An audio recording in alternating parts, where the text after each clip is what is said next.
Winston Cup points leader Dale Jarrett is poised and ready for his first Winston Cup championship. But defending titleist Jeff Gordon and new crew chief Brian Weitzel have been on a roll. Today, they and 41 others will take a deep breath and hold it for 500 miles. Welcome to the world's fastest stock car facility, Talladega Superspeedway, site of today's Winston 500. 1 year ago, Dale Jarrett took a $1 million ride here at Talladega. Today, it's the big picture that looms large as he inches closer to a $2 million Winston Cup. Jeff Gordon and crew also share today's headlines. After years beneath Ray's rainbow, 2 consecutive wins have Weitzel's Warriors poised to pounce as one of the favorites to make it 3 in a row today. With all that in mind, Talladega knows no favorites. It's 500 miles of rolling thunder, bumper to bumper, 200 miles an hour. Everybody knows about the big one, but they don't know where, when, or with whom. The green flag can make drivers see red at Talladega. Even the best have been innocent victims when this violent train jumps its very narrow track. It's an intimidating race at an intimidating place. On your mark, on your guard, on the edge, trying to be king for a day. 3,400 pounds, dodging and dancing on a razor-thin wire with no net. It's gas and go, go, go for 188 laps, and the excitement is about to begin. True fans know this race is not about wrecking. It's about winning. It requires unlimited patience to compensate for limited horsepower. Today, you're going to see teammates, partners, friends, and brothers working together on one lap, then hosing each other the next. At Talladega, long-term relationships are shorter than a Michael Jackson marriage. This is a deal-making, heartbreaking, fist-waving, finger-pointing, 200-mile-an-hour traffic jam of talent, terror, and determination, charging to a fan-cheering, pulse-pounding, checkered flag-flying finish. It wears me out just talking about it. But the bottom line is this. For 500 miles, these 43 drivers will race on the edge, hoping no one sends them over the edge. And for 5 guys, there's a pot of gold at the finish line. The top 5 finishers from the Pepsi Southern 500 are eligible for the Winston No Bull $5 million bonus if they could win today at Talladega. While Jeff Gordon took home the lion's share of the cash in 1998, the big money this year has gone to Jeff Burton, the one-time title contending team of the 99. While winning is the priority of managers and crew chiefs alike, the Exide team is charged up today thinking about dollar signs as much as checkered flags. Think about this, 5 wins in a season and $4.75 million in earnings. That's a lot of money, and it's been a great season for Jeff Burton. But mechanical failures has taken this team out of a shot for the championship. But their teammate, Mark Martin, still has a shot. Albeit maybe a long shot, he still has a chance. Now, the question is, if Burton is right behind Martin with 5 laps to go and they're going for the win, is Jeff Burton going to forget about the $1 million and give the win and the points to Mark Martin? What do you think?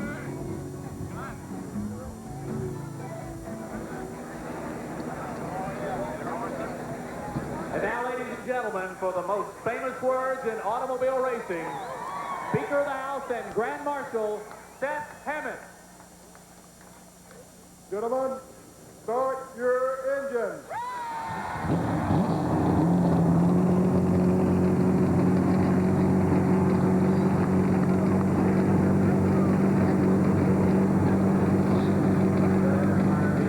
Well, if you are a race fan, those 4 words can send shivers up and down your spine and make the hair on your neck stand up and begin to tingle as the field of 43 roars to life.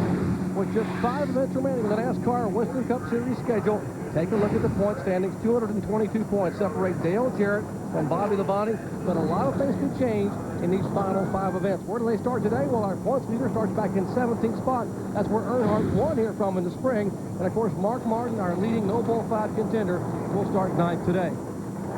Hello, everyone. I'm Jerry Punch, along with a couple of Winston Cup champion analysts, Benny Parsons and Ned Jarrett. We're certainly glad to have you with us. Guys, a number of compelling stories here today. We're talking about 5 drivers and 5 select fans who can get a $1 million bonus. We're talking about Dale Jarrett trying to hang on for these final 5 events and collect a $2 million Winston Cup. And about 43 guys going for the lion's share of a $2.5 million purse today. And it all comes next at over 195 miles an hour, that far apart. My palms are already sweating. Hey, what do you think about it, Dad, one of those drivers down there? And how about those 43 drivers? I imagine their palms are sweating too. They promote this race as White Knuckle Weekend. And there is a lot of tenseness among the drivers and the crew members because the cars run so close together here. A lot of times we talk about the physical strain on the drivers. That's not what this is about today. It's the mental strain on the drivers because of the fact that they do run so close together, hoping that they or someone close to them doesn't make a mistake. And also, what adds to the mental strain, about 75% of these drivers really and truly believe they can win the race today. They really believe that. The team believes it. They know if the driver's aggressive, if he does his job, if they have those great pit stops, they change those tires in 16, 17 seconds, they can pull in the victory lane, just like Earnhardt has done 9 times. And the field of 43 700 horsepower pavement-pounding stock cars rolls away. We're about to show you why NASCAR Winston Cup Racing is America's fastest-growing spectator sport. Today, we at ESPN are proud to join with the National Association for Stock Car Auto Racing to welcome you live to the world's fastest stock car facility, Talladega Superspeedway, for the 31st running of the NASCAR Winston Cup Winston 500. When we come back, we'll join the largest crowd in Alabama sports history to watch exciting NASCAR action. Well, I live out here on a little old farm, and we have a few cows. I got a pickup, 2 tractors, lawnmower, and a little old boat. Got Everstart batteries in every one of them, except my cow. One in that old pickup's been in there over 4 years. Starts right up every morning. Everstart, all the cold cranking power you'll ever need. No matter if it's 100 degrees or 0 outside. Starts every time. Everstart, the name says it all. My advice is to go to Walmart and get you an Everstart. Get on down the road.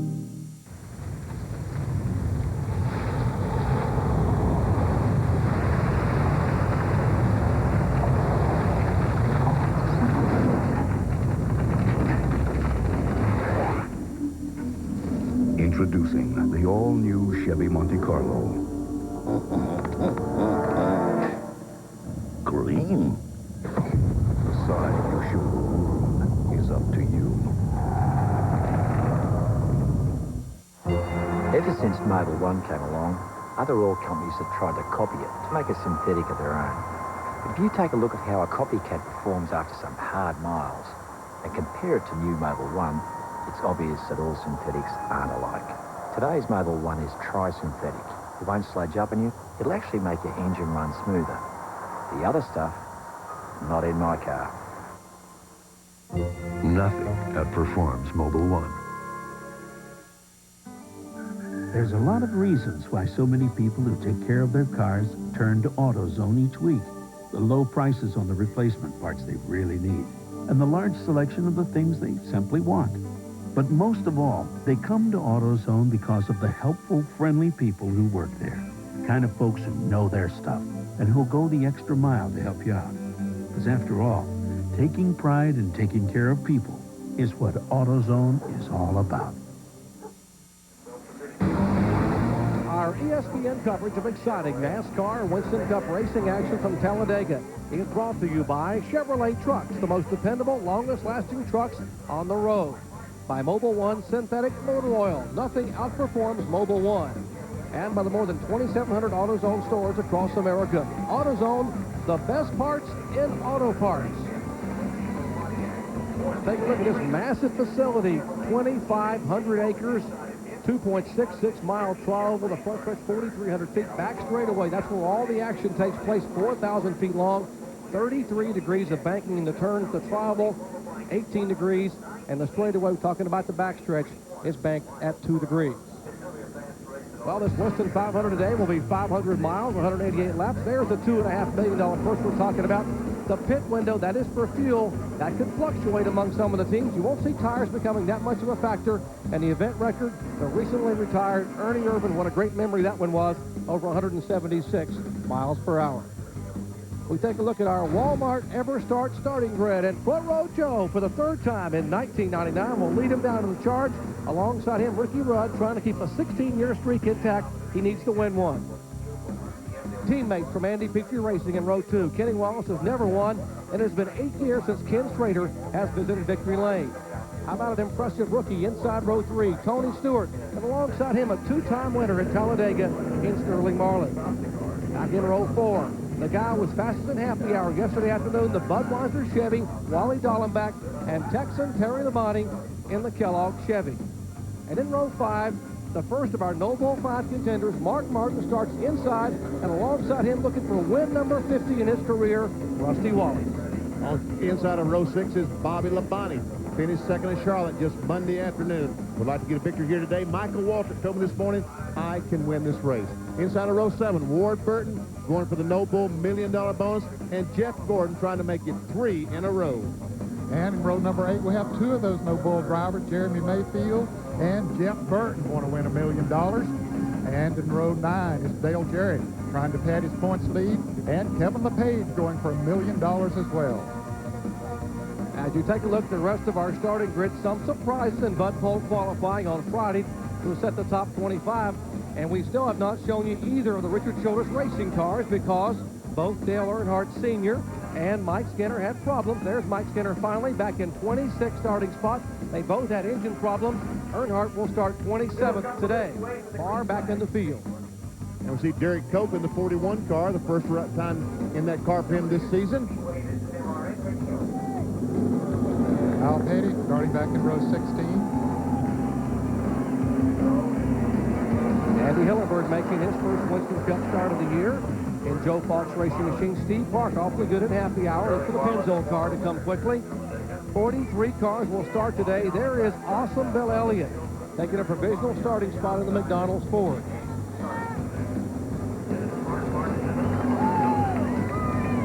There are the other provisional starters, Brett Ledine, Buckshot Jones in the 30 car today.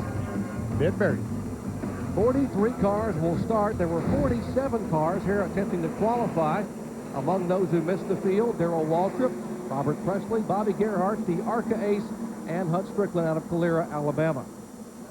We'll be riding along with 10 different drivers today with in-car cameras. Benny? Buckshot Jones starts 42nd, the Jimmy Dean Sausage onboard camera. Bill Elliott starts in 38th, the McDonald's onboard camera.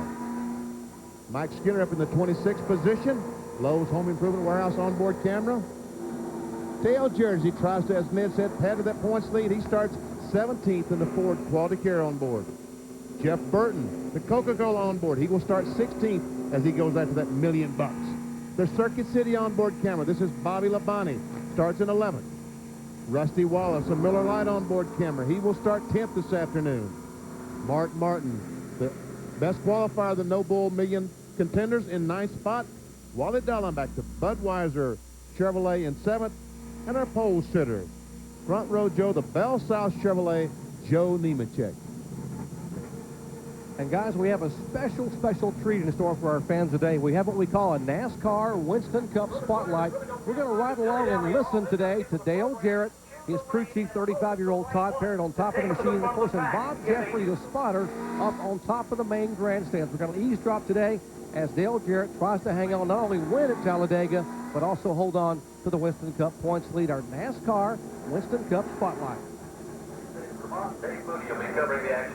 So DJ, we see him back there weaving back and forth, just trying to flex the tires, flex the sidewalls just a little bit so when you get down to turn 1 or turn 3, actually at 195 miles per hour, that the sidewalls already flexed a little bit and the car will be consistent as it enters that corner.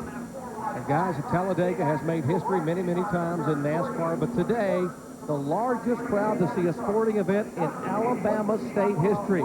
Great tradition here in college football, but here we are told over 170,000 strong have jammed their way in to watch America's fastest growing spectator sport. There's the crowd on their feet, waiting for that front row Joe alongside Ricky Rudd to bring him down to the start-finish line for the green flag.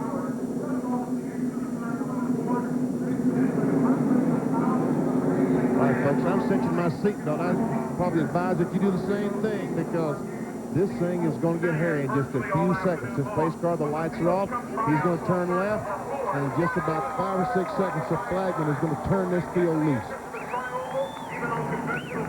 Jimmy Howell about ready to wave the green flag. $2.5 million. That's the purse today. 5 guys going for $1 million. 5 fans hoping to become instant millionaires. Dale Jarrett hoping to finish today and hang on to that points lead and become a second-generation NASCAR Winston Cup champion. It's all coming to bear in the next 2.5 hours from Talladega Superspeedway.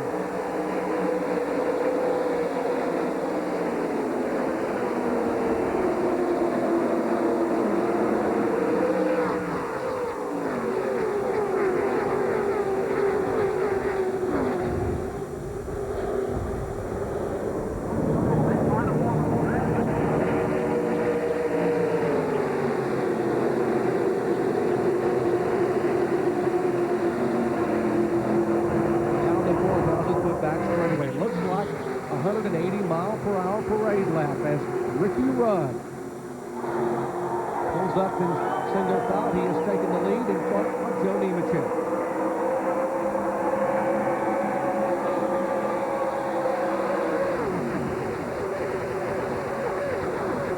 It takes a while to get these restrictor plate engines wound up. In fact, it takes about 2 laps, but they are getting up to speed now. And when they come back by the start-finish line the next time, they will be running close to 200 miles an hour. As a matter of fact, that first lap, the cars averaged 165 miles per hour. The next time, as Ned said, it'll be somewhere around 192, 193 miles per hour.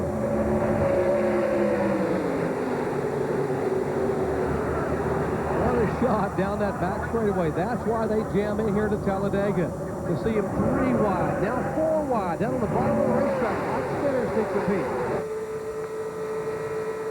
There's Earnhardt already moving up there. And look there, he just drives up in the middle. Most of the time you don't want to get in the middle. He just drove right up through there. No problem. Wow, that is some horsepower.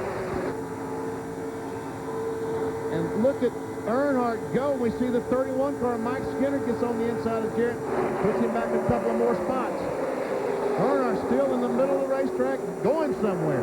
Ordinarily, when you're in the middle between 2 lines of crashing cars, you go backwards. Not the case right now for Earnhardt yet. No, he's just driving right on up through there, keeping his foot to the floorboard, and most of the time you try to stay out of that position because it can be dangerous in there, but he don't mind.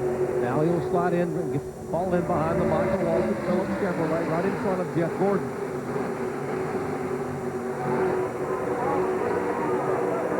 And here Gordon goes up on the outside of Earnhardt. Once again, trying to put Earnhardt in the middle, but does Jeff have any drafting help on that outside line? Michael Waltrip right behind Rusty Wallace. There was the Earnhardt.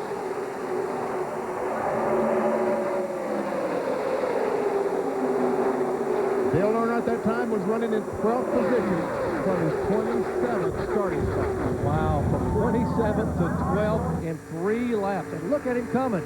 The Intimidator on the move at Talladega. 8 times he has gone to victory lane, including this past April from 17th starting spot. Closing in on his good buddy Rusty Wallace, just a couple of feet back from the Miller Lite Ford. Now we see they've got Tony Stewart in the middle as Mark Martin goes on the inside. That's the 6th car, the Valvoline Ford. And Mark Martin has drafting help from Tony Stewart's teammate, Bobby Labonte. There's a couple of cars at Martinsville a couple of weeks ago, the 20 car of Stewart and the 28 of Kenny Irwin that had a few problems there, but they don't want to touch each other here, not at these speeds. Riding along with Bobby Labonte, Circuit City roof camera looking right in front of you.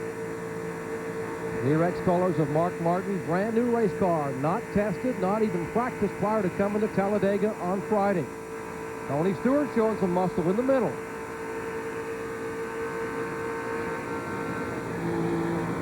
Bobby Hamilton goes sneaking up in the middle as well. I guess that's the air up there in the middle, and they don't mind driving in there because it seems to have given some of them speed. And now we see Earnhardt in 6th position, trying to get on the inside of Rusty's 4th. Just as a point of information, none of these 170,000 fans have sat down yet. They are still on their feet. And look at Earnhardt on the bottom of the racetrack, makes a move. And Dale Earnhardt in 5 laps in 5th.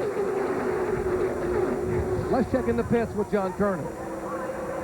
Jerry, right before the race started, Earnhardt's business manager, Don Hawk, told me that he had a bet with someone that Earnhardt would be in the top 10 by lap 17. So I told him, I said, Hawk, you're going to lose that bet. He said, what do you mean? I said, Earnhardt's not going to need 17 laps to get into the top 10. And hey, look at that. He's already in the top 5. Well, indeed, what a move. As Benny mentioned, 27th starting spot to 5th in 5 laps. And And meanwhile, our points leader, Dale Jarrett, has moved back to 34th position.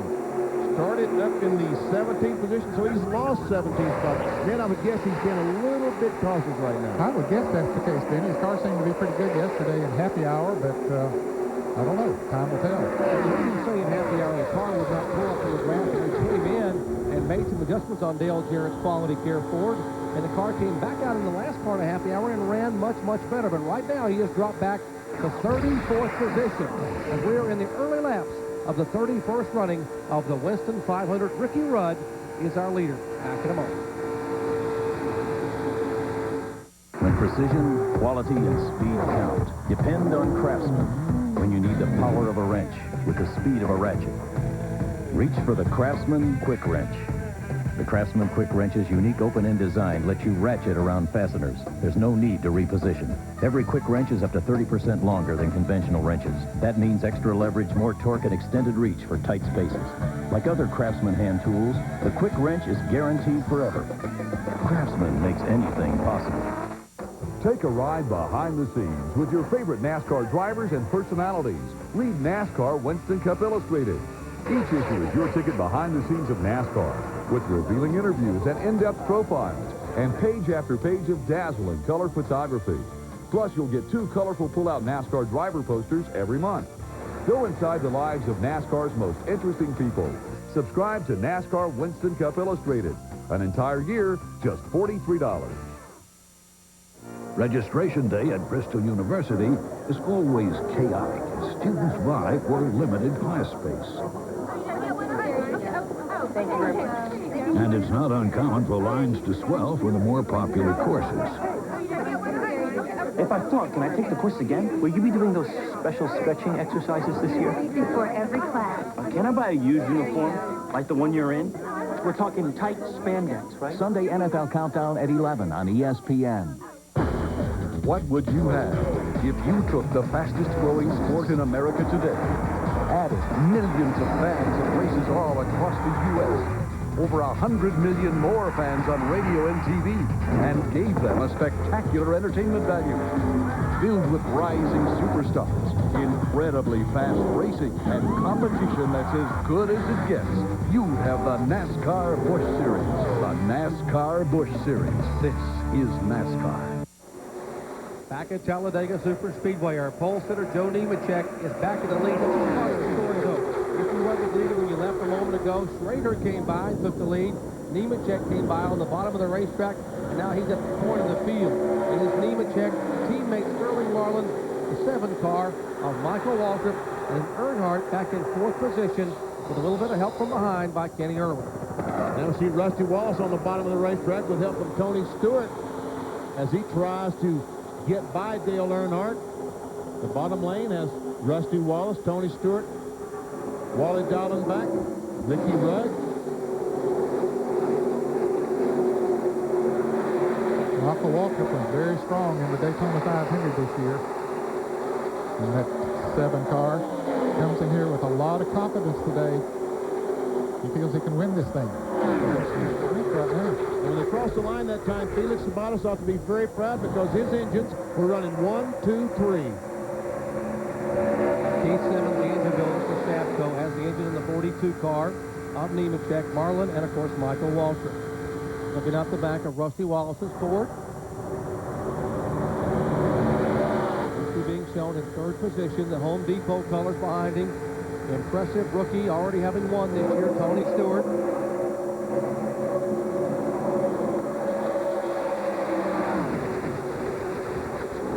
Let's check in the pitch with Ray Dunlap. Ray? Well, thanks, Doc. We got a 42-car draft going on out there on the speedway because one car has lost the lead pack. That's Ed Berrier. He's reporting a vibration in the right rear. Berrier said we're going to try to stay out there and hope we can stay on the lead lap. But if they catch him and pass him, then he will come into the pits. But they're trying to stay on the lead lap. And car number 12, Jeremy Mayfield, looks like he may be having some trouble. John Kernan? That's exactly right. Jeremy just radioed the crew and said he had an ignition box problem. He has switched back to the A box, but I don't know if that has fixed the problem. Potentially an ignition problem for Jeremy Mayfield. And what a tough break. He is one of our No Bull 5 contenders. The car not running up to speed. Now that front pack we're talking about now with 41 cars, less than 3 seconds from Sterling Marvin, who leads it, to the very last car in that pack of 41. 3 seconds for 41 cars that jam together. Look at Michael Waltrip down there on the inside. A moment ago, we were talking about him. He was about to take the lead. Now he's coming back up a little bit. He's dropped back to about 10th position. So it doesn't take long. And what about Kenny Irwin? What a move he's made early on. Kenny had that great run at season opening Daytona 500 in the car number 28. He started 20th today. The Texaco colors for Robert Yates Racing. He moved all the way to 5th, and now has been shuffled somewhat. He's shown back in the 8th position, but a good run early for Kenny Irwin.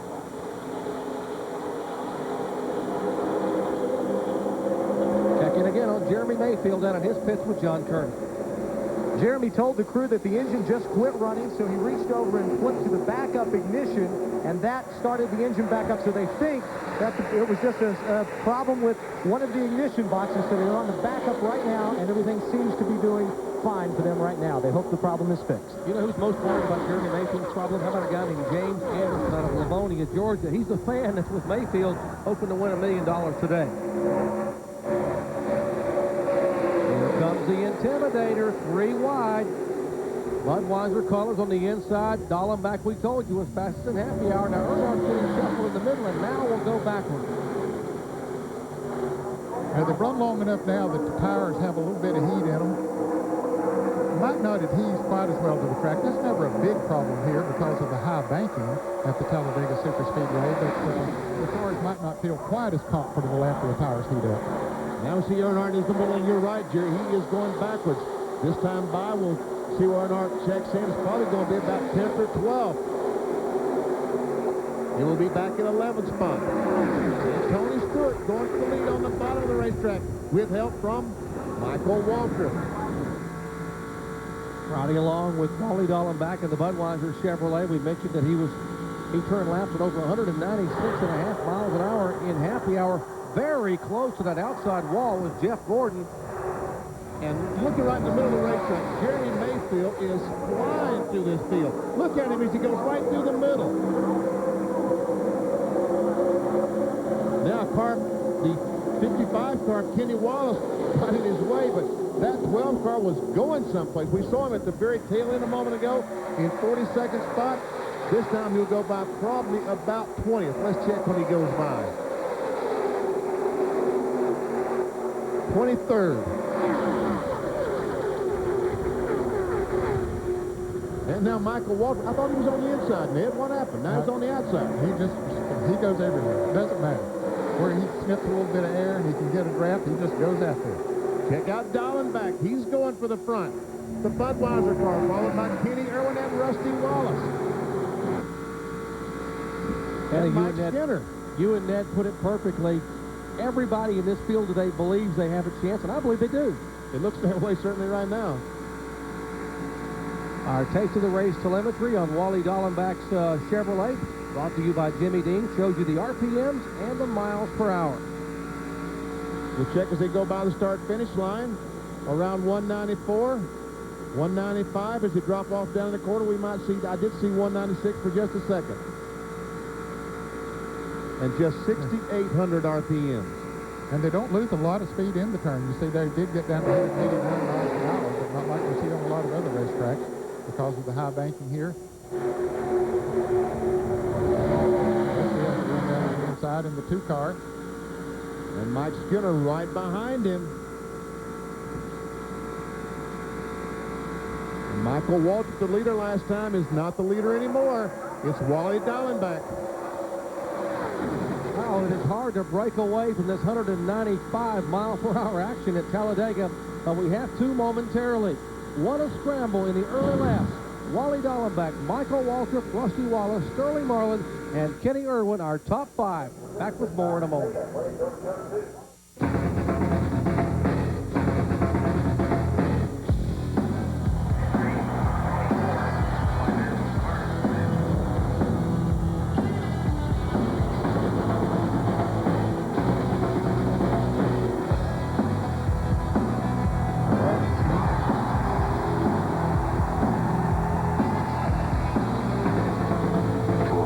head for the mountains of Busch Beer. Proud sponsor of the NASCAR Busch Series.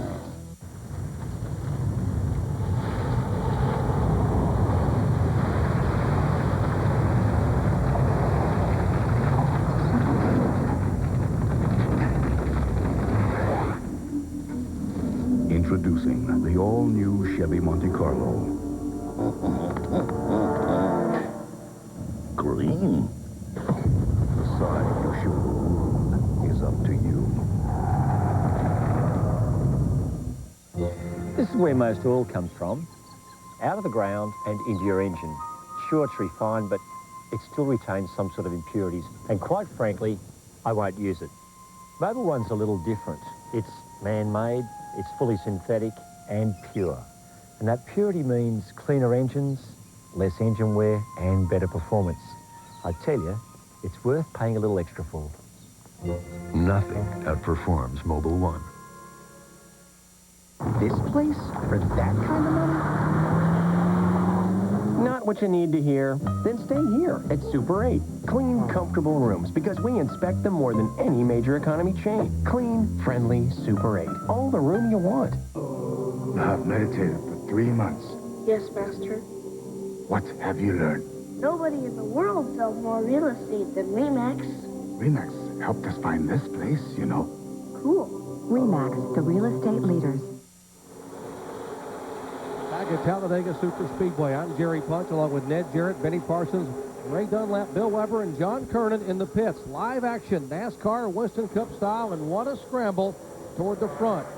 Rusty Wallace has taken his Ford Taurus, the same car that led the most laps at Daytona in February, to the front, but Mike Skinner now from 26th starting position, trying to make a move. He will be caught in the middle. He has enough muscle to stay there. Well, he's hanging so far. They're absolutely 4 wide over in the middle of the corner with Bobby Hamilton up on the high side. And fortunately, they shuffled off to 3 wide in the middle. And Rusty Wallace was leading when he ran across the line. And right now, he's running 5th. Well, make that 4th. Here's Jeff Gordon down on the inside leading a pack of cars up through there. Ricky Rudd had dropped way back, and he and Gordon have come back to the front now. Gordon moves to the outside, trying to take the lead. You can hear the crowd reacting to this shuffling by the world's best race car drivers at the world's fastest stock car facility. Jeff Gordon and teammate Wally Dallenbach side by side at 194 miles an hour. And the computer gave that lap lead to Jeff Gordon. NASCAR timing and scoring says that Jeff Gordon was the leader. We see as he comes off turn 2 has a couple of car length advantage on Ricky Rudd. Now you're wondering what may have happened to our pole sitter, front row Joe Nemechek and his Sabco teammate. Let's check in their pits with Bill Weber. Well, the most recent update on Nemechek is that he called in about 5 laps ago and said the back end of his race car is very loose, so they're going to tighten him up. But when the 42, the 40, and the 7 were running at the front of the field, that was part of a plan. Tony Glover telling his drivers, hook up and run together. It worked for a while, and they're in line right now. So watch for that throughout the day. But remember, Nemechek's car is loose. That's not good.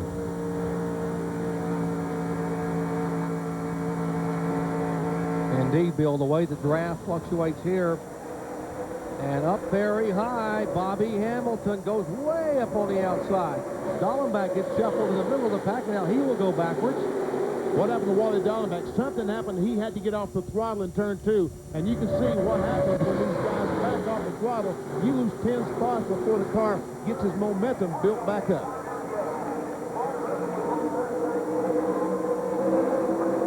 I'll show you our Super 8 Motel serial scoring on Bobby Hamilton. He has come all the way from his 23rd starting spot to 5th now at lap 22. At Kodak Chevrolet there, car number 4, trying to make a move on the high side of Ricky Rudd.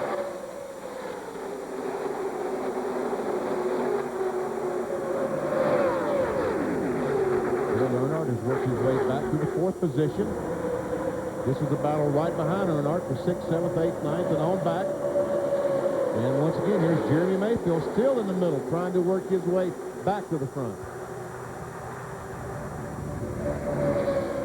Ward Burton in car number 22. Kenny Irwin, number 28. That 12 car Lost his ignition for a moment, but he has come up through the pack.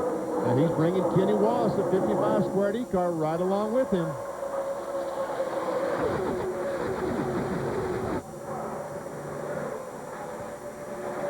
We told you that Steve Park in the Pennzoil Chevrolet was excited about his shot today. Well, he has come from far in the back of the pack. Our Super 8 serial scoring on Steve shows he's running back in 35th position. And at 23 laps, he's running third. Wow. Well, let's update our points leader, Dale Jarrett, the Quality Care Ford car. Out there. Started in 17th position. Now being shown in 27th spot. He gets fallen all the way back to 34th, but now is patiently trying to pick him off one at a time and work his way back toward the top 15. There he got picked off by Derek Cope. The 41 car, the Kodiak car, goes by Dale Jarrett. We see Elliott Souder on the outside, and more cars going by.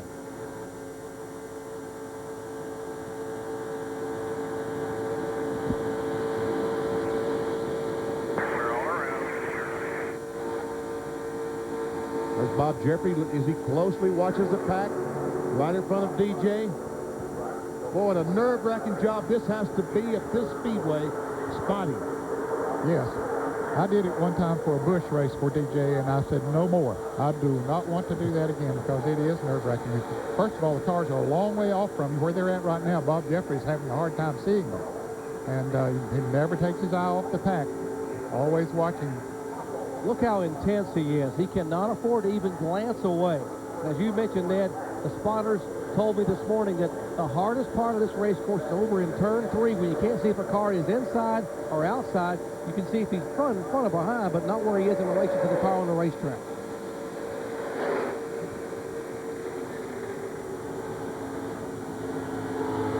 And obviously, you can't talk all the time. The driver has to do some driving, and conversation, radio traffic will distract the driver.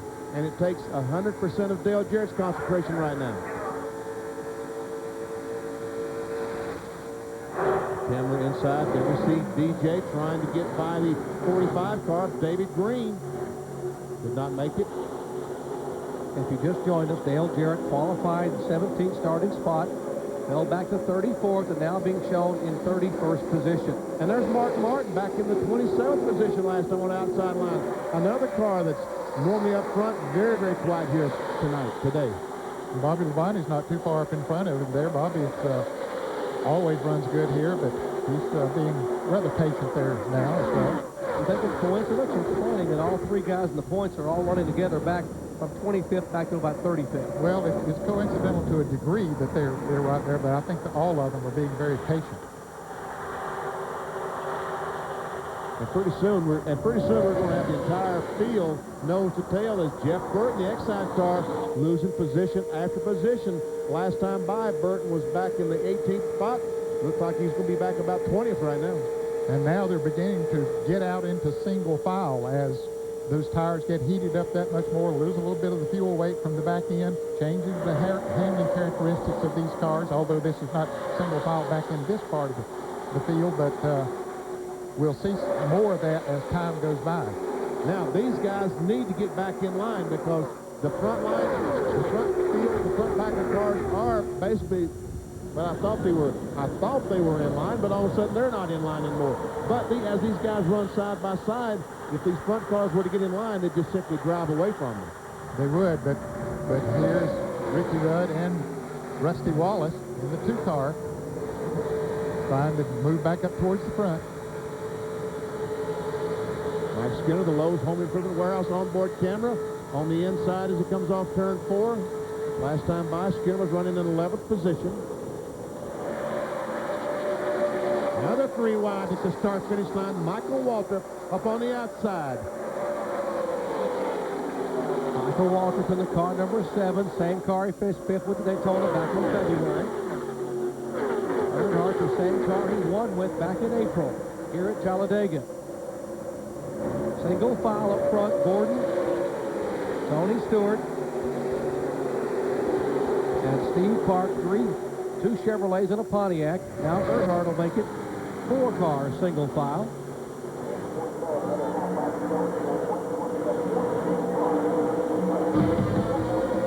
Still in the early laps of the 31st running of the Winston 500, three-time Winston Cup champion Jeff Gordon is showing the way. Back with more in just a moment. So what's on for today? Boss wants you, me, and Charlie to take the new Silverado and move them bales. Is that Charlie? Chevy Silverado has the most powerful V8 of any 4x4 pickup. Then we got to water the herd. 300 horses make it more powerful. If there's any daylight left, we'll take Norm up to see the ladies. More powerful than Ford and Dodge. That's why it's the truck. Silverado from Chevy. Well, guess that's enough for today. This man here has just heard a funny noise. Not ha-ha funny, but click-click funny. Now, he thinks he knows what's wrong, but he's not sure. It's our job at Advanced Auto Parts to help him figure out what's wrong, to get him the parts he needs, and to turn that frown upside down. I remember Dad would always warm up the engine before we drove off, but these days, no time. Boom, we're off. And that's when most engine wear occurs. But with Mobil 1 synthetic oil, engine wear's virtually a thing of the past. I've seen engines pulled down after 1 million miles. 1 million miles on Mobil 1, and they're almost like new. It's amazing stuff, worth every dollar. Nothing outperforms Mobil 1. Well, I live out here on a little old farm, and we have a few cows. I got a pickup, 2 tractors, lawnmower, and a little old boat. Got every start batteries in every one of them, except my cow. One in that old pickup's been in there over 4 years. Starts right up every morning. EverStart. All the cold cranking power you'll ever need. No matter if it's 100 degrees or 0 outside. Starts every time. EverStart. The name says it all. My advice is to go to Walmart and get you an EverStart. Get on down the road. Back at Talladega Superspeedway, 7 cars now trying to pull away in the lead draft, led by Jeff Gordon with Tony Stewart in second spot, Steve Parker's third, Earnhardt now fourth. There's Ward Burton, the Caterpillar Pontiac. Strong run by Ward in fifth spot. Side by side, Sterling Marlin and Michael Walter. Now, we told you we have a special treat for you, our NASCAR Winston Cup Spotlight. We're going to eavesdrop a little bit on Dale Jarrett, talking with crew chief Todd Parrott and spotter Bob Jeffrey. Let's listen. Line your in, best line as far as cars go, I believe. Looking outside of you, looking outside. Still got that slide off the corner, Todd, with the front end. The main reason I'm taking it easy to get up here and race. Just don't know what to expect from the front end.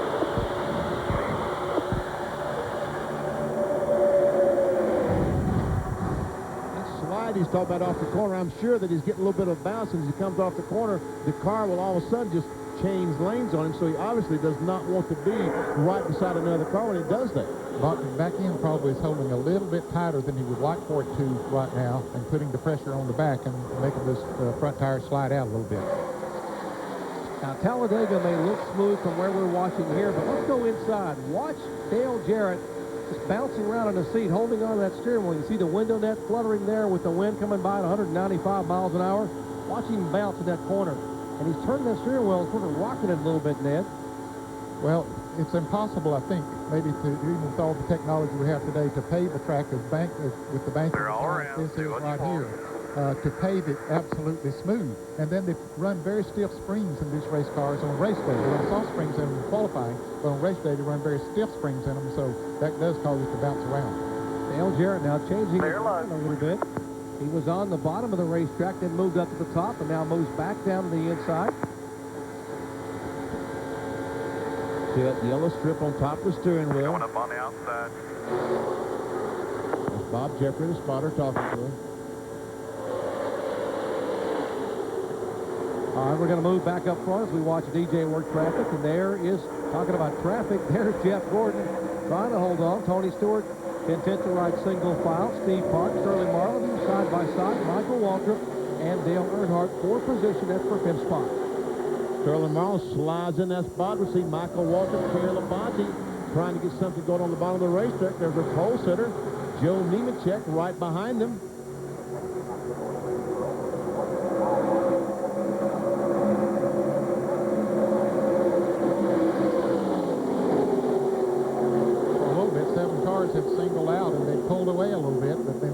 somebody pulled out to make a pass. I think it was Earnhardt.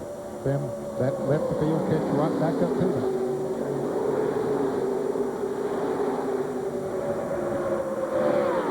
Cars are averaging 191.5 miles per hour here, 36 laps into the run. Talking about Jeff Gordon's last couple of weeks, he gained a couple of spots in the Winston Cup point standings, has won 2 in a row, winning at Martinsville and then at Lowe's Motor Speedway in Charlotte. Second pack beginning to make a move with Joe Nemechek leading the way. Well, as these guys up front, just as they race and do not stay in line, that has allowed that second pack to get close back up, and now we have 22 cars once again basically in the same pack of cars. And for you Jeremy Mayfield fans, I got a little concerned when he had the ignition problem, had to go to a backup ignition. He has climbed his way back up in the middle of the pack. Here's the car number 12. He's in 10th place the last time along, and there's Bobby Labonte following right along behind him. We mentioned a moment ago that Bobby seemed to be content. He was back there about 25th, 26th or something. Well, he's not as content as he was. Apparently his car is feeling good to him, so he decided, let me just try to move him up through here a little bit. John Kernan? A couple of laps ago, Bobby radioed into his crew and he said, hey guys, you know that IRL commercial where Scott Goodyear is driving the car and he's singing to himself as he drives? He said, that's kind of what I'm doing right now. Just kind of driving along and singing to myself. I wonder what kind of song he's singing down there. Maybe King of the Road. I think that's what Scott Goodyear was singing. And I've heard Bobby sing, so don't open that microphone. Obviously having a good time here in the early laps at Talladega. Bobby's brother Terry Labonte, Kellogg Chevrolet, winner earlier this year at Texas, trying to hold on to a position.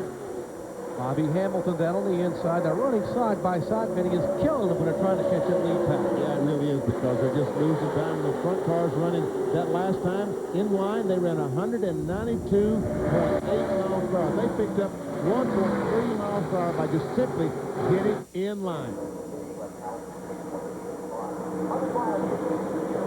Because as the cars behind the pass, it also slows down the front car, believe it or not.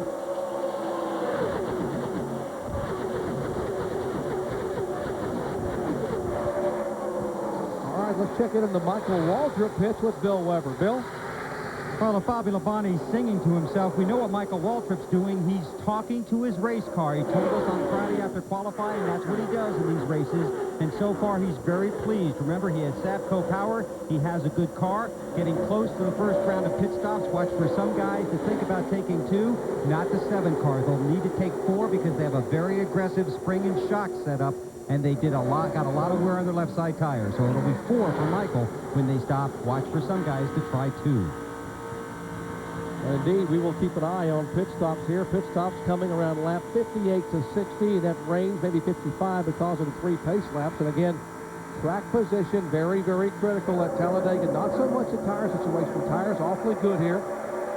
As the lead draft comes by, we talked about Michael Waltrip. Now, Michael, today in the car number 7, making his 424th career start going back to May of 1985 at Charlotte Motor Speedway.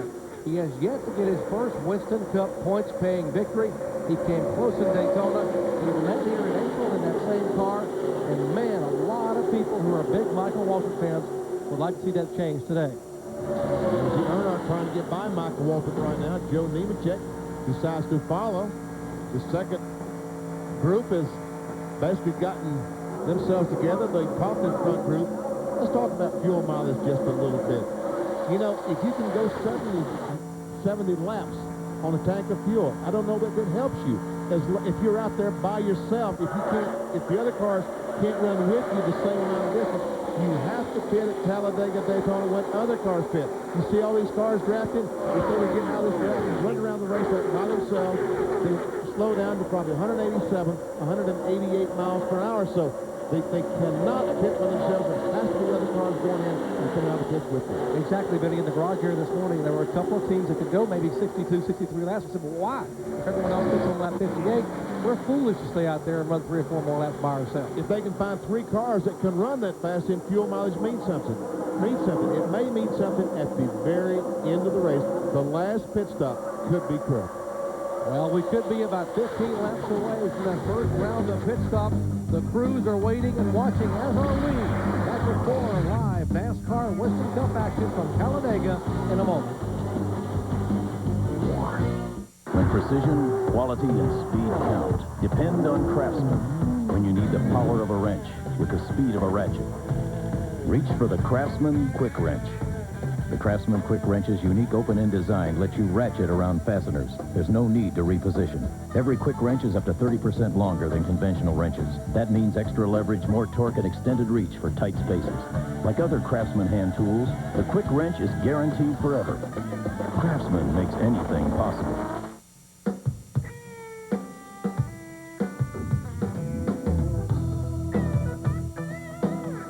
To unlock your body's potential, there is nothing better than Soloflex. All the standard strength training exercises, each one correct in form and balance. The original, still unequaled, Soloflex. A rivalry is only as good as the players involved. With Brian Leach and Eric Lindros, you know you'll have one of hockey's most intense matchups. Flyers-Rangers, Friday at 8 on ESPN. My Sports Center meal starts at 9:53 a.m. with the Did You Know as my appetizer for the 10 o'clock show, which is my main course. And for dessert, I don't know, the ice cream with the cookie dough is pretty good. Are you ready for some football? Sunday night NFL on ESPN. The Washington Redskins travel out to Tempe, Arizona to take on the Arizona Cardinals. Coverage beginning at 7:30 p.m. with NFL Countdown, taking you right up to kickoff at 8:15 p.m. Then join ABC Sports tomorrow at 9 p.m. Eastern Time for Monday Night Football. The Dallas Cowboys take on the New York Giants. ESPN and ABC, your exclusive home for primetime NFL football.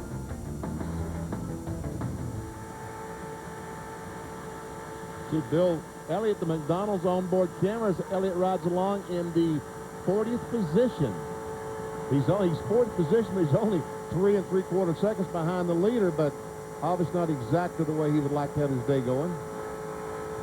Bill started back in 38th position, a 2-time winner here at Talladega. Now, we're talking about the pit strategy. A lot of discussions, I'm sure, ongoing down on pit road. Let's check in down there with Bill Weber.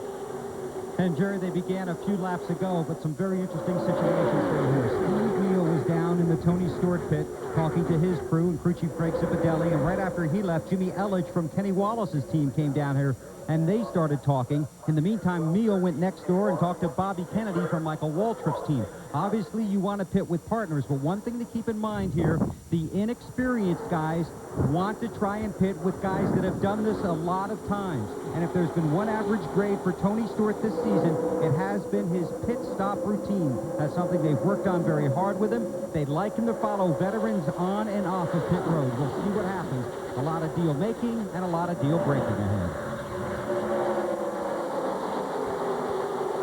Tony Stewart has just been content riding along behind Jeff Gordon for a while. That's a smart thing to do. He can learn a lot riding behind Jeff Gordon, and staying up there keeps him out of trouble as well. Talk about making a pit stop. Did you see Jeff Gordon make that pit stop in Charlotte last week when he pulled on the inside of Mike Skinner? He must have been 8 car lengths behind Skinner going in turn 3 and closed and actually pulled alongside him as they entered pit road. Made up a tremendous amount of distance just coming into the pits. A pit stop that won in the race. Very possibly could have won in the race. All right, the roof camera for the Lowe's Home Improvement Chevrolet for Mike Skinner. Started back in 26th position, now being shown in the 8th spot. Kenny Irwin to his right in front of him. Single file. Whoa, Earnhardt trying to go to the outside of the car he owns. That is Steve Hart. 4 wide going into the turn. Can I look yet? I don't know. These cars, they're not handling quite as good now as they were when those tires were newer, so they have to be even more careful now than they were in the beginning. Curlin Marlin going for the lead. Jeff Gordon has led this thing for quite a while. Tony Stewart, what did he do? He dove down between Michael Walker. Oh, what on an aggressive move on Tony Stewart's part. Just barely enough room. You got to give Tony Stewart's spotter a call. He must have said clear low, and Tony went immediately to the left. No turn signal or nothing. Left-hand turn at 190 miles an hour, and Tony Stewart will hang on. And we have a car in the wall. A car that has come into contact with the wall. Down, everything's clear. Andy Hillenberg. Wave them off. Car hit the wall coming off for them. Andy Hillenberg in the car number 91 has come into contact with the concrete. Doesn't seem to be that significant in the Joe Falk Chevrolet, but that will bring out caution for the first Stay time above the second groove. on lap 48. Back. Stay up above the second groove there, okay? I realize that... I'll have to translate that. He's breaking up. I can't hear him. He said stay above the second groove.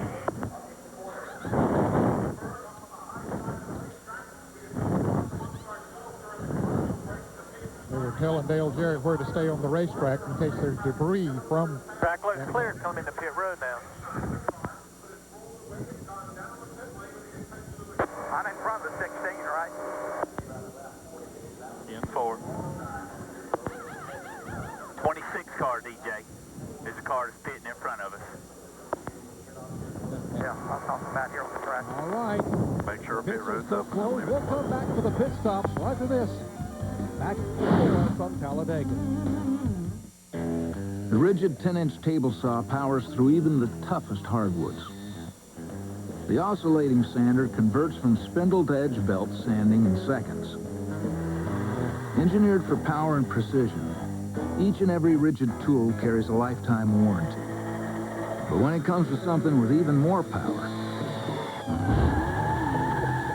Rigid's got that too. Rigid, available at the Home Depot.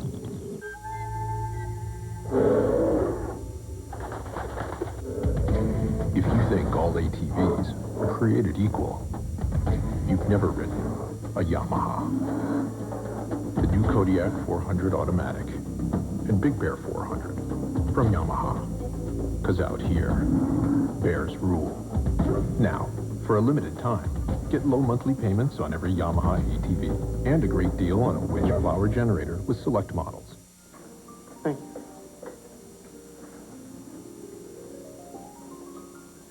Should we call? She's fine. I want to call. Okay, let's call. Hello? She okay? Yeah. She's fine. And you fed her? I fed her. Did you read to her? Owner's manual? She likes that. So I'm on ESPN.com checking out my sports fantasy leagues. I'll go in a chat room and I'll meet people. People do trash talk in the chat room. I told somebody I was from Boston and they started in with Buckner this and Buckner that. I just wanted to say, hey, you know, those who have not committed errors, you throw the first stones, okay? If not, leave the man alone and leave me alone and let it go.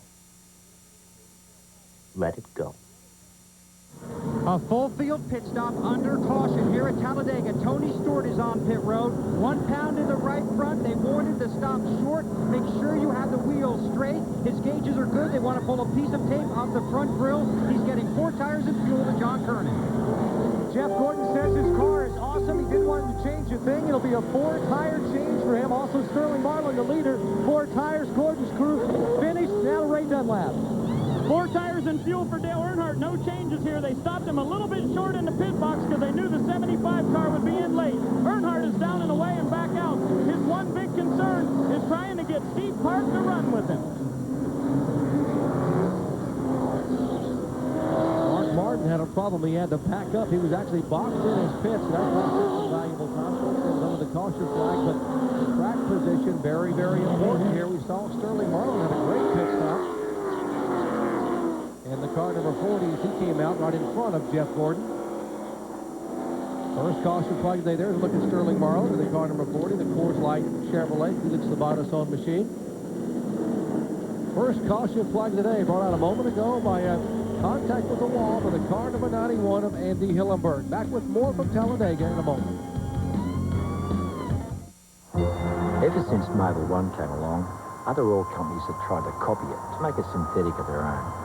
If you take a look at how a copycat performs after some hard miles and compare it to new Mobil 1, it's obvious that all synthetics aren't alike. Today's Mobil 1 is tri-synthetic. It won't sludge up on you. It'll actually make your engine run smoother. The other stuff, not in my car. Nothing outperforms Mobil 1. Together we've celebrated birthdays and opening days. Good efforts and little losses. Moments that live once and forever. But what we really celebrated is time together. Now McDonald's salutes the year-long Walt Disney World Millennium Celebration, where new memories are yet to come. Commemorate this momentous event at McDonald's with 4 special edition glasses. Where can you start celebrating the millennium? Did somebody say McDonald's? What's for lunch? Cranberry and jelly. Ham and cheese. Another day. Morning, boys. How are you? Morning, Mr. France. Nice looking shirt you got on there. These drivers are ready, and they are looking sharp. Right you are, Chuck. There's the green, and the chase is on. Chase Authentics Apparel. That's why it's called the Intimidator. The chase is on. It's a fight to the finish. Congratulations. Thanks, sir. Had a good run today. Oh, thanks a million. Nice shirt. Nice shirt. Thanks, you too. Thank you. $10 for lunch? I heard of a guy got a brand new car for that. Sounds like a Darrell Waltrip story. Oh, I swear it's true. This guy was at the track. He sees this notice. Says brand new hot rod, $10. No, it's not a misprint. Stop by and see for yourself. Turns out her husband met this little gal at the track, and he ran off to Tahiti with her. And he told his wife to sell the car and send him the money. No. Now, Kmart. Back at Talladega Superspeedway, still working the first caution flag of the day. We'll show you what happened on lap 48 to bring out the first yellow flag. Car number 91, top of your screen, Andy Hillenberg. Comes off turn 4, and all of a sudden the car just goes up and brushes the wall. And we heard Dale Jarrett talk about the front end skating or sliding off the corner, and then I think that's what happened to Andy Hillenberg. He came off the corner and just kind of slid that right front right in the wall. It looked that way, and DJ was running on the low side of the racetrack, and I think that's what he was afraid of, just maybe scooting up into the wall when he came off of the corner with the car that way. And speaking of DJ, we will listen in once again with what was their instructions going on during this caution flag between he and the spotter and Todd Parrott, the crew chief. Hey, DJ, you'll be coming around the 26 car, okay? 5 car, he should be gone when we're done, okay? Okay, on down here, around the 26, stay out, stay out, stay out, around the 26, right over here, right over here. Wheel straight now, stay right there, straight. Go, go, go, go, go, go, go. After 23, after 23. Very calm instructions by Todd Parrott, telling his driver who he stays with during the pit stops. The racetrack up there, do they know that? You know, when he came back... I don't think they do. When Dale Jarrett was coming Went in... off before, there's stuff laying in the track up in Upper Creek. Debris on the racetrack. So I'm sure that Todd Parrott now will relay that information to... they're giving the signal 1 lap to go. Laying on 4, Dale said. Trash. Let's check in with Bill Weber. Okay, you heard and watched Dale Jarrett's pit stop. They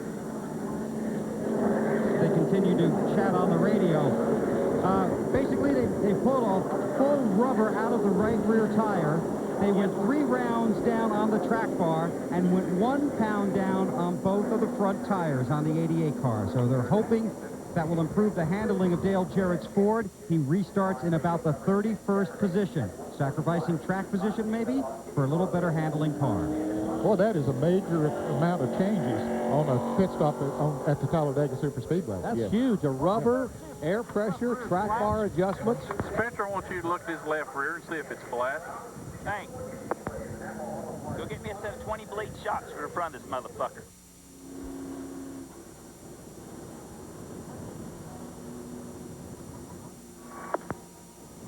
Signals the lights off the top of the pace car. Going back to green flag in just a second. 52 laps are complete of 188. Sterling Marlin being shown as our leader. He was the first off of pit road. This being, if you just joined us, the very first pit stop of the day for the field. The caution flag brought out by the car number 91, Andy Hillenberg. Checking in the Ricky Rudd pits with John Kernan.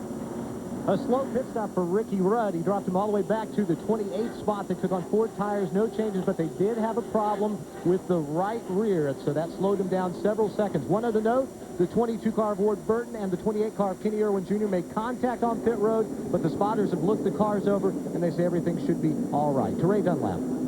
Well, John, Mark Martin had to make a big swing to get around Kenny Schrader to get into his pit box, and he had a bad angle coming in. That's why he had to back out and to get back out on pit road. They had a 15.3-second pit stop. He came in 22nd, went out 22nd. Getting set for the restart. Target closed up. Target closed up. Target closed up. Restart on lap 54. The caution out for the first time today for 5 laps. You see Sterling Marlin pulling away. You might think that's an advantage, Jerry, but that is not an advantage because Jeff Gordon and Tony Stewart will get a run down the backstretch and pull Sterling Marlin and say, where did they go? That's right. He'll be a sitting duck. He's not careful. On most any other racetrack, that would be a big advantage. Sterling pulling all the way down to the inside. That conga line behind him. Single file down the 4,000-foot back straightaway. Takes about a lap to come up to speed. They should be coming out of turn 4 at about 170 miles an hour now. As Benny commented, here they come. They will inhale Sterling Marlin Chevrolet. We're about 10 car lengths back, and Jeff Gordon will take the lead.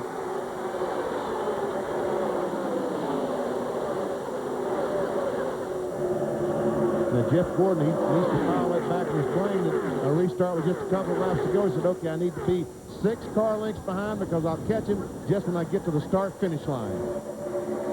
Let's check in the pits with John Kernan. John?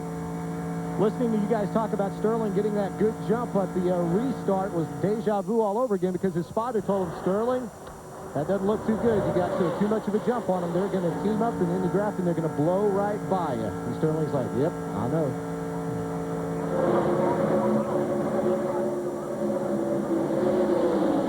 Skinner and Dale Earnhardt, teammates down on the bottom of the racetrack.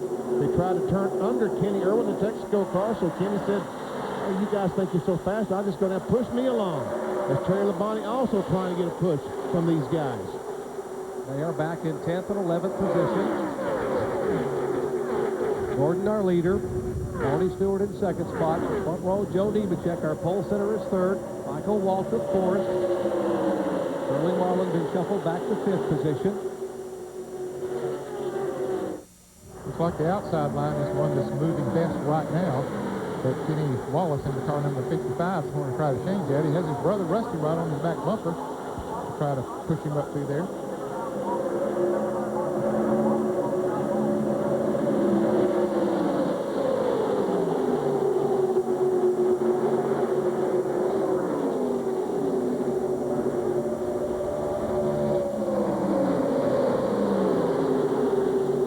Time by Jeff Gordon ran 193.4 miles per hour. Kenny Irwin sneaking a peek up high. There is Bobby Hamilton. Bobby Labonte looking beneath the 2 car of Rusty Wallace. And here comes the Pennzoil Chevy of Steve Park, who made that charge from 35th to 3rd in the first 20 laps. Now another charge on the inside of Bobby Labonte. Bobby slides up in front of Bobby Hamilton in the 4 car and gives Park room down on the inside.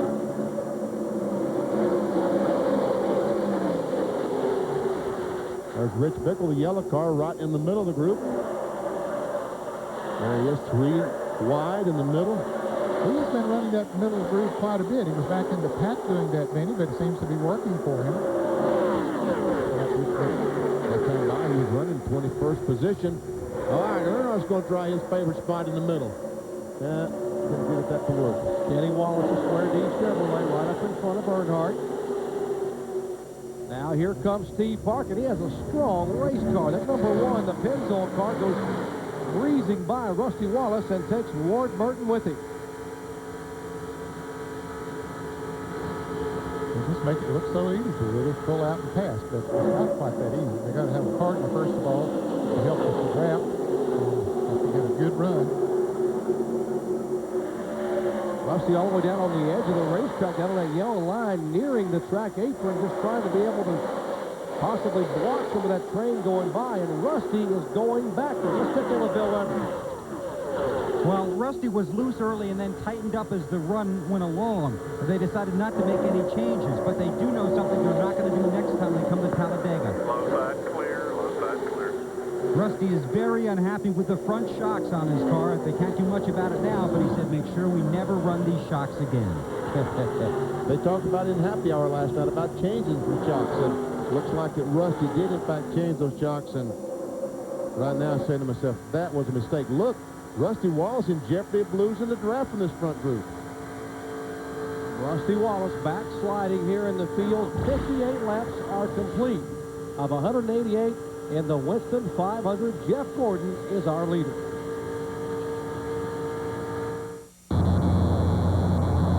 What? They gave our room away? Not what you want to hear. Then Super 8's where you want to stay, where VIP members get guaranteed rooms and 10% off.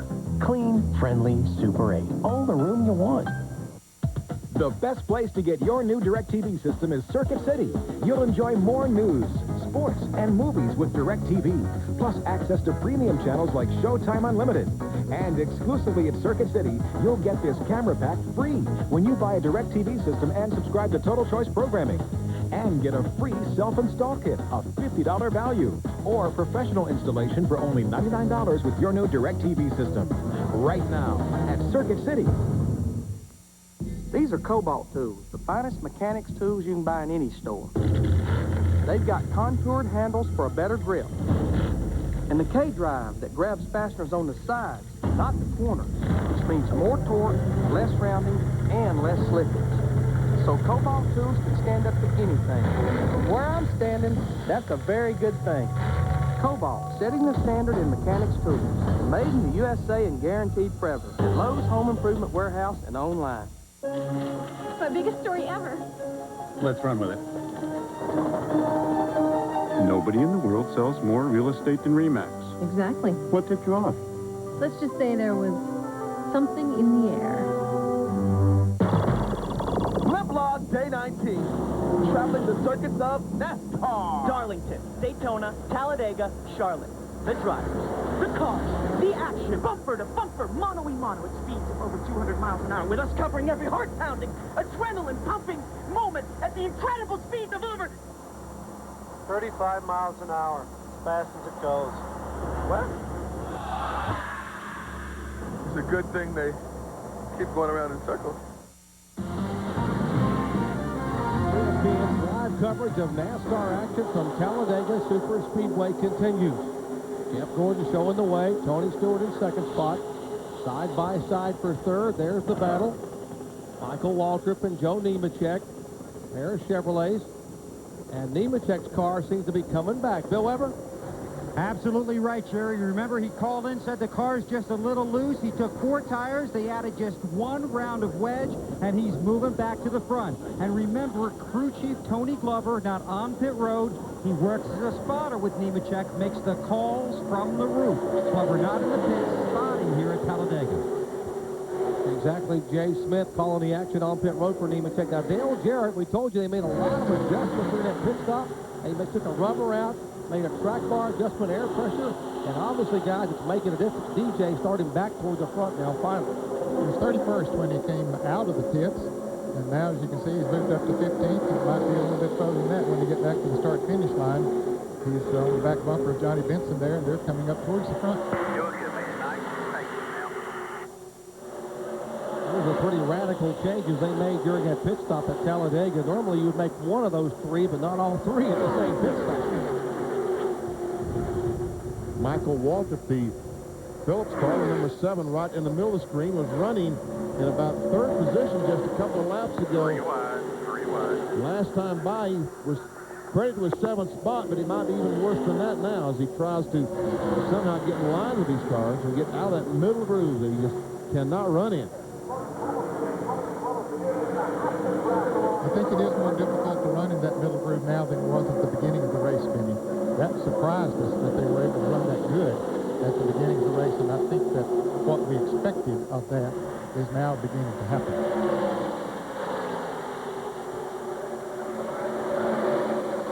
There's the car number 33, the Stoll Chevrolet of Kenny Schrader, right in front of Earnhardt. He's hanging tough early on. Let's check his pick with Ray Dunlap. Well, Doc, before that last round of pit stops, Kenny Schrader was a good bit loose, so he called in and said, let's make a little bit of a change here. So they took 1 pound out of the right rear, and they put a ½ pound in the right front. So a pretty radical adjustment, a £1.5 pound change on the right side for the 33 team. Kenny Schrader trying to get his first win in some 8 years. His last victory coming June of 1991 up at Dover, Delaware.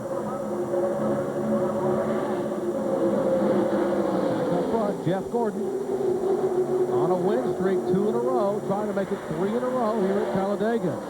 35-year-old Brian Watchell, his new crew chief, unbeaten, batting 1,000 thus far in NASCAR Winston Cup competition. They want to retire now, don't they? That's what he said after Charlotte. He said, now get 30 time to retire, undefeated. Still 3 wide part of the way through that mix. Tony Stewart slid high down to 1 and 2. Mike Skinner down on the inside. Looks like he's in the 3rd spot. And right now we see some cars back there that are out of the draft, about 6 or 7 of them. But they are lining up. That's Kyle Petty, that second pack, lining up to catch this pack. If you look back at Michael Waltrip's Phillips Chevrolet. There are 31 cars in the lead draft. The 31st place car is only 1.8 seconds behind the leader, Jeff Gordon. Kyle Petty is about 5.7 seconds behind. And all 43 cars that began the day are on the racetrack. The 91 car for you Andy Hillenberg fans that had the incident on lap 48 to bring out the first caution flag. They peeled away some sheet metal. He is back on the racetrack. All 43 are running here at lap 66. Dave Marks has also had a long stay on pit road. He is now 8 laps down in the real Tree Chevrolet, but as you said, you're on the racetrack. Oh, they're all lining up, trying to take their shot at Jeff Gordon. Mike Skinner right now running in 2nd spot. Tony Stewart trying to help, getting right on that back bumper. And Tony Stewart and Mike Skinner are best of friends off the racetrack. They drive for competing hardwares, Lowe's and Home Depot, but they are best buddies. They do a lot of socializing together, so I would imagine these 2 guys will hook up and try to make a run on Jeff Gordon. I just hope they don't do what they did here in April. Remember, they had the big crash over on the backstretch. That took place on lap 49 back in April. The 20 and the 31 cars getting together, taking out 9 race cars.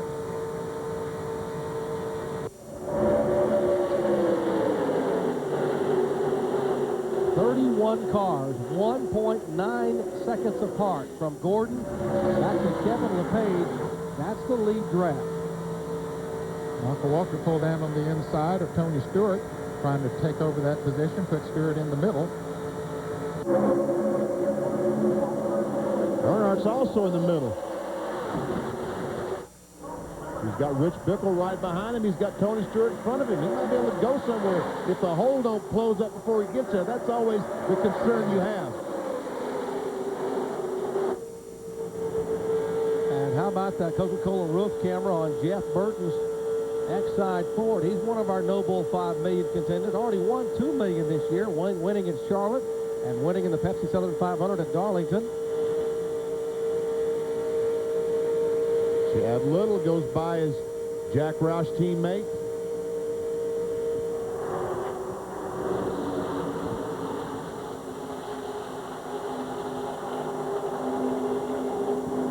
Don't let those guys go in the middle. It just seemed like they open up a big hole and they're running 2 by 2 up in front of them. They're able to go somewhere, but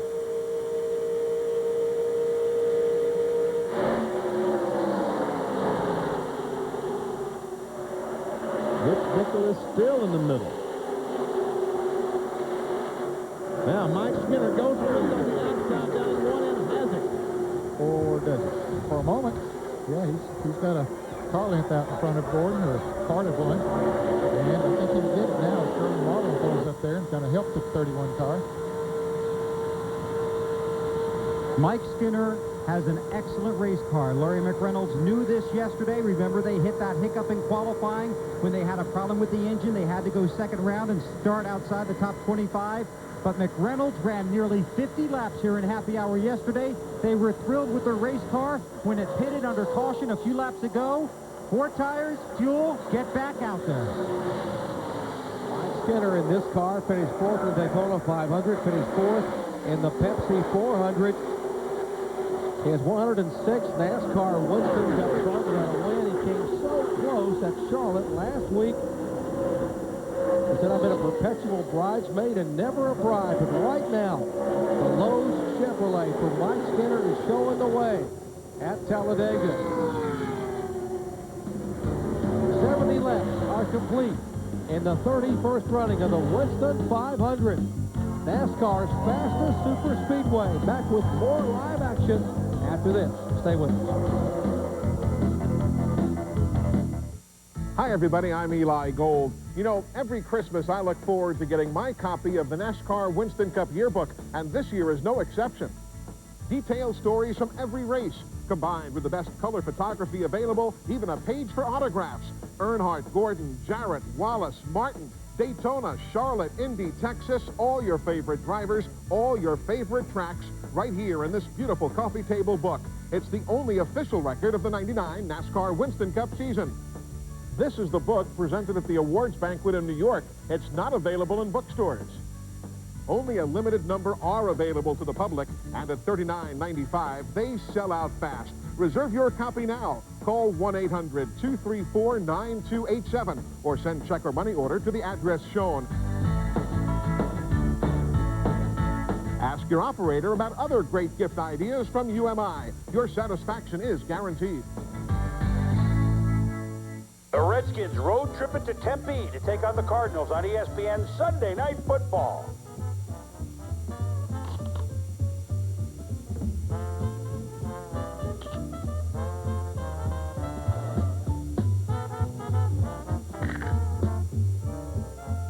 Very funny, guys.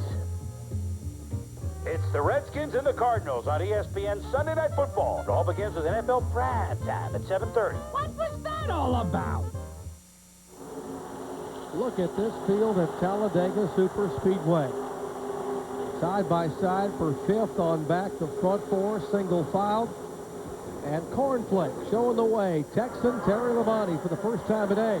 And brother Bobby Labonte hooked up nose to tail. They're the front two. Then comes the Bell South machine for Joe Nemechek and Kenny Irwin. The Texaco colors back in fourth spot. See, Dale Earnhardt has broken his GM Goodrich Chevrolet free of this big group of cars, and he moves into fifth. And those 5 cars have singled themselves out. They'd like to pull away, and they can't do that if those cars continue to run side by side behind them. Now, moments ago, Buckshot Jones in the car number 30. Take a look at this right-wing portion here. Up almost in. Steve Grissom in the car 01. They almost made contact. Man, that was terrific because, you know, normally when you see these cars just wiggle at these, well, actually, you don't even see them wiggle. They lose control before we see the wiggle. That time we saw the thing sideways, and somehow Buckshot managed to save it.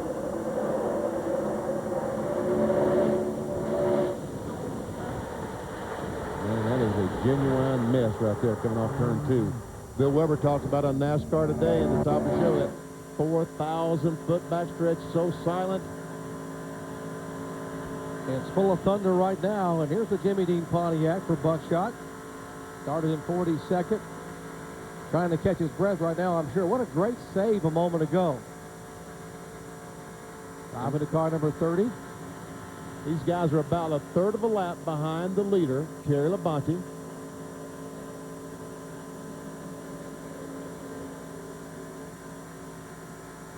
Haven't heard much throughout the weekend from Texas Terry. Qualified pretty well. Started in 8th spot.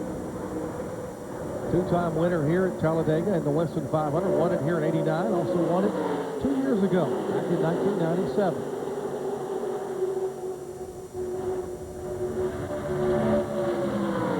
And he's got a good partner there with him, his brother, Bobby, the Interstate Batteries Pontiac. These 4 cars trying to pull away slightly. Earnhardt is the 5th place car. There he is leading that second pack with Michael Waltrip, Tony Stewart.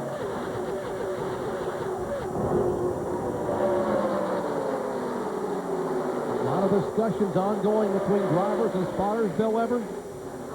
Absolutely, Jerry. Eddie Dickerson is the head chassis builder for Hendrick Motorsports and the longtime spotter for Terry Labonte, working this race today. When Terry got to the front, he said, just stay there. Stay in line. The mess is behind you. If you guys stay in line, we'll run away from those guys. Then he said to Terry, 5 bonus points. I guess your car is pretty good. No response. So Terry remaining quiet even on race day. Call Terry Labonte the Iceman. Very composed, very poised, and very quiet. Only speaks when he has to.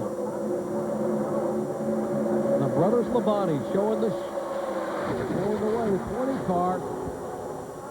Just made a move by Mike Skinner.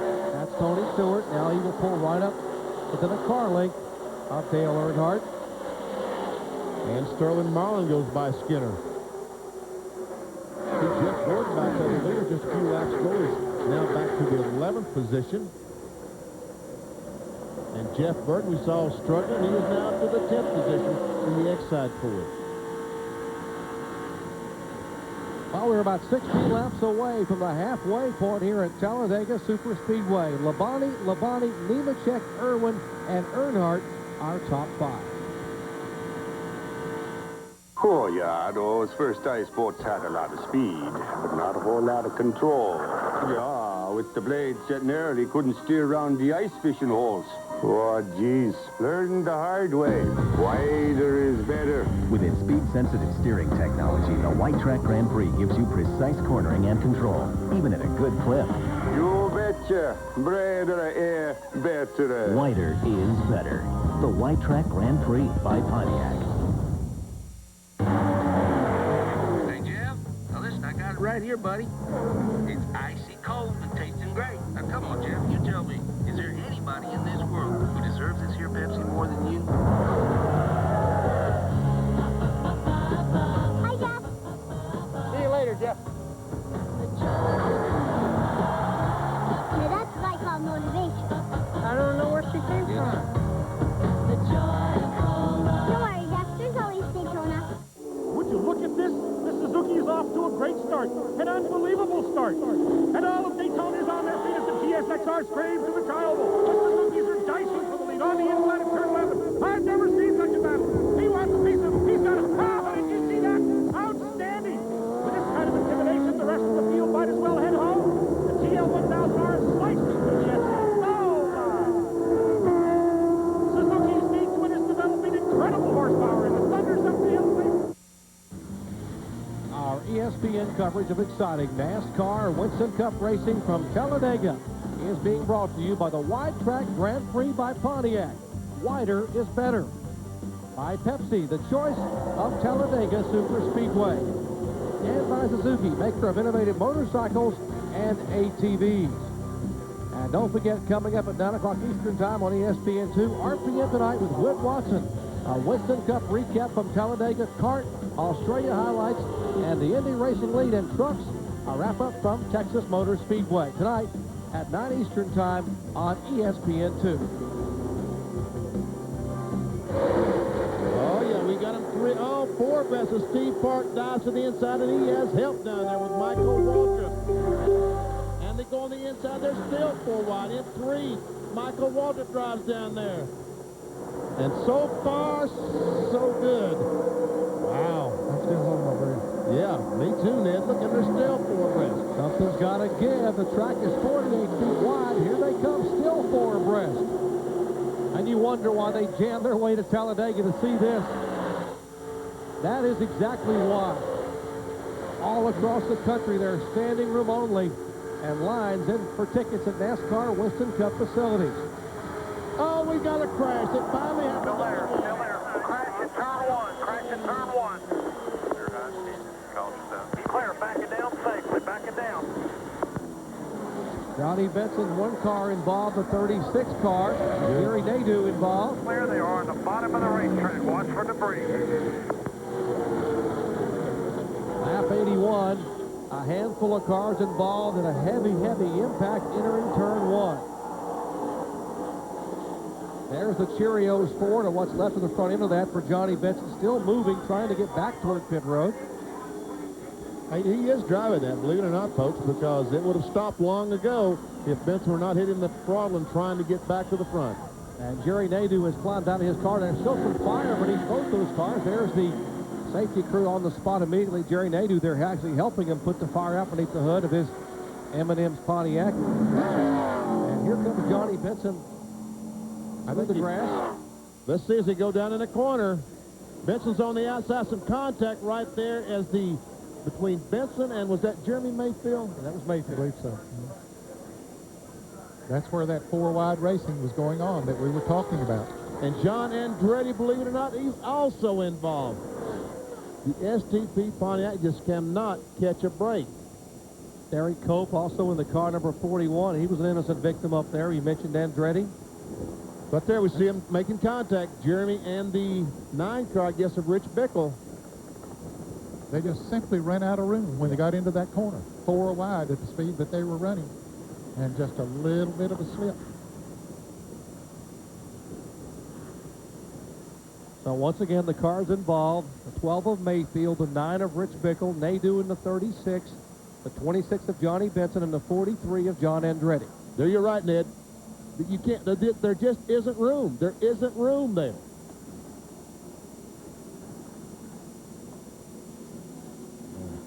It looks like Mayfield may have been moving up because the car on the bottom of the racetrack, Ned, was moving in toward him. Yes, and they had no choice. When you go into the corner, the apex of the turn going in there, something has to give.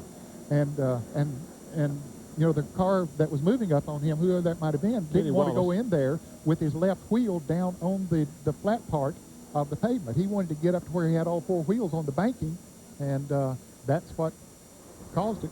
And Kenny Wallace's defense, if he hooks that left front on the apron, he shoots right up across the racetrack in front of the whole field. So let's go down to Bill Weber in the pits. And another parade down pit road. Tony Stewart among the first to hit his stall. This will be a 4-tire change. They're going to go up 1 round on the track bar and an air pressure adjustment. There's the track bar adjustment. The right side tires are on. Working on the 20. Let's check on John. 2 tires for Stewart. Bobby Labonte is in, right side tires only. Jeff Gordon also right side tires. He beats him out. Bobby had to slow down to get around Sterling Marlin to Ray Dunlap. Well, John, there was a lot of radio discussion here between Richard Childress and Dale Earnhardt about what to do. Take 2 or 4. The decision was 4. Too much debris on the racetrack. They are going to lose some track position here, but he came in second, going to lose some spots, but he's got 4 fresh tires. Work being completed on pit road. A lot of teams now trying to get some track position by taking only 2 tires. Second pit stop for the day. You heard Ray Dunlap talking about Earnhardt taking on 4. There's Jimmy Maycar. His driver took on 2 right sides only. Crew now beginning to clean up on pit road. Their second pit stop for the day. Second caution flag of the day coming out on lap 81. 5 cars involved in an incident in turn 1. Take a look at the view that Rusty Wallace had right behind the contact as he will go left, hold his breath, and somehow make it through that mess. Back with more in a moment. Hey! He's in the garage. Hey! If you're going to have a garage, have a garage. And if you're going to use an oil, use an oil. Pennzoil with Pure Base, specially formulated for stop-and-go driving. Like what I've done with the place? Hey, what does this do? Well, that opens up the roof so I can airlift anything in or out of the garage. Stop. Go. Pennzoil. Oh, yeah, those first ice boats had a lot of speed, but not a whole lot of control. Yeah, with the blade setting there, they couldn't steer around the ice fishing holes. Oh, geez, learn the hard way. Wider is better. With its speed-sensitive steering technology, the White Track Grand Prix gives you precise cornering and control, even at a good clip. You betcha. Bredere är bättre. Wider is better. The White Track Grand Prix by Pontiac. Mark Martin drives 200 laps a race in a counterclockwise motion. All that going in circles is enough to put any man into a deep hunger trance. Hardy's Monster Burger. 2 beef patties, 3 slices of cheese, and 4 strips of bacon. Left, left again, left. That's it, Mark. Just a few more 100 miles to go. The Monster Burger, only at Hardy's. Whoa, whoa, whoa, whoa, whoa. got the right idea, but you have terrible form. Okay, let me see your helmet. You want to bend your knees and explode with the hips, all right? Bend the knees and explode like this. Let me get into it. Let me see you do it.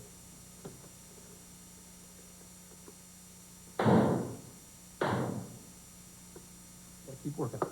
Keep working.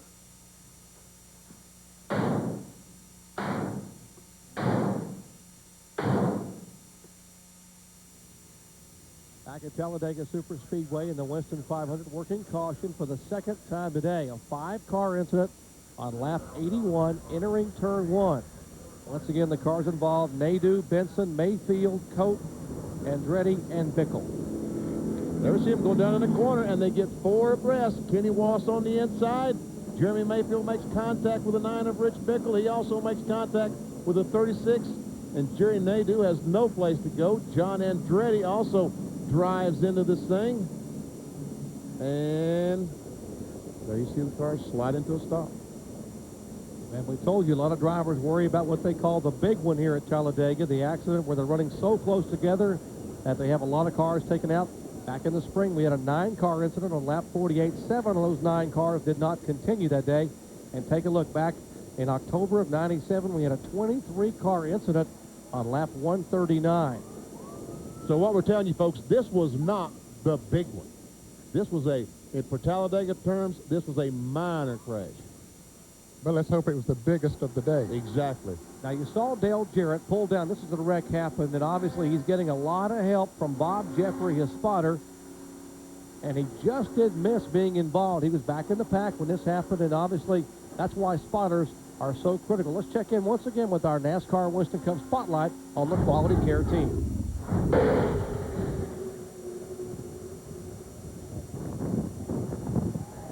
Got to spin here. Stay down. Stay down. Clear high if you need it. Clear high if you need it.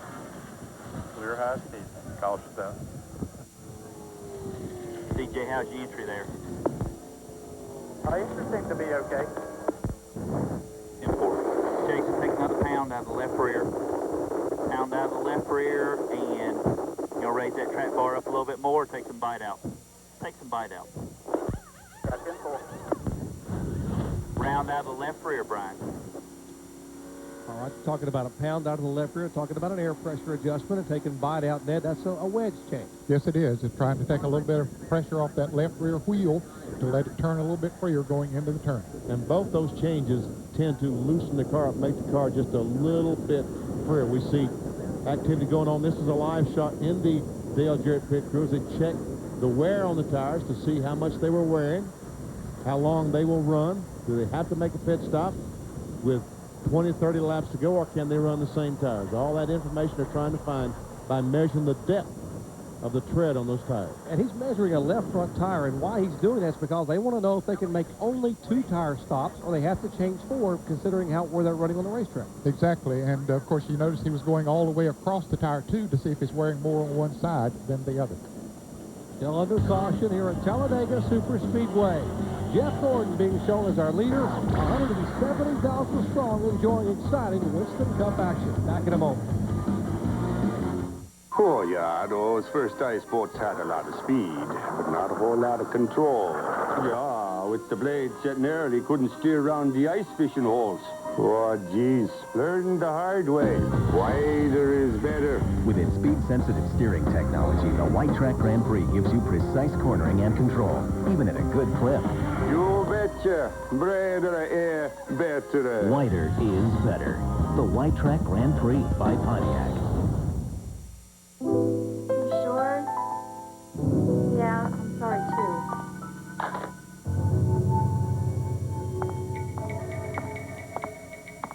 Honey, I tried every locksmith in the city, and they won't take a check. Consider the Visa check card. It automatically deducts from your checking account everywhere Visa's accepted, so you can get what you need. What are you doing in there? Nothing. And get on with life. Visa check card. It's everywhere you want to be. I was born to be a cashier. I've been a cashier for 35 years. That's my office right over there. That's where I do all of my business. Get the muscles working. I know most of my customers by name. Really, I do. Hi, Gabby. How have you been, Rico? Thanks, George. You don't have to stand in my line because I'm fast. For me, it's an easy job because I have so much fun doing it. Our goal here at Home Depot is to have the lowest prices in town. If you find an item in another store for a lower price, we'll meet and beat that price. Does that make you happy, ma'am? Extremely happy. People deserve good prices because money is hard to come by. Registration day at Bristol University is always chaotic. Students vie for limited class space. Thank you very much. And it's not uncommon for lines to swell for the more popular courses. If I flunk, can I take the course again? Will you be doing those special stretching exercises this year? Before every class. Can I buy a used uniform, like the one you're in? We're talking tight spandex, right? Sunday NFL Countdown at 11 on ESPN. Exciting ESPN NASCAR action from Talladega. Now coming up later today at 5 p.m. Eastern Time on ESPN2 for the second time this season, the NHRA travels to the Texas Motorplex for the Revell Nationals. Defending champions include Top Fuel Gary Skelsey and Funny Car John Force, both going for their third straight win at the Motorplex. The Revell National today at 5 Eastern Time only on ESPN2. For more, log on to ESPN.com, a part of the Go Network, go.com. Let's check in the pits. I think Bill Weber is caught up with Jerry Nadeau. And I saw a brief smile from Jerry Nadeau. Tough to do. Wild ride for you. What happened? Not really sure. I mean, I noticed there was a few guys. I think they went 4 wide, and somebody dropped it on the bottom, and somebody got into the 9 car and sent him up the racetrack, and I was behind the car that he hit, and I slowed it down good enough, but I got popped from behind, and there ain't much you can do when you get in a situation like that. I mean, I feel bad for these M&M's Pontiac team. I mean, this is a good race car. I can go racing again. It's just I feel bad for these guys. They got to work on this race car. Yeah, you roasted some of those M&Ms out there, too, didn't you? Yeah, I tell you what, it got damn hot quick in that car, and while the car was rolling, I was actually getting out of the race car, and I got hit from behind. So luckily enough, when I got turned around, the wind took the flames the other way and kept off my leg, but I'm okay. Okay, Jerry Nadeau says he's okay, very disappointed. To John Kernan. Sterling Marlin just came down pit road moments ago. He was one of the cars that took on 4 tires instead of just 2 on my end of pit road. They had some lug nuts loose on the left side. He felt the vibration, came in, they tightened those lug nuts, sent him back on his way, but it dropped him way back to the 33rd spot. Bobby Labonte, who came into the pits leading, is now in the 3rd position. Had a little problem getting out of his pits because Sterling was pitted in front of him. But the big story there is Jimmy Maycar changed his mind at the last minute. They were going to take on 4 tires, but he decided not to give up track position because he anticipated the moves of some of these other teams of taking on only right side tires. So right before Bobby pulled it to the pit stall, Jimmy Maycar said, no, 2 tires only, to Ray Dunlap. Well, John, it was a gamble for Elliott Sadler. They took on right-side tires only, but what a move they made. Started 34th today. They were running 23rd whenever the caution came out, and right now they are currently 8th place, so they've really made a big move by taking on 2 tires only. As I told you, Earnhardt took on 4. He only lost 2 positions, but Chad Little may have been the big loser on that round of pit stops. He came in 17th place, has a problem with the transmission, tried to take 2 tires, but stalled the car, and he has dropped way back to the end, like 35th or 36th. Now let's go to Bill Weber. With a disappointed Johnny Benson, who had worked his way close to the top 10, and then you got in the middle of this. What happened? I'm not sure. I mean, I heard 4 wide on the radio, and I knew that couldn't be too good getting into the corners. So you can get away with that in the straightaways, just not in corners. And I don't know if somebody got squirrely, and in the minute that happens, you're going to hit somebody. In the minute it hits, you get a chain reaction, and you know, then after that point in time, I got hit in the left rear and spun out. Okay, Johnny Benson, he's okay, but his car certainly in a very bad shape in the NASCAR Winston Cup garage. Under caution at Talladega. We'll be right back. Hi, everybody. I'm Eli Gold. You know, every Christmas I look forward to getting my copy of the NASCAR Winston Cup yearbook, and this year is no exception. Detailed stories from every race, combined with the best color photography available, even a page for autographs. Earnhardt, Gordon, Jarrett, Wallace, Martin, Daytona, Charlotte, Indy, Texas, all your favorite drivers, all your favorite tracks, right here in this beautiful coffee table book. It's the only official record of the '99 NASCAR Winston Cup season. This is the book presented at the awards banquet in New York. It's not available in bookstores. Only a limited number are available to the public, and at $39.95, they sell out fast. Reserve your copy now. Call 1-800-234-9287 or send check or money order to the address shown. Ask your operator about other great gift ideas from UMI. Your satisfaction is guaranteed. My Sports Center meal starts at 9:53 a.m. with the Did You Know as my appetizer for the 10 o'clock show, which is my main course. And for dessert, I don't know, the ice cream with the cookie dough is pretty good. A rivalry is only as good as the players involved. With Brian Leach and Eric Lindros, you know you'll have one of hockey's most intense matchups. Flyers-Rangers, Friday at 8 on ESPN. This is a sport where the work of weeks and months is measured in hundredths of a second. This is a sport where glory and fortune can all come down to a gallon of gas. This is a sport where fans buy seats they never sit in, and they couldn't be happier about it. This is a sport that truly revolves around its fans. In fact, the drivers even go door to door to get the fans to come to the track. This is NASCAR. Back at Talladega Superspeedway, perfect timing. We get set for the restart here after 2 caution flags. Latest involving 6 cars. And one reason you see the cars so high on this restart, under NASCAR Winston Cup rules, you can only pass on the right-hand side on the restart. So all these guys protecting that outside. If a car passes on the inside, NASCAR will black flag that car. So everybody has to run high and protect that outside. That is until they get to the start-finish line. Once they get to the start-finish line, then they can make a pass. As we just saw, Steve Michael Walker dove to the inside and made a pass, but that was okay.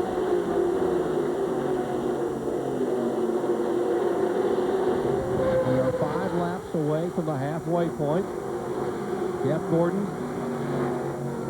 DuPont Chevrolet, 2 consecutive wins, trying to go for 3 in a row.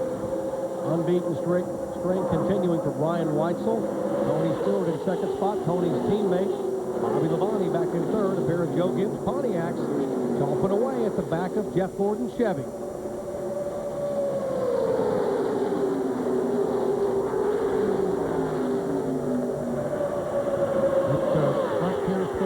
They're content just to run in single file here for the moment, which is the smart thing to do. There goes Bobby Labonte on his inside of his teammate. Earnhardt says, okay, buddy, I'm going with you.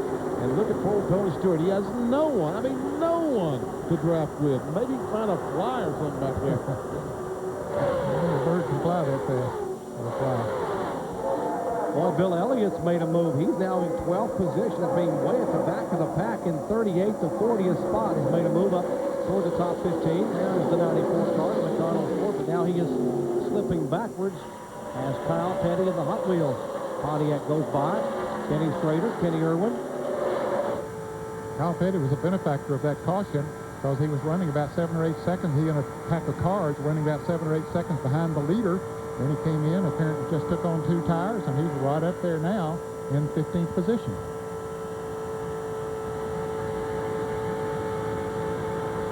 Joe Nemechek, the Bell South Chevy, just drives right by Bill Elliott.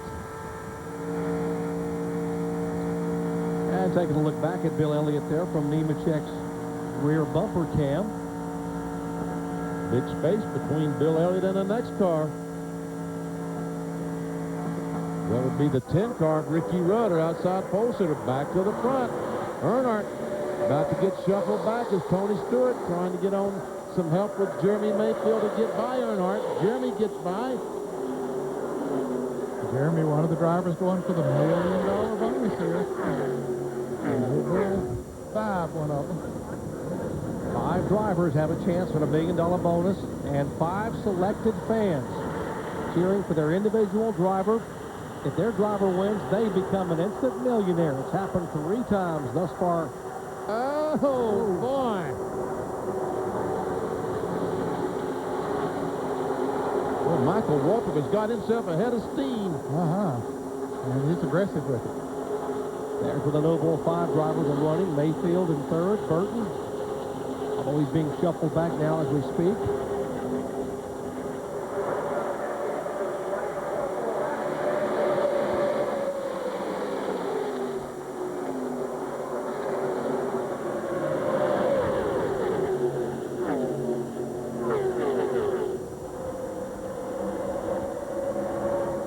Steve Park, Jeff Burton, Terry Labonte, Rusty Walsh, all these guys in the middle of a 3 wide.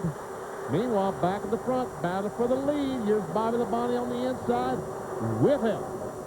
And Jeff Gordon on the outside with help. And he prevailed. How about Elliott Sadler in the Sitco car? Give a call to the Wood Brothers team. Sadler right in there, tucked in behind the car number 3 of Dale Earnhardt. Look at Gordon go always from the top of the racetrack down across the bottom. We knew yesterday in happy hour he had a good race car because he practiced some of those moves. He could go anywhere he wanted to with that Patrol Chevrolet. Still working that good today.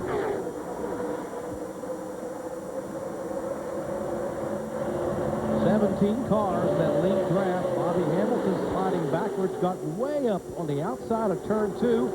Had to back out and gather it back in. He's now at the very tail end of that draft.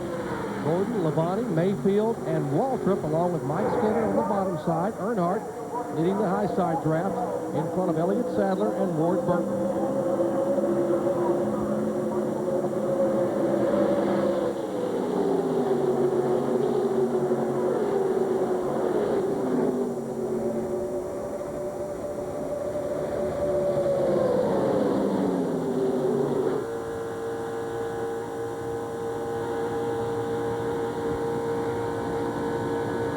Apparently there is at Talladega always a lot of spotter communications among drivers. We're going to show you in our NASCAR Winston Cup Spotlight how it works with the 88 car.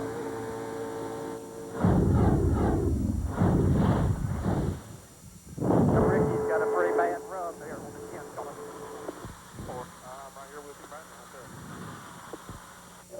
Yeah, 4. I'm right here with him right now. I'm telling you. Going over to Ricky Rudd's spotter. That's Side is.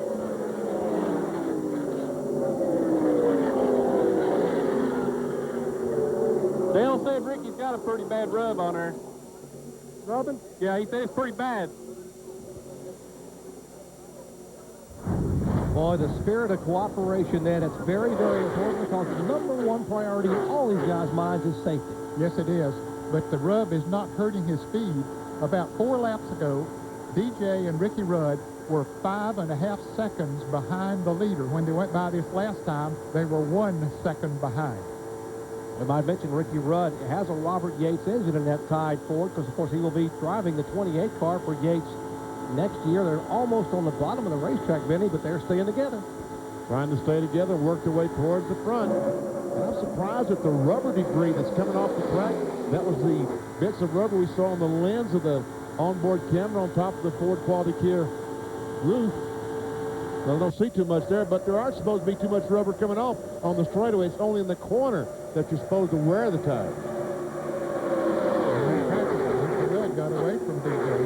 Ricky has a good, fast race car. He qualified on the outside pole. That was very evident that he had a good, fast race car. And one of that Ruggers haven't seen any smoke yet.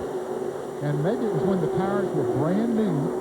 And sometimes you go into a corner and while they're sticking real good, the body will lean over just a little bit and you get a little bit of a rub, and then after they run a couple of laps and they don't stick quite as good, then and the air pressure builds up, well then that takes that away. You don't get as much flex in the sidewall. Maybe that's why it starts rubbing.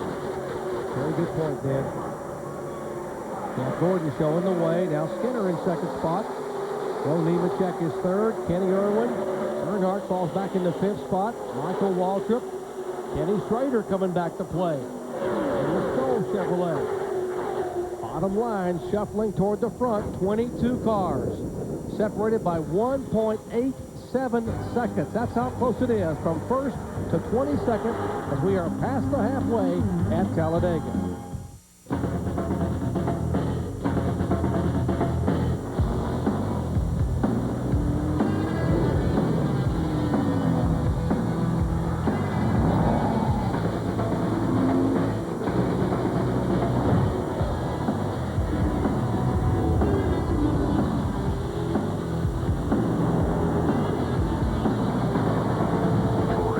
Head for the mountains of Busch Beer, proud sponsor of the NASCAR Busch Series. So what you're saying is you can't change your oil every 3,000 miles because you're too busy. So you push it. Just like your cheap brother-in-law at one of those all-you-can-eats. Hey, it's your car. You want to learn the hard way? Be my guest. This is reformulated Quaker State. Protection beyond 3,000 miles under any driving conditions. You ought to change your oil on time, but if you can't, can you say insurance? Quaker State. It's been tested. It works. What more do you need to know? You have meditated for 3 months. Yes, Master. And what have you learned? One thing, Master. Yes? Nobody in the world sells more real estate than Remax. Remax Associates average more experience and more sales than other real estate agents. So why in the world would you ever call anyone else? You have done well, my son. Thank you, Master. Remax helped us find this place, you know. Cool. Oh, yeah, those first ice boats had a lot of speed, but not a whole lot of control. Yeah, with the blades setting early, couldn't steer around the ice fishing holes. Oh, geez, learned the hard way. Wider is better. With its speed-sensitive steering technology, the White Track Grand Prix gives you precise cornering and control, even at a good clip. You betcha. Bredere better. Wider is better. The White Track Grand Prix by Pontiac. Back at Talladega Superspeedway, I'm Jerry Punch, along with Ned Jarrett, Benny Parsons, Ray Dunlap, Bill Weber, and John Curtin. Hope you're enjoying our coverage of NASCAR Winston Cup action. Now, earlier we told you, we showed you in our spotlight that Dale Jarrett's spotter, Bob Jeffrey, went over to Ricky Rudd's spotter and said, hey, DJ said you've got a significant rub on that right rear tire on the car number 10. Now, let's show you from the bumper cam of the car number 99 of Jeff Burton what we're talking about. And you can see the damage there to the right rear tire where the quarter panel has been knocked in against the tire, so that's where the rub came from. But it doesn't appear to be that bad now, so maybe when the air pressure built up, as Ned talked about, the rub did go away. Oh, what a tough break. The 25 car of Wally Dallenbach. Bill Weber was having a great run today. What's wrong? After being fastest in happy hour, Jerry was having a good run, but they've had fluid leaking. They're going to put fluid in and crank it up, but it was leaking fluid. They saw smoke coming out on the racetrack. Wally said he couldn't hold the car anymore, so he brought it behind the wall. They're looking, obviously, in the engine compartment. There is a fluid leak, and they're desperately searching for that now. That's Tony Furr, the crew chief there to the left front of your screen. That's him you heard on the radio talking to Wally Dallenbach. What a tough break for Wally. Our Budweiser race recap shows you that Jeff Gordon is our leader, has led 62 of 102 laps thus far. There have been 18 lead changes, 2 caution flags for a total of 12 laps. That's why the average speed down under 160 miles per hour. Our lap leaders: Jeff Gordon, Sterling Marlin, Terry Labonte, Ricky Rudd, and Wally Dallenbach, along with Mike Skinner, Bobby Labonte, Rusty Wallace, Brett Bodine, and Ken Schrader. Add Jeffrey Bodine, Michael Waltrip, Joe Nemechek, and Tony Stewart to that list. Now, off the track, you saw Wally Dallenbach's car being worked on. Chad Little is going back to the garage here with a transmission problem after that last pit stop. Rich Bickle is back there as well, and Jerry Nadeau's car involved in an incident. They're working on the front end of that machine. Out of the race, Johnny Benson and Andy Hillenberg.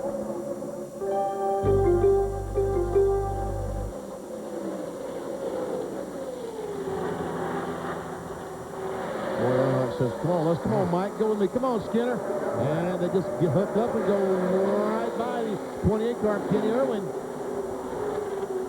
Bobby Labonte wants to come right with them. The Interstate Batteries Pontiac sort of leaves Kenny Irwin hanging down there by himself.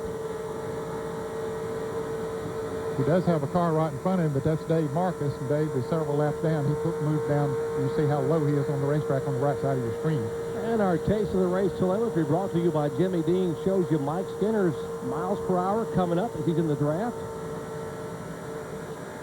Now, as he gets side by side with Earnhardt, we see the speed going down. We saw him up to 198 miles per hour. When Earnhardt pulled alongside, we saw it go all the way down to 187 miles per hour.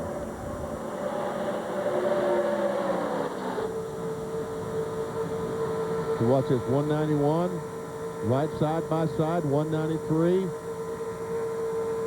194. Now, Tony Stewart is pulling up on the back bumper of Mike Skinner, so I guess that's Terry Labonte, actually. Hopefully we'll get some more speed. Yeah, here goes Earnhardt trying to take the lead from Jeff Gordon. He goes in the middle. He's on the outside. Bobby Labonte, who's he going to follow? Wow, look at that move by Earnhardt. And listen to this crowd as they begin to scream Earnhardt from the high side to the bottom of the racetrack to the middle of the racetrack. And look at them waving their hats as he comes by. And Earnhardt is the leader. Gordon in second spot, and Mark Martin making a move in the middle of that pack. That's the first lap that Earnhardt has led today, isn't it?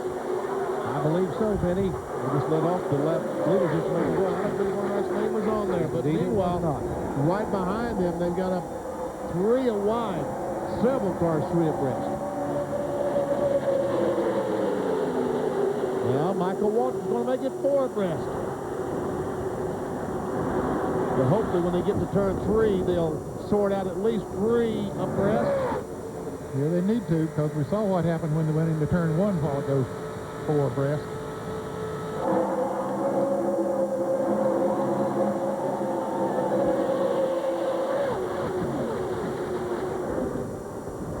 That's why they call it White Knuckle Weekend here at Talladega. And your Winston Cup points leader, Dale Jarrett, is right in the middle of that mess. There's the 88 car that's flashing by. He's now being shown all the way up in 7th position. That's his highest position of the day. So since that last pit stop when they made the adjustments, Todd Parrott and the crew have gotten the quality care Ford dialed in, and Jarrett's beginning to make a move. Jeff Burton, the X-side car, right behind Terry Labonte. Meanwhile, here goes Jeff Gordon back by Earnhardt. He has Bobby Labonte coming with him. Joe Nemechek on the outside. Michael Waltrip are all trying to team up and put Earnhardt to the back. Nobody willing to help Earnhardt. Here comes his teammate, Mike Skinner, now pulling up on the inside. Maybe those two can help make their way back up toward the front. There's the Circuit City bumper cam looking back at Michael Waltrip's car. That's the second and third place machine. I should say that's the 42 car of Joe Nemechek. Earnhardt back to the 8th position that time.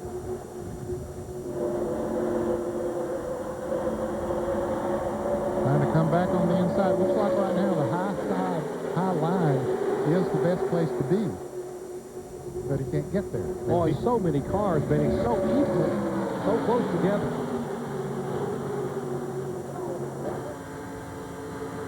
Rusty Waltz, the Miller Lite onboard camera. Kenny Schrader right behind him. On the inside of him is Dale Earnhardt as Mike Skinner tries to come up and help Earnhardt. Oh, Skinner and Schrader almost have contact.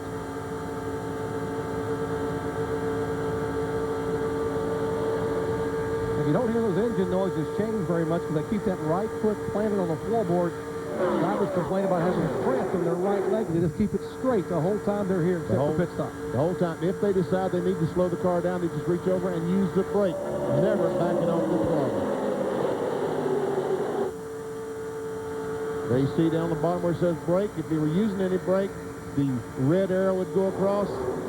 Wide open as you go down in the corner. Now, the cars behind them sometimes might have to reach up and just tap it with their left foot.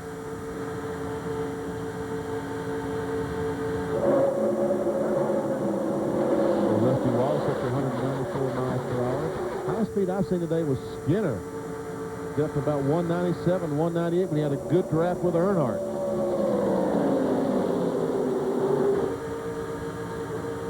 There we see 198, Rusty Wallace. That's the same car. Sorry, Benny, go ahead. The 28 to 33 car, Kenny Schrader, decided he was going to try to go inside of Rusty Wallace. Then he decided against him when he backed off the throttle because he had to squeeze him out. Rusty, you saw him immediately lose 2 spots as DJ goes into 3rd. High side's clear.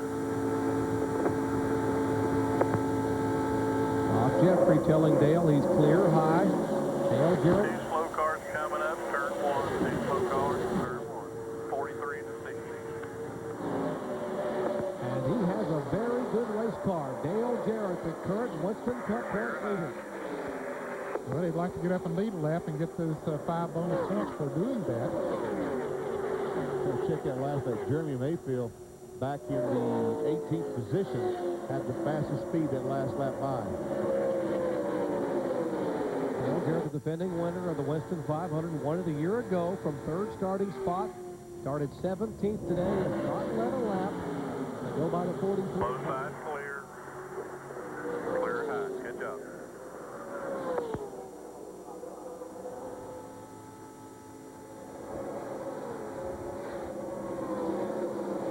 Well, it's getting racy back in the pack there. John Andretti all the way down on the flat part of the racetrack, just trying to get out of the way. His car aiding from being involved in that accident. Jeff Burton down on the inside of Earnhardt, trying to make the move. Now Earnhardt and Mark Martin will hook up in the 3 and 6 cars in the middle. They are 4 abreast. Car coming up to 25 at 42 knots. They made it through. That was Jeffrey Bodine on the very top of that 4 wide. Now the 4 cars there trying to pull away. They're in single file with those cars racing side by side back there. 3 Chevrolets and a lone Ford in the front 4 cars as that draft begins to pull away. 112 laps are in the books. Jeff Gordon continues to be our leader. It's a story about a man and a bear. Together they learned. They grew. They faced the long winter with little food. After that, it's just a story about a bear. Ready for your own outdoor adventure? Enter Napa's Great Outdoor Adventure Sweepstakes and Sale. You could win a 99 Chevy Silverado, a Kawasaki ATV, or one of over 5,000 Poulan chainsaws. Enter at a participating Napa Auto Parts store today. You know, this place reminds me of a guy I knew named Julius. Another Del Waltrip story. No, really. This guy, he was in the junkyard one day, kicking around, and he found a rocket booster. So he says, I'm going to set myself a land speed record. Now, he got that thing up to speed. He hit the switch. He took off into outer space. So whatever happened to him? He came down out here somewhere. Get out of here. Oh, Now, Kmart. Oh, yeah, those first ice boats had a lot of speed, but not a whole lot of control. Yeah, with the blades setting early, couldn't steer around the ice fishing holes. Oh, geez, learned the hard way. Wider is better. With its speed-sensitive steering technology, the White Track Grand Prix gives you precise cornering and control, even at a good clip. You betcha. Bredere better. Wider is better. The White Track Grand Prix by Pontiac.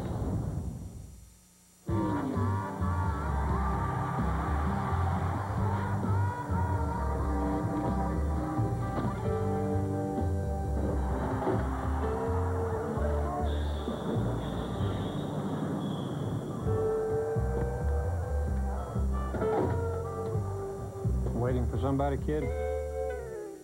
These on this for my mom, my dad, my uncle. How much stuff you got in that bag? Welcome back to Talladega. Dale Jarrett is our leader. 42.75 and 28 behind. He will get those 5 official bonus points. Now, he has led a lap. Bobby Labonte's led a lap. Mark Martin has yet to lead the lap. Let's show you how DJ took the lead. Going in turn 3. He just moves to the outside, and Jeff Gordon goes down the corner. DJ drives up on the outside, and then Joe Nemechek decided he'd go up with DJ because the outside line seems to be just a little bit faster right now because of momentum. And all the guys on the outside say, okay, we're going to follow Jarrett, and left Jeff Gordon out by himself. And Jeff Gordon has now fallen back to about the 12th position as he tries his best to work his way back to the front. Jarrett and Nemechek, the top 2. Then comes Michael Waltrip. There's the quality care Ford from 17th starting spot. There's a look. He finally led a lap on lap 116. Not important how early you lead or how often. It's when you lead, Ned, right? The last few laps when he wants to be up there. That's when you really want to be up there, but you like to get up there as quick as you can and get those 5 bonus points.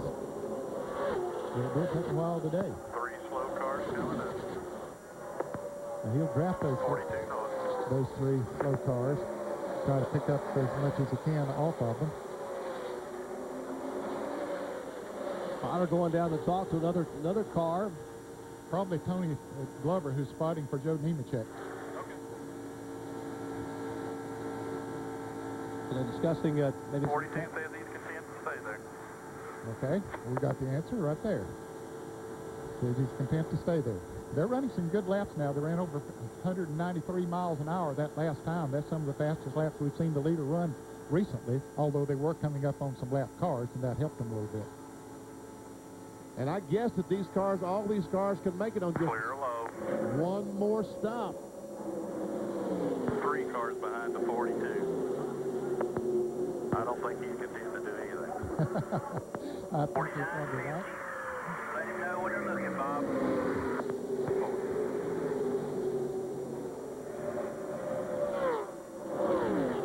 I said, Bob, that's a pretty fair assumption that the 3-car, Dale Earnhardt, if he gets a chance to lead this race, look out, he's going to lead. He'll do it. Getting a run on you here. Not a patient bone in Earnhardt's body, I would guess to say. It looked for a moment like they might be able to single file and pull away, but they haven't been able to do it. We haven't seen anybody do it today. Most of the time at this point of the race here at Talladega, you'll see 5, 6, 7, or 8 cars that single out, get in single file, and are able to pull away from the rest of the field. But we haven't seen it today. That just shows how close the cars are. You see Chad Little's car number 97. He's back out of the garage area after working on the transmission. We might mention that Wally Dallenbach is back on the racetrack. They replaced the power steering pump on his Budweiser Chevrolet. He is back All on the still race. up high now. They're all still up high. Yeah, I thought that little deal worked pretty good for DJ. He might remember that when he went down the corner high and dove real low. Seemed like he got about a car length advantage on these cars. I think that's what he was doing, was testing that situation right there, Benny, to see what it would do.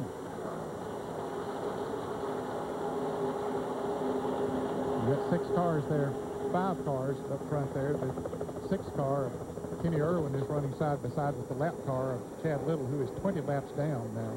DJ, how's your car out front? Car's good out front.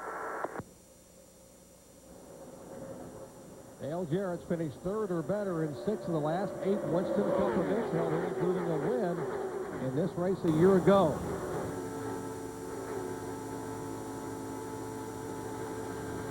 There's Todd Parrott. You see left side of the screen. I've talked to the first 4 cars behind you. They all say they won't stay in line.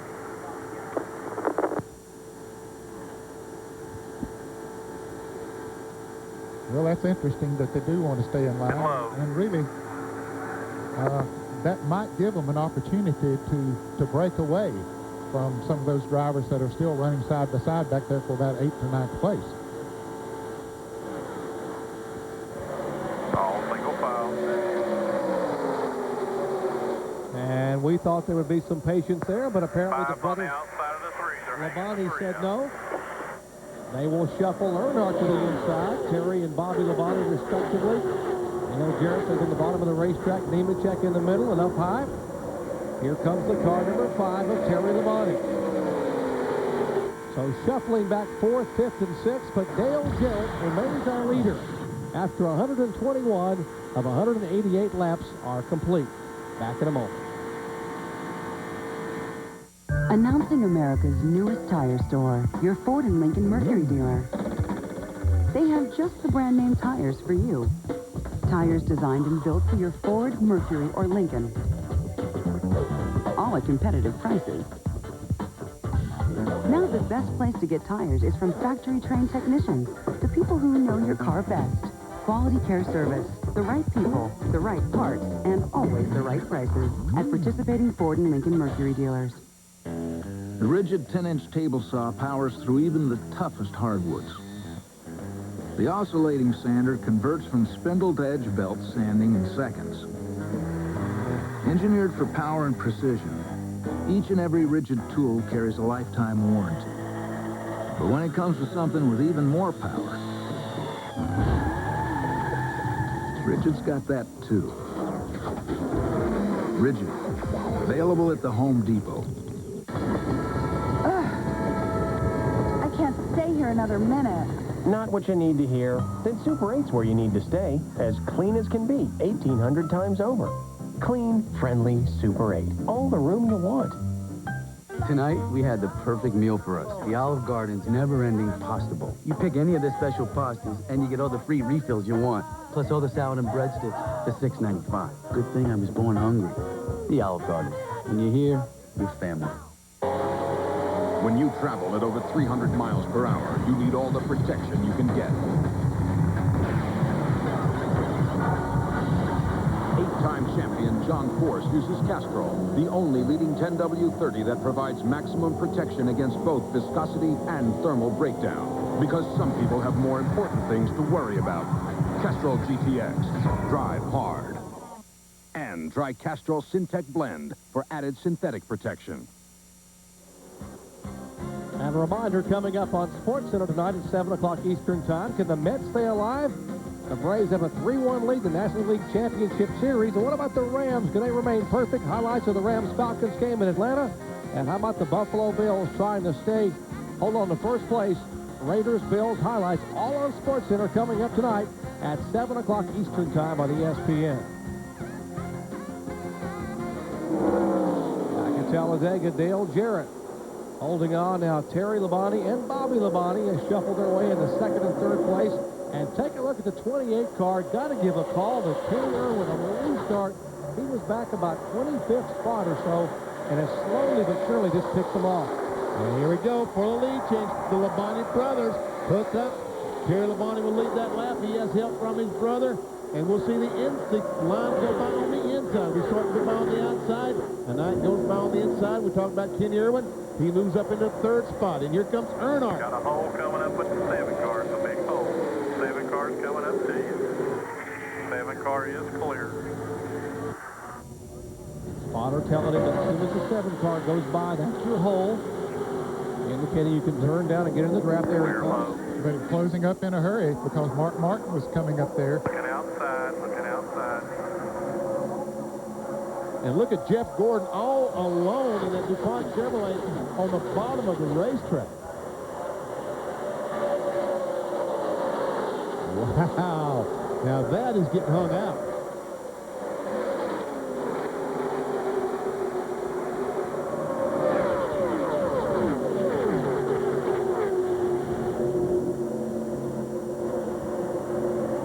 Six cars in the lead race.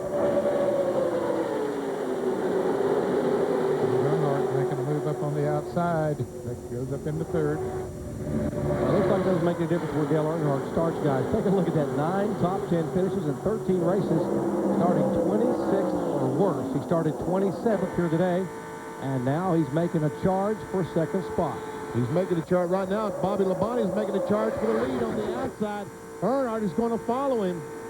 Now Terry Labonte is the odd man out. Well, Bobby didn't mind hanging his brother down there, did he? It's okay, I got to go. He moved over to try to help his brother get a little bit of snip, but it's not going to help because this outside line is going by. And poor Kenny Irwin, what happened to him? He was third just a moment ago. He's back in 10th place now. But he's still not far behind the leader. Now, Bobby Labonte doesn't mind having his brother Terry as a dancing partner, but he'd like to have his teammate Tony Stewart. But where's Tony? What happened to the Home Depot Pontiac, Bill Weber? Well, the car is good, but it's still a rookie driver in there. And remember, he is working on 2 tires here. But Tony lost his rhythm a little bit, lost his place in line, got shuffled out. Now he's riding around, being patient, trying to watch and learn, and hopefully will be able to climb his way back up to the front. But right now, he's at the back or near the back of that pack trying to make their way forward.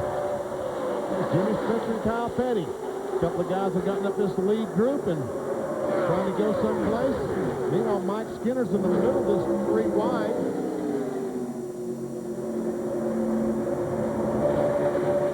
And Skinner squeezes up right in front of Ward Burton. Meanwhile, we have Terry Labonte, Kenny Irwin, Jeff Gordon, Jimmy Spencer trying to get something going on the bottom of the racetrack. And it looks like right now that outside line gets a little bit more momentum. There is Spencer right in front of Kenny Wallace, right behind Jeff Gordon, and he was commenting on.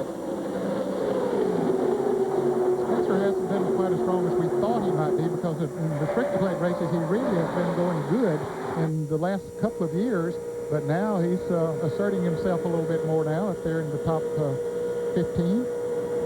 Coca-Cola on board with Jeff Burton, the guy going for $1 million. If he can pull it off, he's pulled it off twice this year. Has won that $1 million bonus from the folks in Winston. Right now, he's in 12th position. And Jeff's fan is Byron Pratt from Houston, Texas. Hoping to become a millionaire. And look at where the No Bull 5 cars are running. Mark Martin is 6th. Ward Burton back in 10th spot. Jeff Burton being shown back in the 12th position. Jeremy Mayfield is 19th. And Kevin LePage back in 22nd.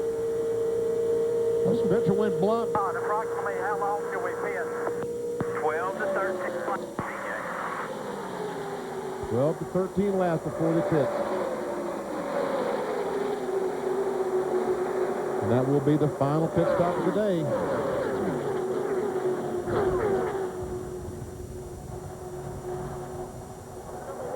Oh, we see now the 31 cars come down the 88 trying to figure out when they're going to pit, because you have to have help when you pit. You have to have someone else come in. You cannot be out there by yourself. And there's representatives from the Phillips team there for Michael Waltrip.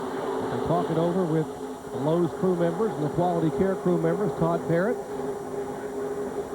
This is one time that you don't hold back secrets. You want to work those things out. Want to be open and honest. Yeah. If you're going to need help to come down pit road and get back up there. Now, the last 5 or 6 laps, it's every man for himself. But front 4 cars, single file. Bobby Labonte, one of 16 different cars that have led this race today at Talladega, Alabama. Why is NASCAR racing becoming America's #1 spectator sport? You're seeing it right here. Back with more in a moment.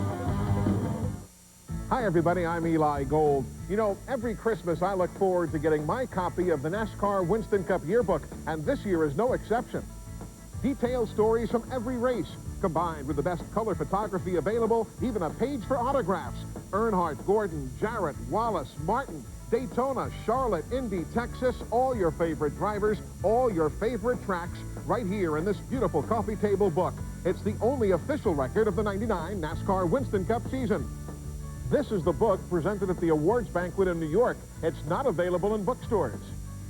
Only a limited number are available to the public, and at $39.95, they sell out fast. Reserve your copy now. Call 1-800-234-9287 or send check or money order to the address shown.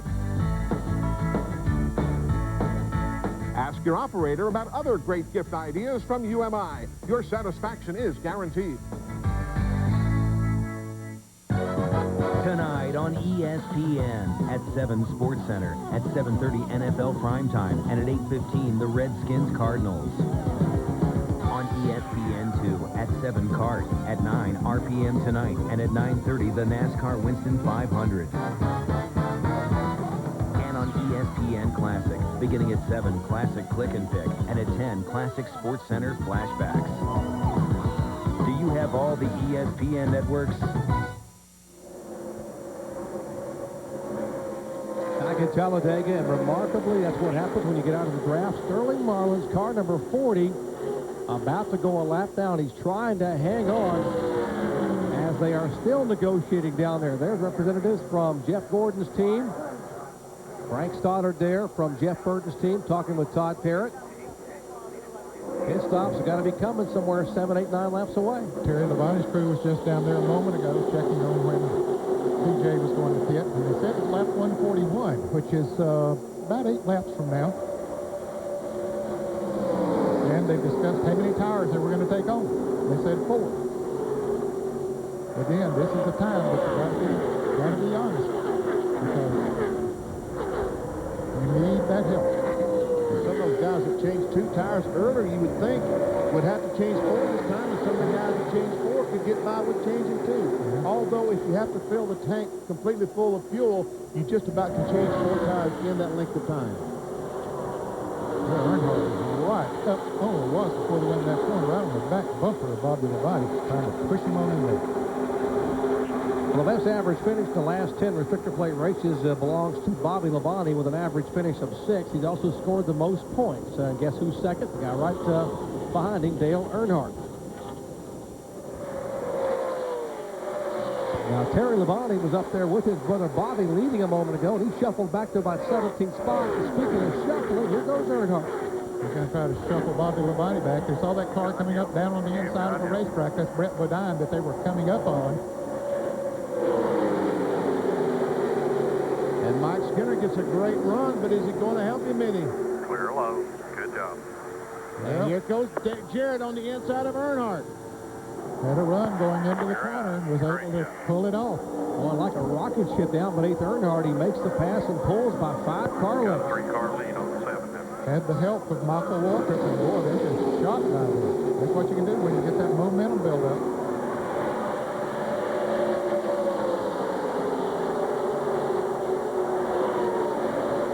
Should be about 6 laps away, make it 5 laps away from what is expected to be the final pit stop of the day. Now, some cars will begin to come in the next 2 laps. Remember, it all has to do with who you made a deal with. They can make it the rest of the way from here. Their window is open as far as fuel is concerned, right, Ned? Yes, they should be able to go, once they stop now, they should be able to go the rest of the way as far as fuel is concerned. At this point, 52 laps. When we come back, it'll be 51 laps to go, and they can go that far easily. As you come off the corner, we can see that it's not going to be Jarrett. This group of cars this time making a pit stop.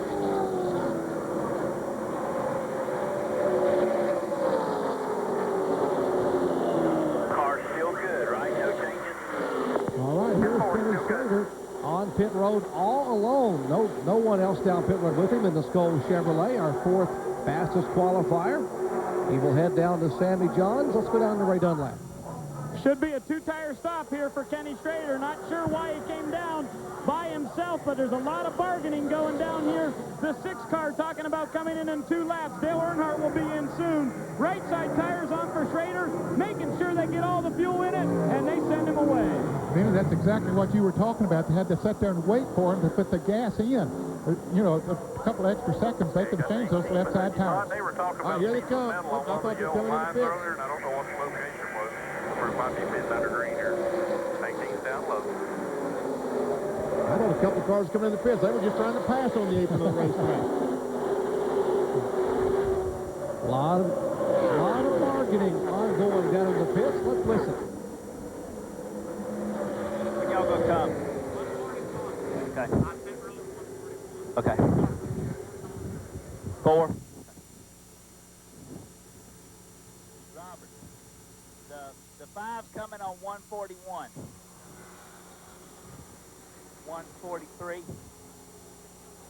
gotta get 4. Yes, I'm gonna get 4. You know what I'm saying? 4's Frankie. Tires, man. You know what I'm saying? Even though they look good, it's just, you know what I'm saying? We got 4 a while ago. It's the best car. Boy, Frankie Stoddard to Frank would like to be able to get 2 tires and maintain the track position. But Todd Parrott saying, I got to get 4. And he's trying to take care of his driver. Also know that 4 tires does make a difference for him when you got 4. Absolutely makes a difference. Now, if Todd Parrott changes 2 tires, Now the 18 will be pitting this lap. you never want to play poker with him, I'll tell you that. John Turner. Bobby Hamilton is in. He thought that he had a loose wheel after that last caution, but he did. It'll be a 4-tire change. He hung on to the car. He lost a little bit of ground, but here he is on pit road by himself, waiting for the left side for the fuel to go in. He is down and away. All right, Bobby Hamilton, the Kodak Chevrolet. We'd expect to see the leader peeling off. I think Bobby Labonte is definitely going to peel off. He has peeled off. 18, several other cars coming. There's smoke. Somebody's blowing up coming down the front straightaway. That is Terry Labonte. That is Terry Labonte in the car number 5. Motor down the front straight. 5-car blue motor. And the yellow flag is out, but there are cars on pit road. Some of them is going to go on. Bobby Labonte is going to stop. And I think it'll be to his advantage to do that. John Kernan? I think you're exactly right, Ned, because of the slow lap time to come back around the racetrack. Jimmy Makar made the call to go ahead and take on 4 tires to Ray Dunlap. Dale Earnhardt did the same thing, John. He decided he might as well pit. They're already here. It's a 4-tire change right now, and they've got the gas in, plenty of gas. Earnhardt's down and away. Mark Martin and a few others stayed out there on the racetrack, and now they'll get to come down the pit.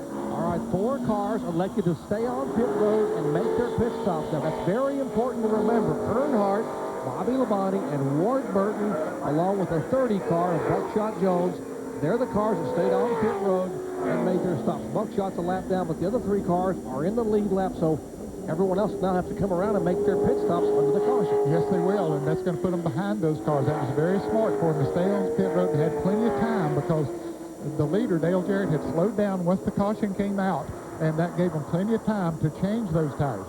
Watch these cars coming down pit road. There's Bobby Labonte and Jeremy Mayfield sliding the right front tire. And then we see about that same time Terry Labonte blows up. Now, you see Tony Stewart started to come to his pit. Everyone said, go back on the racetrack. Keep going, keep going. But Earnhardt and Bobby Labonte, Ward Burton, just like you said, they stopped. All these other cars should have stopped because they could have done all that changes. And look at the disadvantage that Dale Jarrett and Steve Park, Jeff Gordon, Michael Waltrip, the disadvantage, they would have been behind all those cars on the restart. Now, it's just whoever beats each other out of the pits right now. Yep. And we're hearing that Skinner may have a fuel problem, Bill. Jerry, he came down pit road, but then he did not stop. Larry McReynolds wanted him to stop. They've had a conversation about it in very clear terms, but they are the concern that Skinner could run out of gas on this lap. McReynolds says, I think you'll be all right, but watch your fuel pressure, especially on the banking. Wow. Well, 14 cars peeled off to come down pit road. Only 4 ended up staying. 3 of those 4 on the lead lap. Once again, they were Earnhardt, Bobby Labonte, and Ward Burton. That was very heads-up thinking on the part of those that did go ahead and make that pit stop. Had to do it quick. And said, okay, they realized that the leader was going to slow down, and you can make a green flag pit stop here at Talladega and stay on the lead lap, even when they're running full speed. Now, you might get passed when you go back out on the racetrack because you're not up to speed, but they knew the leader was going to slow down, so, you know, they had no, it was a very, very smart call. And now here comes Dale Jarrett, the race leader. Car number 1, Steve Park, behind him, Michael Waltrip. Morgan Company. Hey, right over here. You, Bill Weber. Wheel straight, put on the brake. Todd Parrott. Right over here, stop on the board. He stops on the board. This will be 4 tires. This is the same car that won here a year ago and finished second here in the spring. Because Terry Labonte has fallen out, Dale Jarrett has a clear path out of his pit stall. This is 4 tires and fuel. No changes to the chassis. They went with the 4 tires because that's the best their car's been all day. From 34 to 3rd, Jarrett's on his way. Watch him. Outside. Jeff Gordon waiting for the last stop. Castro installs the car, but fires it back up. 4 tire change, no chassis adjustments, but they did put another piece of tape on the front grille. And now these cars will have to work traffic. Here is the car number 99. He had a problem in the pits. He's very, very close to pit wall. Might have been too close to pit wall to get the jack under to change the left side tires. All right, here's what happened to Jeff Burton in the X-side Ford. Let's watch, see if he actually misses his pit stall. Boy, he's coming in real hot as Gordon slows down. John Kernan. It's not much of a problem here at Talladega because you don't use the brakes a whole lot except when you pit, and that's where the problem was. Just a slight brake problem. The car just would not stop for Jeff. And the front tire changer, actually the tire carrier, gets the tire knocked out of his hands. He's leaning over the pit wall there, so some anxious moments there in the X-side pits. Let's check in with Ray Dunlap. Well, Doc, when Mark Martin came in, they had a good pit stop. They went to pull the film off the front window so that Mark will have a clearer view, and it just all fell apart, so they were not able to clean the window for him. So all these other drivers out there are going to have a much better view than Mark Martin. They did 4 tires and gas here, no chassis adjustments, but they did not pick up a lot of positions on pit road, which has been the case for this team most of the day. Wow. Well, we are working the 3rd caution flag today, and unless we get another one, that is the last pit stop we'll see. It's going to be decided on the racetrack. Bobby Labonte is our leader. Back in a moment. There you go, Bob. Right there.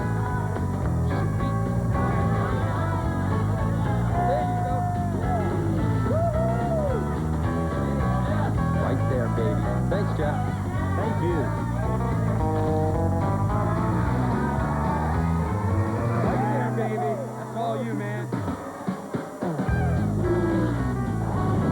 I like those America's newest tire store has just the tires for you, and just the battery, and shocks, and brakes for your Ford, Mercury, or Lincoln. One-stop service with factory-trained technicians and competitive prices. Now get a Motorcraft-tested tough battery for $59.95. Quality care service, the right people, the right parts, and always the right prices at participating Ford and Lincoln Mercury dealers. The Redskins road trip it to Tempe to take on the Cardinals on ESPN Sunday Night Football.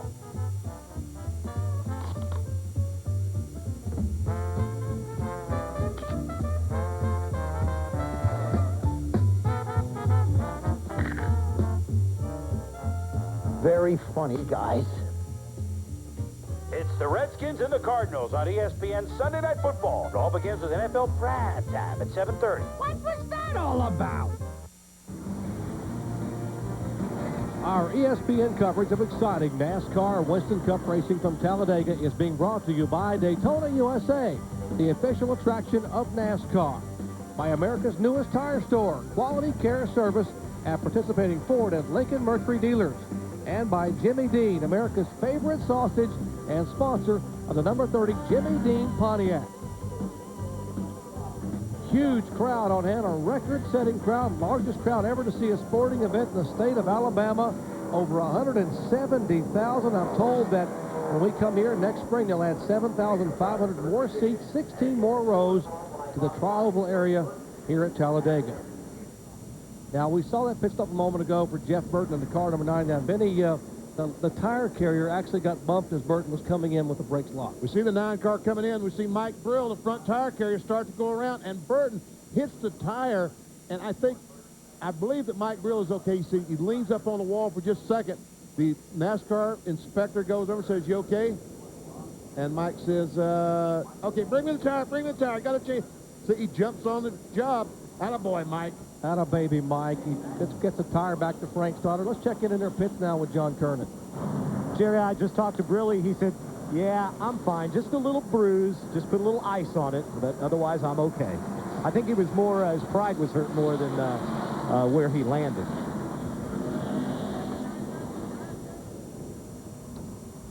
All right, we told you all day we've been enjoying our NASCAR Winston Cup spotlights, eavesdropping on Dale Jarrett and his crew. Bob Jeffrey is spotter, and Todd Parrott is crew chief. Let's listen again.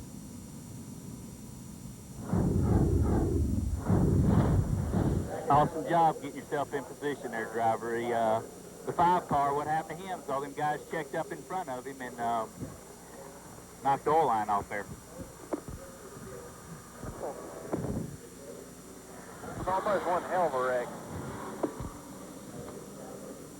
18, did he get 2 or 4 there, Bobby? I was told 4.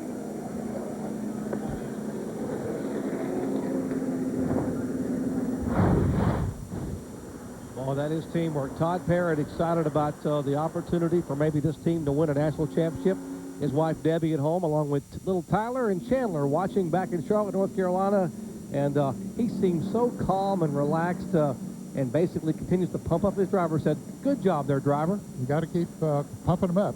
Benny, he mentioned that the 5 car got hit when all of those cars started into the pits there at the same time. We thought he was blowing up, but it was coincidental that it happened right at that time, and somebody hit him from behind, like Todd Parrott said. Broken oil line. Bill Weber? Exactly right. Terry was in, exactly, Ned. Terry was in the middle of that mess as they were coming to pit road. They've just refired the engine on the Kellogg Chevy. Now he shuts it back off. But he did get hit. It did knock off the oil cooler, and now they've got a lot of work to do here. They've got a new one in place. They're going to tape up the grill, tape up the left front fender, and then send Terry back out. But it's not going to be nearly the car it was. They're very disappointed. Yeah, it has to be a disappointment. We're about to get ready to restart this race. One other point. Jimmy Spencer came out of the pits in 6th position, but he was called back into the pits, speeding down pit road, and he now is back in 24th position. A big break for Bobby Hamilton, who made a pit stop on lap 139. The caution came out on lap 140, kept it from going a lap down. He's being shown now in 4th position in the Kodak Chevrolet.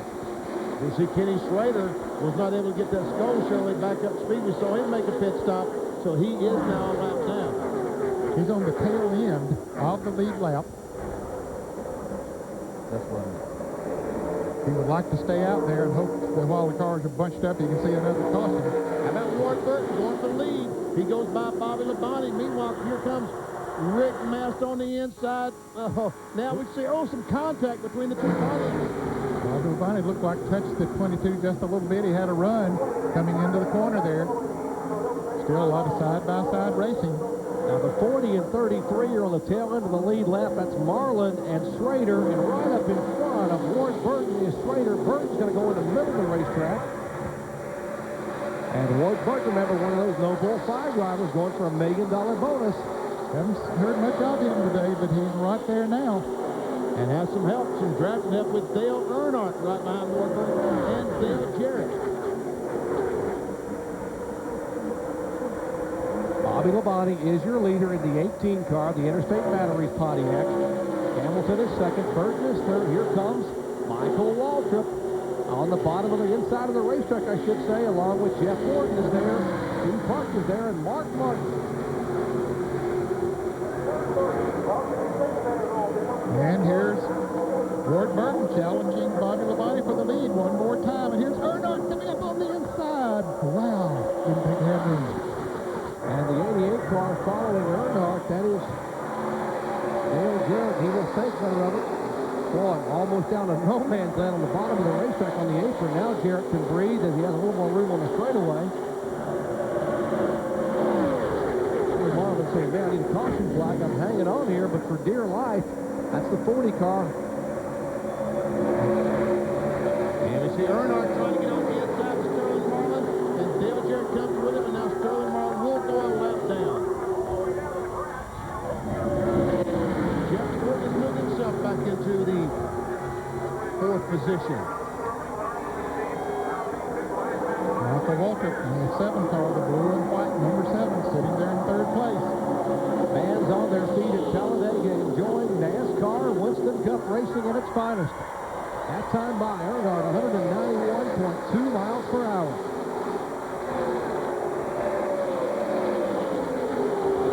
Dog eat dog back there. This is the survival of the fittest. Bobby Labonte got caught back there, and now he's side by side with Sterling Marlin and still can't get going the way he would like to. He's moved back to the 8th position. Ward Burton trying to move down on the inside of him. Here comes Michael Waltrip. He wants to make a run, and Jeff Gordon's coming with him. Earnhardt is up to the outside. Now they will hang Dale Jarrett up high. Earnhardt slides back down on the bottom of the racetrack in front of Michael Waltrip. And quietly but surely, Mark Martin, that Valvoline Ford, continuing to work his way toward the front. He's now in 4th position. You see Gordon jump all the way from the high side of the racetrack down to the low side. He thought that was going to be the way to go, trying to go back high there. These ladies out there couldn't do it. Don't know which is the best lane. Right now, it looks like that bottom lane is.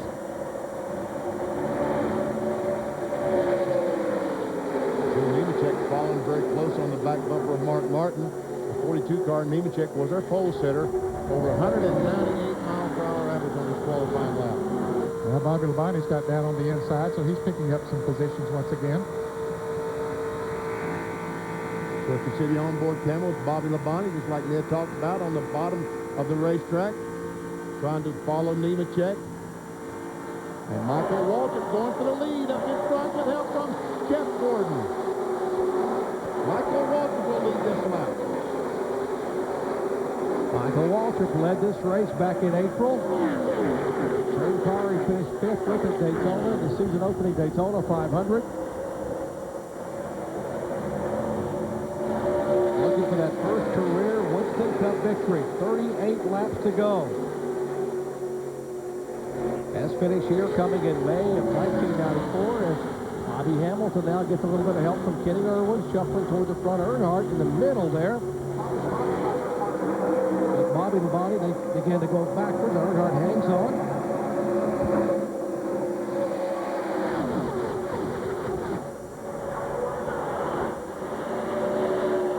So with Michael Waltrip leading the Winston 500, 38 laps remain. That's all that's left in the 31st running of this event at Talladega. It is Waltrip, Gordon, Nemechek, Jarrett, and Skinner, the top 5. Hi, I'm Jeff Burton with an exciting message for NASCAR fans. Buy any Exide NASCAR Select product and get a Motorola pager free. It's a great way to enter the Exide NASCAR Select 99 sweepstakes. Every month you'll be paged with another chance to win cool prizes. You could even win $50,000 and be an honorary member of the Exide Racing Team pit crew for the first race of the next century. Look for details wherever Exide NASCAR Select is sold. Oh, wait, man, I gotta find the phone. Hey, man, she's here. Check it out. That's her. There they are. Which one? You like this one? You do that. How about this little guy? Huh? Yeah. Good choice.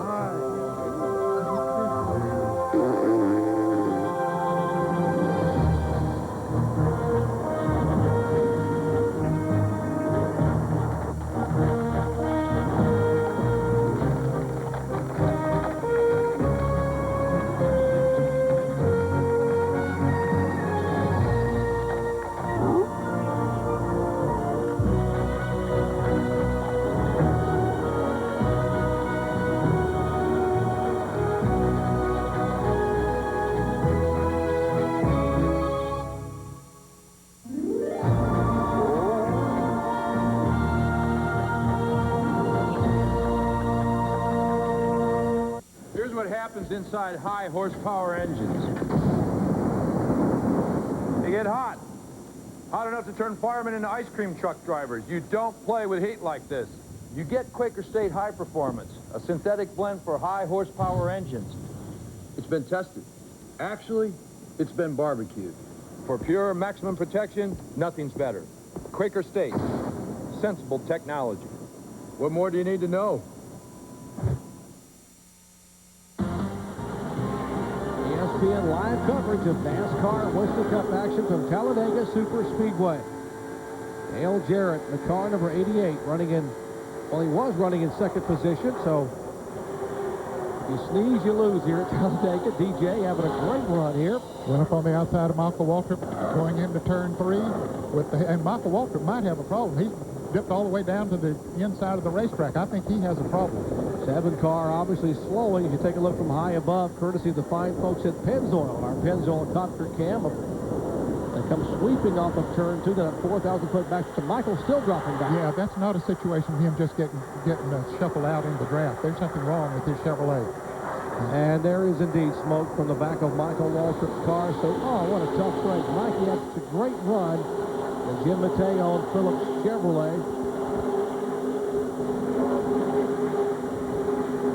He did have a great run going and believed strongly he could win this race today, and he was certainly in position to do it.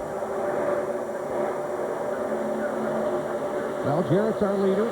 Mike Skinner in second spot. Ward Burton, Caterpillar Pontiac showing in third. How about a couple of no-ball 5 guys in third and fourth?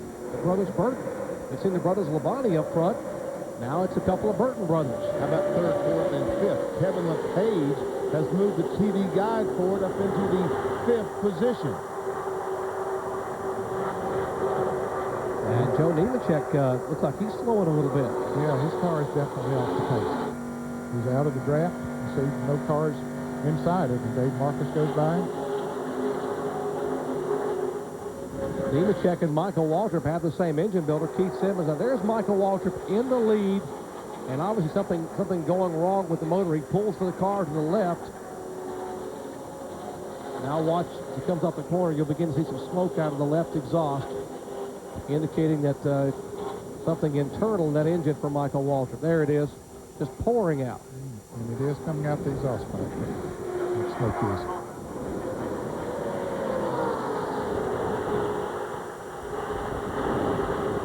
And Joe Nemechek, whatever his problem was, we sort of suspected it might be an engine problem.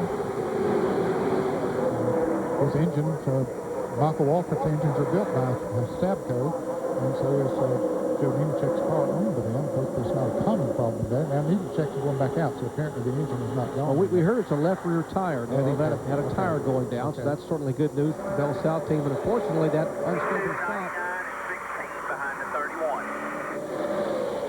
will cost him a lap on the racetrack. Nemechek will go back out in 24th position, 1 lap down. right behind his teammate, Sterling Marlin, who's in 23rd, a lap down. 22 cars are on the lead lap. Well, Bill Weber is caught up with Michael Walton. Bill? Well, as you can tell by the crowd, you have a lot of fans down here on pit road, and we thought maybe this interview was going to be in victory lane today, Michael. What happened? We put ourselves in a great position with this Phillips Electronics Klausner Furniture Chevrolet, but it broke, and not sure, something in the motor, driveline, or something. I heard it miss going down the back stretch, and I said, surely not. And when I got to 4, it started laying down on me, but takes a lot of talent to build a car this fast. And when I've got these kind of people on my side, eventually I will get to victory lane. And we put ourselves in a position, we were leading, but there was a good chance we wasn't going to be leading before it was over. But then we might have been again, if you know it all. I don't feel like singing today. I barely feel like talking after that. Did you think this was going to be it? Had a lot of emotions, you know. You just, every time you run good, you forget about whether you've ever won or not. You just get so excited, and you just start driving with that mirror and doing the things that you've seen these guys do every week to win races. And I was doing all those things, and I know I can win, so it's not like the end of the world for me. I'm real happy with the effort by the guys. That's my main sentiment right now. And as he coasted back to pit road, he thanked his crew on the radio for all their hard work at the shop and here at the track. And you could hear he didn't want to be disappointed, but you could tell inside he really knew they had a shot today. How about Kevin LePage, one of the No Bull 5 drivers? You don't need a TV guide to see where he is. He is hanging on in 4th spot, or 4th or 5th. Well, Jerry, right now he's getting shuffled big time. He's going to the back. We see he's back to 6th, 7th already. He's losing another spot to Bobby Hamilton. Now he's has his teammate Jeff Burt come up behind him, and right behind Burt is Jeff Gordon. Can they get back to the front? And Bobby Labonte is beginning to assert himself again. He had dropped back to about 12th position. Now he's back up to 3rd in that Pontiac. Ward Burton up on the outside. He's another one of those No Bull drivers running for the million. 3 of them, as a matter of fact, up on that high side there. As you have a couple of Burtons and LePage up there. Those are the 3 cars that Ned's talking about. Bobby Labonte with Dale Earnhardt in tow, looking beneath the 31 car of Skinner. Can't make it work. Skinner cuts back in behind Dale Jarrett. 28 laps remaining at Talladega. And Jeff Burton is extremely high off of turn 2. I think Jeff Gordon is kind of giving up on Jeff Burton. Moved down on the bottom of the racetrack. See if he can get some help down there. Has a long way to go. There's still 22 cars on the lead lap. Not unusual here at Talladega to have a lot of cars on the lead lap. And Kenny Wallace puts that Square D Chevrolet right in the middle. He kind of eases his way up between the 16 car of Kevin LePage and Ward Burton. Meanwhile, Mark Martin, Jeff Gordon is just pushing him, saying, come on, Mark, let's go. Boy, you talk about pushing. The 18 cars pushed Mike Skinner and he got just a little bit sideways coming to the start-finish line, and the 18 is getting up on the outside of him. 31 down low. Step back. And that's not necessarily good for DJ because they're going to get a run on once they get singled out. 3-car lead on about 3-car lead. Yeah, be careful. You don't want a real big lead. Since it's not the last lap. Since the last lap, that'd be wonderful. Ward Burton just ran in there wide open up on the outside of the 28 car of Kenny Irwin.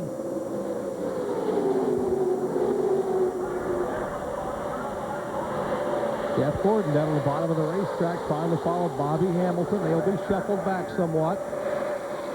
Side-by-side teammates Earnhardt and Skinner. Now Skinner comes all the way to the inside of the racetrack. He'll chase high behind Bobby Labonte.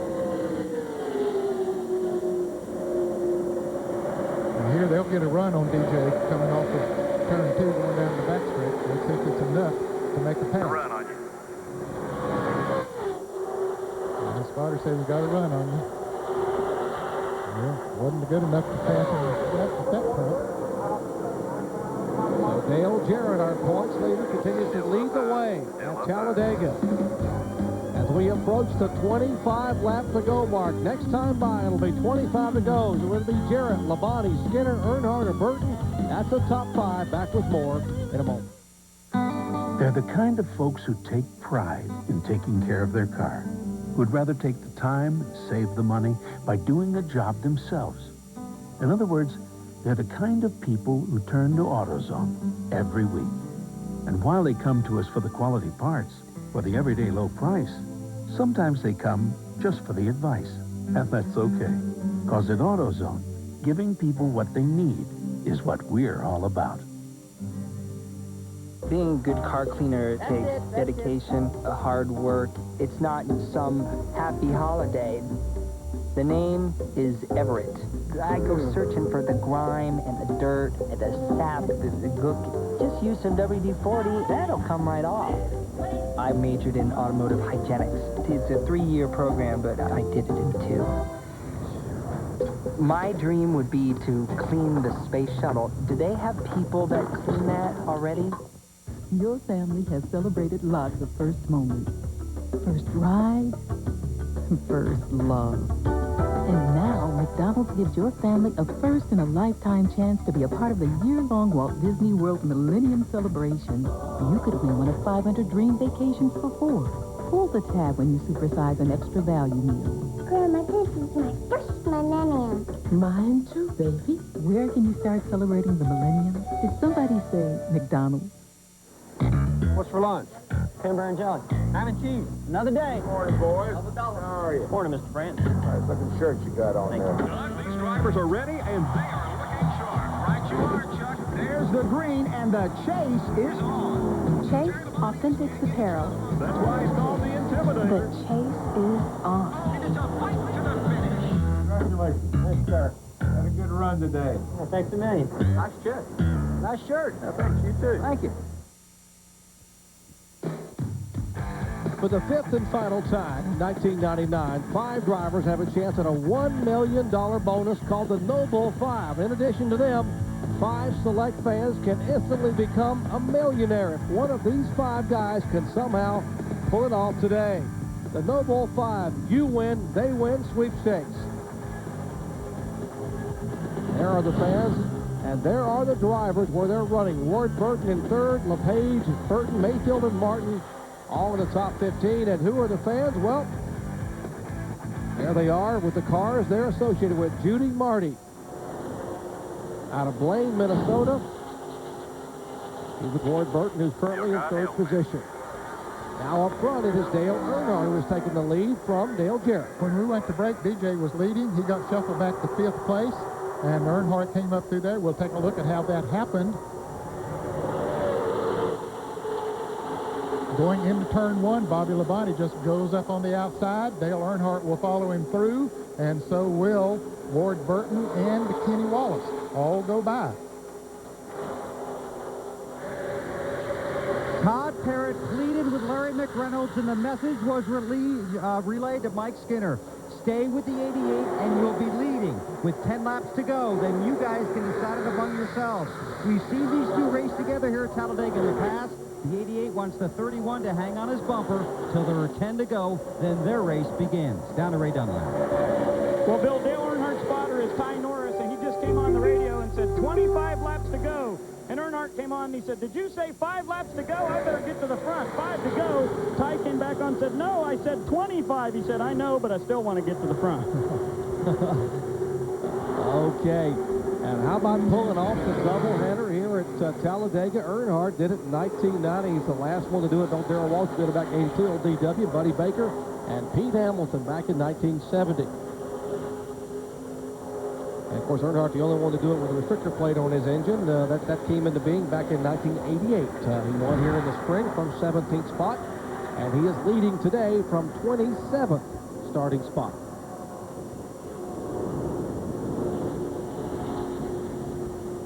Not 3 single file, double file back behind them there, but they're still keeping up. And with 20 laps to go, Benny, we've still got 22 cars that are on the lead lap within about 2 seconds of each other. And who's going to win this thing? It just keeps going back and forth, almost like a clock, back and forth, back and forth. You never knew who has the upper hand. Right now, Earnhardt's in front. It looks like he has a good car. Dale Jarrett has a good race car. I think Bobby Labonte, Jeff Gordon, Mike Skinner. Right now, Kenny Irwin says, hey, my Texaco car is pretty doggone good, too. Hey, he's trying to go on the outside of the 31 car. Skinner drives up on the outside. It looks like he's going to take that 3rd spot away. He's got a run coming off of turn 2. Let's see where the leaders go if they drift up the racetrack and see which one it helps the most. Now DJ pulls back down to the inside, follows the 3 car, which is going to help the 31 and the 18. Circuit City roof camera for Bobby Labonte right behind Mike Skinner, who's right behind Dale Jarrett, who's right behind the leader, Dale Earnhardt. And see there to the right side, there's Kenny Irwin.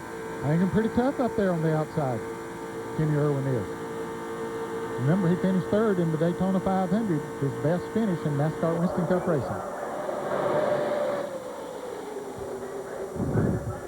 Get her to work with, and we'll get back to the front here. Well, that's what Arrow called T-bone now.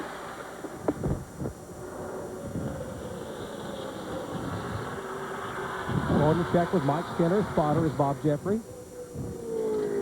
Keep that work moving. Get to the front. 10 laps to go. It's all our own. Okay, you're cool. Okay, he's going to work with you. Restoring it home, that's Jeffrey to T-Bone, back to Jeffrey, back to Jarrett. That's how that play went there. Is basically cooperation reigns supreme at Talladega. That is until the final 5 or 6 laps. They said in the last 10 laps, then they're on their own. Well, they're back up there at the front. They're close to it. Dale Earnhardt's in front. But Jarrett is standing on the 2nd and 3rd. But Kenny Irwin is working hard to try to, up on the outside there, to try to get that position away from Mike Skinner. Just can't quite muscle enough up there. He's got Jeff Gordon on his back bumper. I'm talking about Kenny Irwin.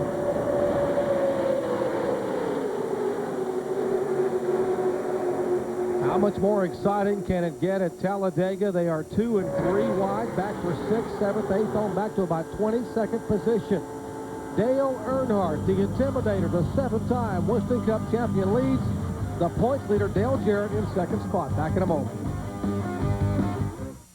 Hi, everybody. I'm Eli Gold. You know, every Christmas I look forward to getting my copy of the NASCAR Winston Cup yearbook, and this year is no exception.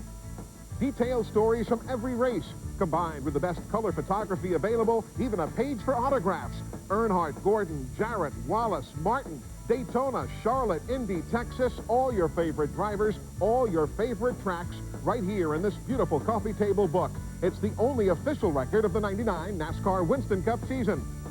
This is the book presented at the awards banquet in New York. It's not available in bookstores. Only a limited number are available to the public, and at $39.95, they sell out fast. Reserve your copy now. Call 1-800-234-9287 or send check or money order to the address shown. Ask your operator about other great gift ideas from UMI. Your satisfaction is guaranteed. It's the greatest racing on earth. Exciting. The driver. It's a rush. Exhilaration and acceleration. Family fun. Fast cars.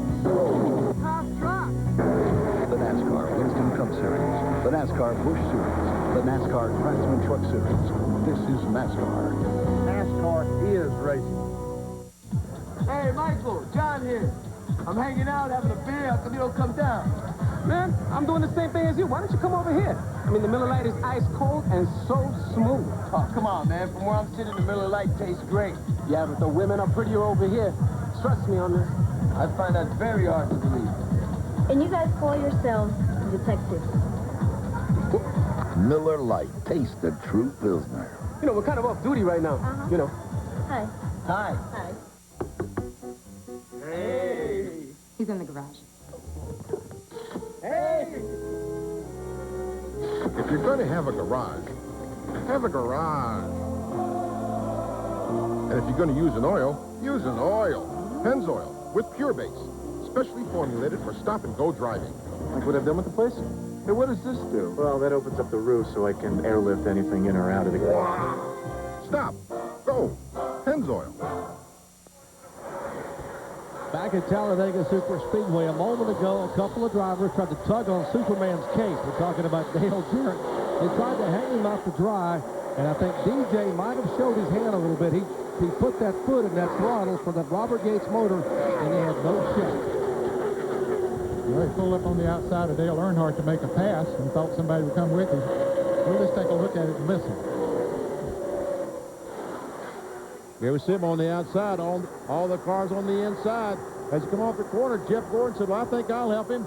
Well, now Bobby LeBon said, let me go up there. And Jeff Gordon said, I think I'll try to pass them all. Well, what happened was that Dale Jarrett regained the lead, and Jeff Gordon ended up in third spot. Without a doubt, a very strong race car for Dale Jarrett. Earnhardt hanging tough in second spot. Gordon back there in third. Great run for the Pennzoil Chevrolet for Steve Park. Coming up on some lap traffic, moving around Brentwood, John Andretti, Ed Barrier, a couple more cars up in front of them. 12 laps to go. Now, in 2 more laps, all this cooperation stuff's going to go away. Exactly. They said the last 10 laps, you're on your own. I think they've done pretty well on their own. Anyway, no, there have been some drivers who've worked together Mike Skinner did help Dale Jarrett get back up there, and then Mike got shuffled out. Let's see, he's back in 6th position right now. He's still in it. See him now going by the lap cars of Jimmy Spencer, Dave Marcus. Remember, I said Jimmy Spencer came out of the pits in 6th position. They got caught speeding on pit road, had to go to the rear, and couldn't get a draft and pardon. Here comes Gordon, making a run. Steve Park going with Jeff Gordon and his car owner. Well, Earnhardt not getting much help from the 1 car nor the 31, who pulls out inside that car, and now Skinner will go with Bobby Labonte with a push from behind. Now Steve Park will try to help Earnhardt a little bit, but Kenny Irwin has made the move by Park. 3-car lead on the 24. 4-car lead on the 24. Well, I said Mike Skinner was still in it. Look, he sure is. Look at there. He's coming up on the outside, trying to pass Jeff Gordon for 2nd place. But they're coming around to get 10 laps to go. And Earnhardt pulls up on the outside of Skinner, and he goes by with help from Bobby Labonte. You can hear Todd Parrott tell Dale Jarrett, said 10 to go, don't get too big a lead. What he doesn't want them to do is to be able to get a run like Jeff Gordon is doing right now. He's got a run going down the backstretch. Jarrett will try to pull over, staying right in front of Gordon. Jarrett might have eased up a little bit. Here's Gordon to the inside. He'll have drafting help from Bobby Hamilton. Hamilton goes around the outside of Gordon. LePage is there to make the move. Earnhardt is there, and now, once again, Jarrett has a 4-car length lead. Every time they get side by side, he's able to pull out there. He wishes that was the last lap. That's what you want done on the last lap, but not right now, not at this point. You don't want to get that big of a lead. There's Kevin LePage. The Lincoln No Bull participant up in about 4th spot right now. Gordon still maintains that 2nd position. Kevin LePage driving a very smart race, being very patient here, taking his spots. Boy, would that be something, win your first ever Winston Cup race and get $1 million at the same time? How about that one? His 60th start for Kevin LePage with TV Guide Ford and the Jack Roush stable. Sorry, Benny. And he goes into 3rd spot. He's right there on the back bumper of Jeff Gordon. And Earnhardt is now back to 5th spot with Skinner and Ward Burton out on the inside.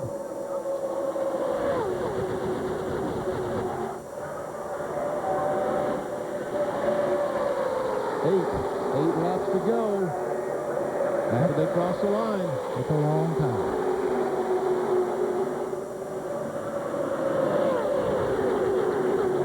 It's less than 10 minutes, but it's going to be an eternity with these guys hanging on to the steering wheels. They're talking about the final 8 laps at Talladega. Here goes Gordon.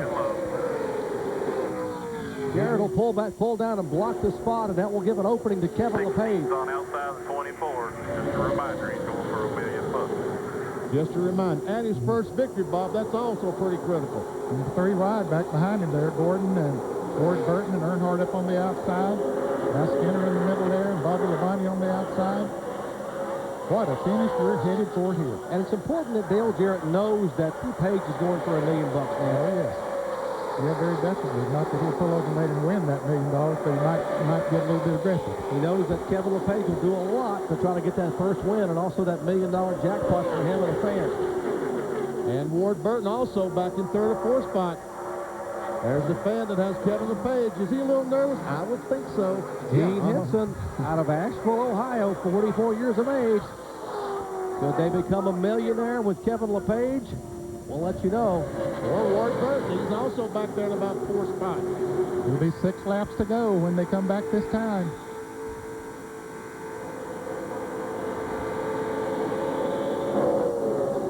How about Ricky Rudd, the Tide Ride? Started on the front row. That Robert Yates motor. Now he's going to come up and become a factor. Yeah, and he would like to keep his streak alive. He thought today might be one of his best chances to do that. He's won for, what, 15, 16 years in a row. 16 consecutive years for Ricky Rudd to win at least one race dating back to 1983. He is winless thus far in 1999 with just 4 more events left after today. It looks like that Kevin LePage is going to have some help if he has any chance at all getting by Dale Jarrett. And those cars being behind him 2 wide and 3 wide is not helping at all. No, it's not. That's what I was about to say. They're not helping him at all. The only teammates that are hooked up back there are the 3 and 31. They were together a moment ago, but now Earnhardt pulls about 3 car lengths in front of the 31 car. Yeah. Now they've caught back up to DJ. Earnhardt coming up on the outside. He's not through yet.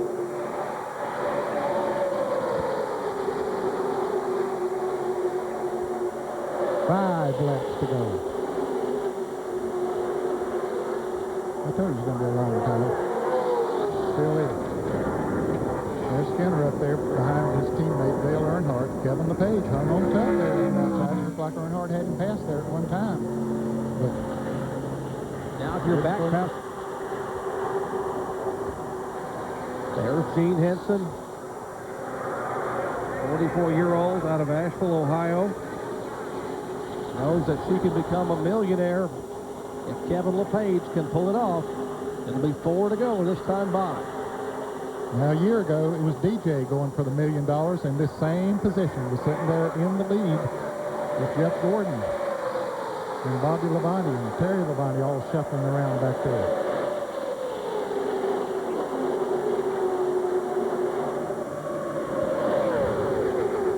Nail-biting time now because you're back about 5th on back. You've got to make your move. You need time to get there. Here comes Earnhardt. Here comes Earnhardt on the outside.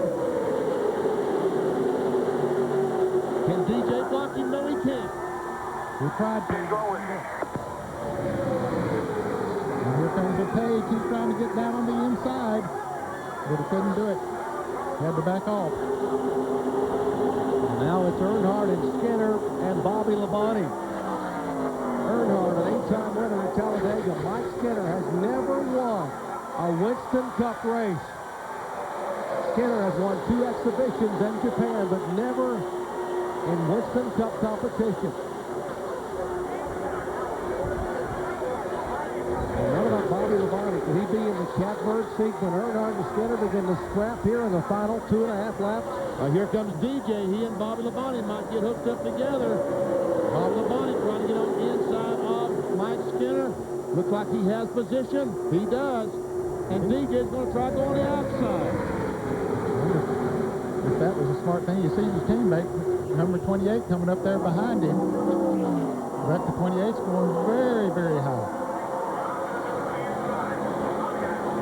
It'll be 2 to go as they flash by 2 fingers from Jimmy Howell.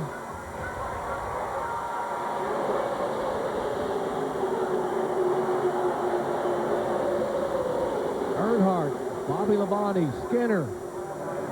Mike Skinner said at Charlotte last week, I'm tired of being a bridesmaid. When will I get my first Winston Cup win? Here is Jarrett down on the inside. Here comes Ward Burton, one of the No Bull 5 drivers.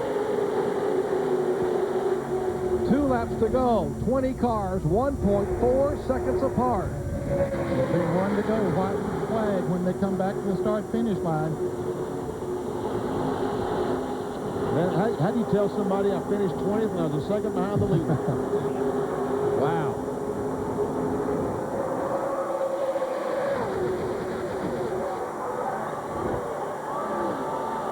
White flag, man, white flag. Now it's all going to be settled in 2.66 miles from now. Earnhardt, Jarrett, Ward Burton is there, Rudd is there. So Somebody's awfully high down in the corner. Meanwhile, the two cars break out. Dale Jarrett, Dale Earnhardt. Right down there in reverse. Earnhardt is in front. Half a lap from the conclusion of the Winston 500. The conga line. Earnhardt moves to the inside, the outside. Jarrett's got drafting help from Ward Burton. Jarrett has to make a move. Here comes Burton. Ward Burton, two car lengths back, a car length back. Now watch for Jarrett to try to get to the inside. Final turn, they head to the trioval. Earnhardt, here comes Jarrett, here comes Burton. Earnhardt blocks the way. And Dale Earnhardt will win the Winston 500. Jarrett finishes second, Ricky Rudd third, Ward Burton fourth, and the celebration begins. From 27th starting spot, Dale Earnhardt has won his 9th event here at Talladega. Let's check in there, pitcher Bill Weber. With crew chief Kevin Hamlin, they continue to talk to Earnhardt on the radio. And the sweet, it's a going away present for somebody. Kevin, congratulations. You had trouble in qualifying, and you came back and you won the race. The deepest anyone has ever come in this field to win at Talladega. That was all driver right there, I'll just tell you that.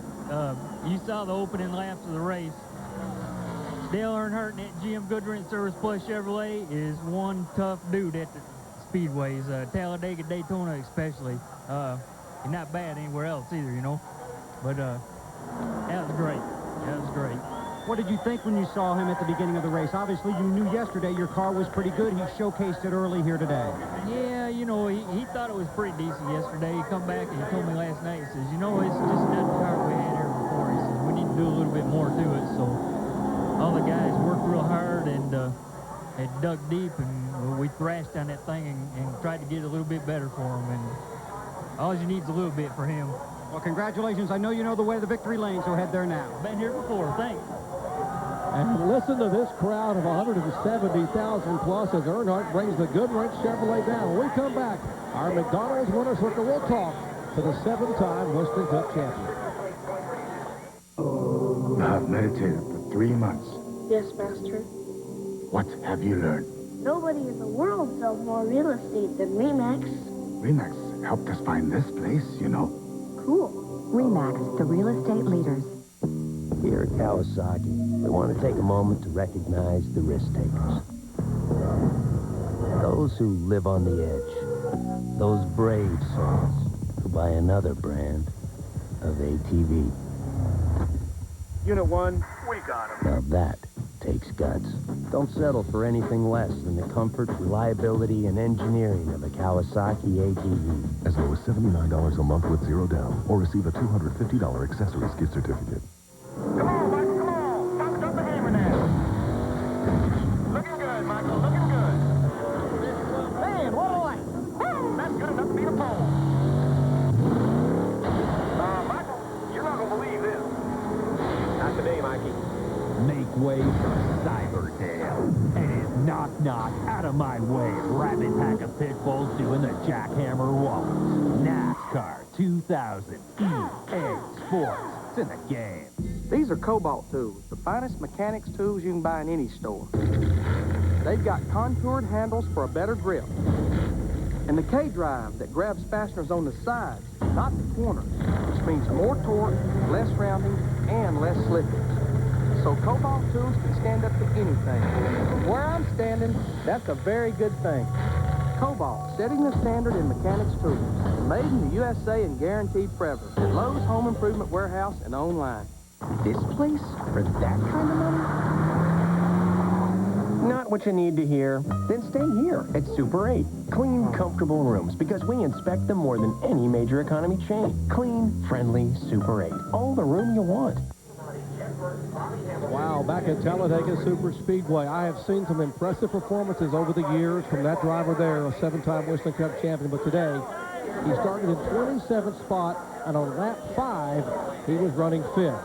He led a total of 18 laps, and he picks up his 74th career victory, his 9th at Talladega Super Speedway. What a run for the Intimidator, 48-year-old Dale Earnhardt, as he climbs out. Let's listen to the celebration.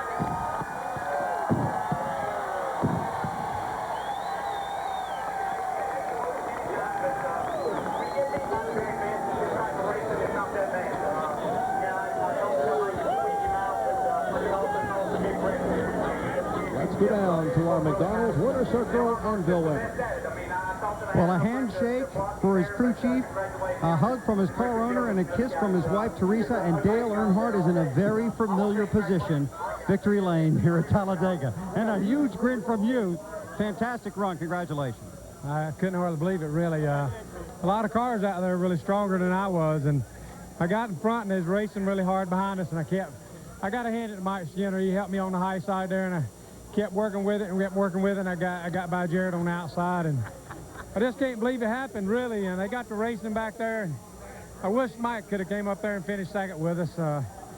He deserves to win. That race team deserves to win. It's just unbelievable how this car can win the race here, and I wouldn't give it a chance. I'd give it a second or third or fourth place finish, but I just kept trying, and it worked out for us. They got to racing behind us just like a classic Talladega, and it was mine. And then Jarrett there at the end, I thought was going to make a run on me, but he didn't think he could muster enough. You started 27th, Dale. Did you know that this race has never been won from further back than 24th until today? It has now. You know, I'd seen those stats, but it's just unbelievable. Again, you know, I got to hand it to Richard and all the guys, the engine guys, everybody. They worked awful hard. Jim Goodwrench service guys, and I'd have never believed it. I never would have thought it. Why? I just didn't feel that competitive in the draft with them, and I couldn't pull back to the front like I wanted. I couldn't lead the laps. I couldn't do anything I wanted as I could in the spring race here. I felt more dominant, and I just never would have believed we'd have won this race. It's unbelievable that it goes to show you if you just keep hanging in there in the draft and keep working and sort of playing chess with them and moving, and then, you know, you just outsmart them maybe. But you were a rocket at the beginning of this race and some daring moves. Most guys don't want to be in the middle. You were passing guys in the middle. Well, I figured I needed to get to the front closest as quick as I could. Everything worked for us, and I went right up there, and then it got up there, and it got harder as it got closer to the front. Congratulations. Thank you very much. Dale Earnhardt back in victory lane at Talladega. A dramatic and daring win from the 27th starting spot. Now let's hear from the Winston Cup points leader with John Kernan. Well, Dale Jarrett, you have to be happy with second place. I know you wanted to win, but you got to look at the big picture right now. Yeah, you always want to win, and I thought that we got in a position to do that. And, man, I saw them racing side by side back there, and that was good and that was bad. I didn't know which one to block, and I wasn't sure, you know, one time the inside lane would be coming, and then Earnhardt and them got a good run, and it surprised me a little bit that he was up that far, and I tried to cut him off, but, you know, all I was going to do is cause a big wreck there, and so got shuffled back a little bit. But, you know, when you get beaten by the very best at this type of racing, any racing really, it's a little bit easier to take because he is the best, and he's fun to race with, but I would have needed a lot of help to try to get by him there on the last lap. Now, early in the race, the front end wanted to kind of slide around on you in the corners. You guys made some major changes. Tell me how did that, I guess, fix the car?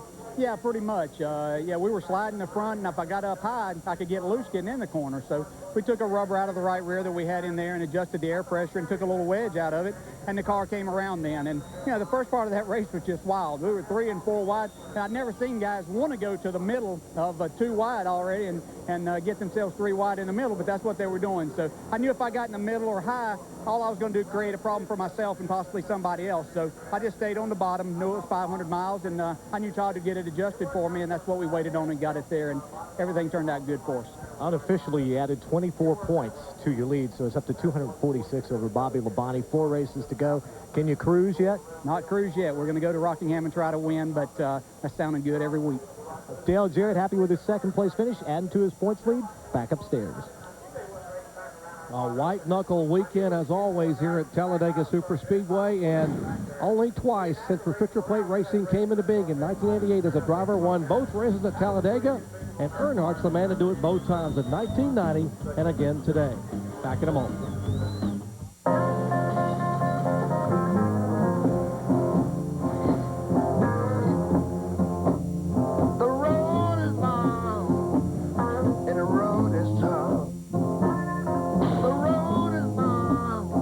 Living a tough life. Better use a tough oil. Valvoline Durablend, the one strengthened with synthetics to outperform all leading conventional motor oils. Valvoline Durablend, tough oil for a long, tough life. Sir, may I take your car? I need your keys so I can drive your car.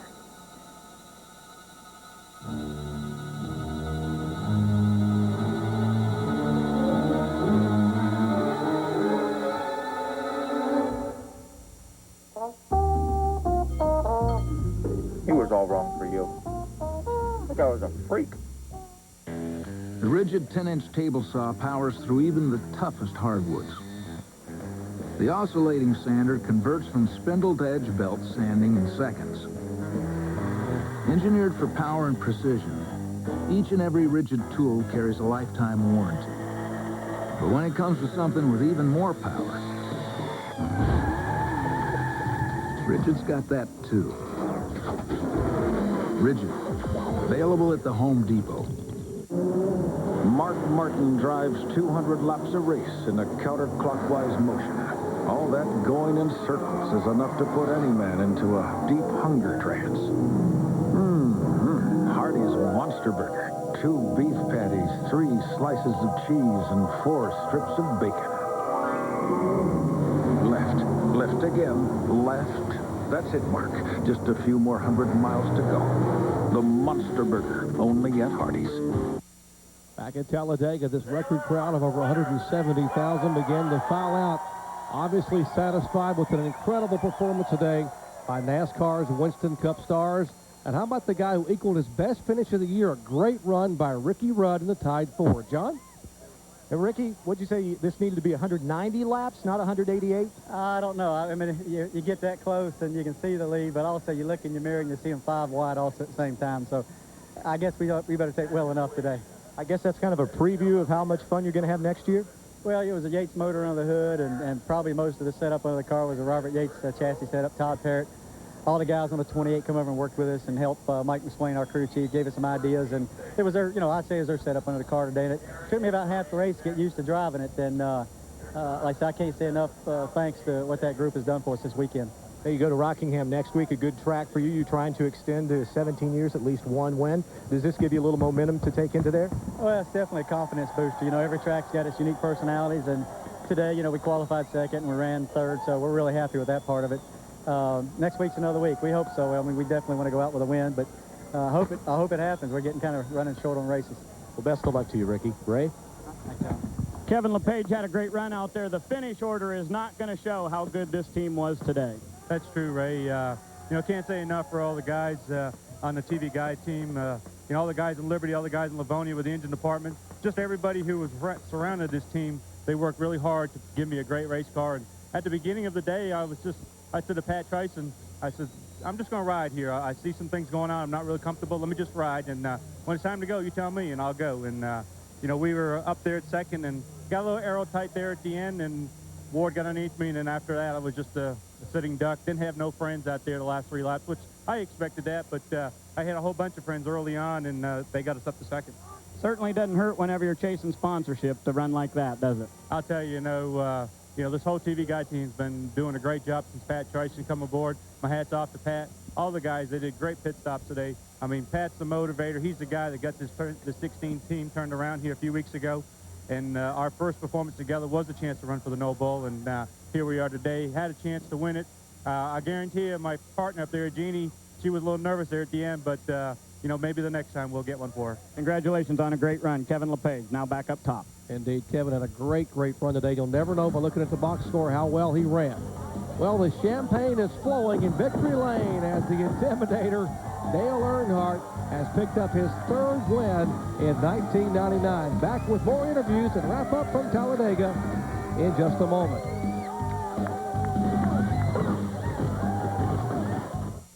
Hi, everybody. I'm Eli Gold. Every Christmas I look forward to getting my copy of the NASCAR Winston Cup Yearbook, and this year is no exception.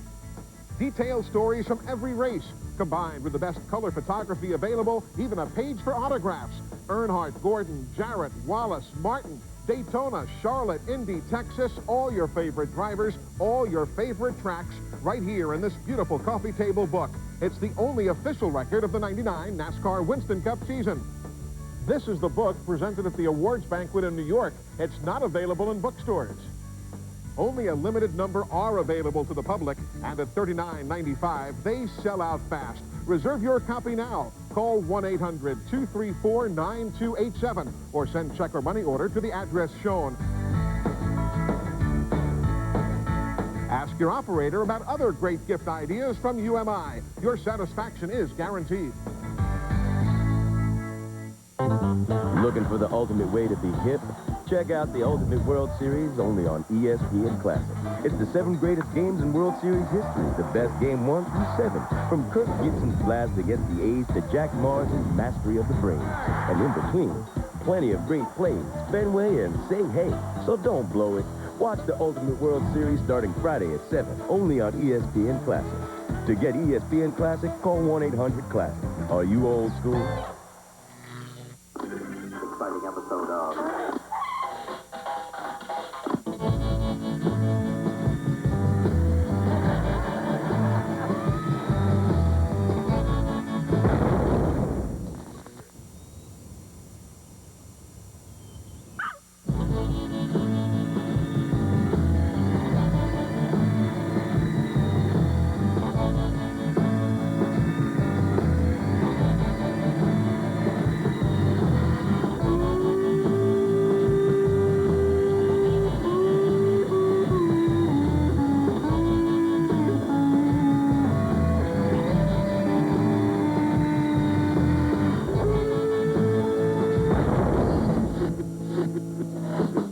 Welcome to the age of Vega.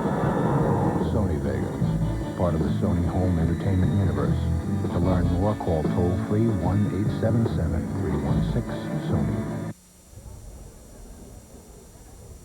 Back at Talladega Super Speedway, celebration ongoing. Look at the play money. They've that is play money, I hope, or else we'll see John Kernan diving into the picture there, and Weber and Dunlap. But they are still celebrating down there in the Winston 500 victory lane. Let's take a look at the final lap, and guys, it just doesn't get any better than this. No, it really doesn't. All day long, but look at them going into the final turn 1 for the final time. And every one of those cars with a chance to win. But obviously the cars up front a better chance to win. Dale Earnhardt comes off turn 2, and look at the back. We talked to Kevin LePage. Look if he can show shuffling back. Meanwhile, back up front in turn 3. Now, Bobby Labonte was third when this lap began, and now he will be shuffled. See a car going to the outside of him. These 3 cars still single file. Bobby Labonte ends up finishing in 7th spot. Yeah, Ricky Rudd went on the inside of him. Rudd's going to get on up to 3rd. And see them come off of turn 4 and head down towards the start-finish line. And you can see the shuffling that went on 3 and 4 wide all the way back. DJ trying his best, but can't get up there to Earnhardt. Here's Rudd coming up on the outside of the 22 car of Ward Burton. And Rudd just does edge Burton for 3rd position, and Earnhardt's win. His driver, Steve Park, waving as they come down the back straightaway. Now, of course, Earnhardt continuing to celebrate now in victory lane. Now, we told you we had a special chance today to be able to eavesdrop on the 88 team. And at the end of the race, here's what they said in our NASCAR Winston Cup Spotlight with Dale Jarrett and crew. Good job, man. Robert, we need to go talk about that pit road deal. Great job, guys. DJ, awesome job, man. Good job in there, guys. That's right. It's just hard to hold all of them off there. Remember that big picture we're looking for, okay? And we are ahead of who we need to be ahead of, okay? So that's another one down. 4 more Fridays, 4 more Sundays. All right, good job, guys. Good job. Awesome job, driver. You the man, you the man. And that pretty well sums it up. I mean, Todd Parrott couldn't have summed it up any better. 4 more Fridays, meaning 4 more Bud Pole qualifying days, and 4 more Sundays. And Dale Jarrett picks up 24 points on Bobby Labonte.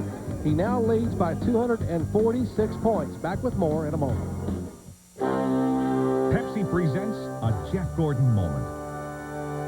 This year, Jeff Gordon continued his dominance at Winston Cup road courses. At Sears Point in June, Gordon brought the 24 car into victory lane for the 46th time in his career. And then at Watkins Glen in August, Gordon had the car to beat all day long as he claimed his 5th consecutive NASCAR Winston Cup road course victory dating back to 1997. Another Jeff Gordon moment. Hey, Jeff. Now listen, I got it right here, buddy. It's icy cold and tasting great. Now come on, Jeff, you tell me, is there anybody in this world who deserves this here Pepsi more than you? Hi, Jeff. See you later, Jeff. Now that's what I call motivation. I don't know where she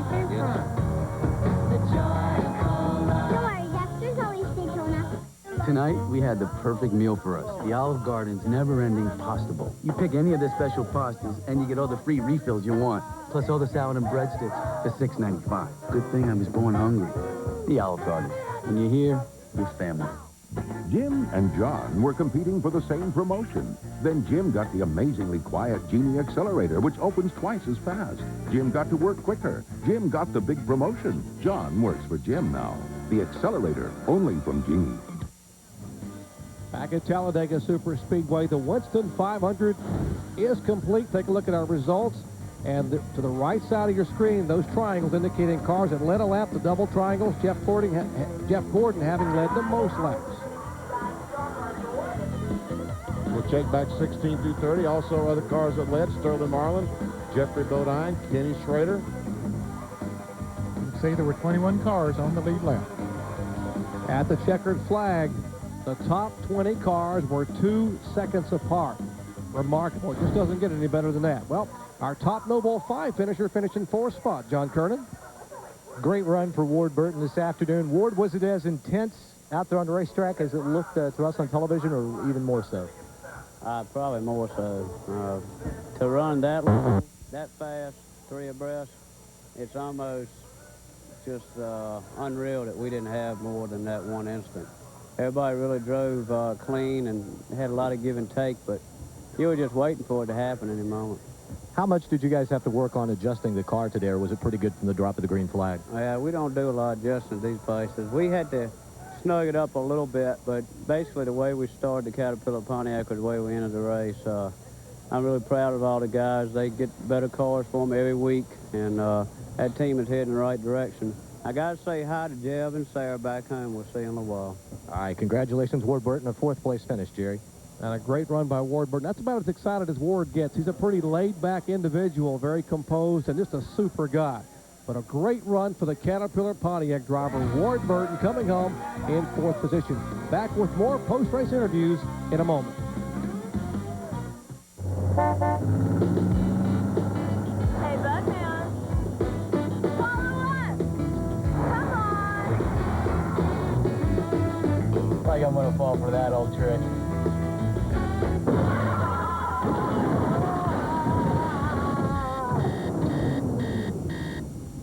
Not so good. All 4 barricades, huh?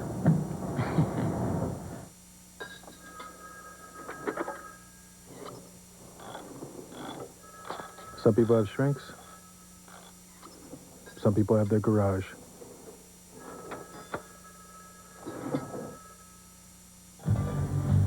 Well, some days, I'm not a foreman, I'm a circus juggler. I got product coming off the lines, warehouses filling up. I got deliveries, I got to move off the docks. Sometimes things get a little crazy. I need an extra fork, maybe a lift will go down. I call Nations Rent. Whatever I need, whenever I need it, they bring it out. Newer stuff, names I know, nothing over a few years old. So it works. And it's one less ball I got to keep in the air. They make it happen for me. Nations Rent. 1-800-NO-SWEAT. Crew set. Everybody's ready. Let's go. Here it goes. Let's hit it.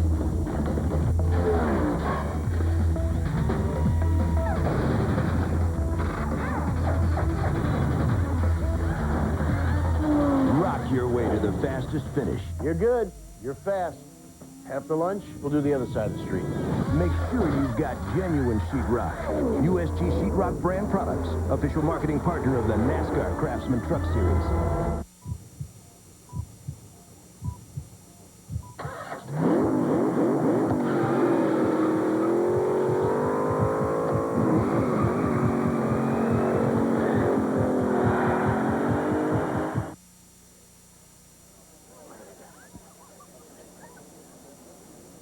Super Speedway.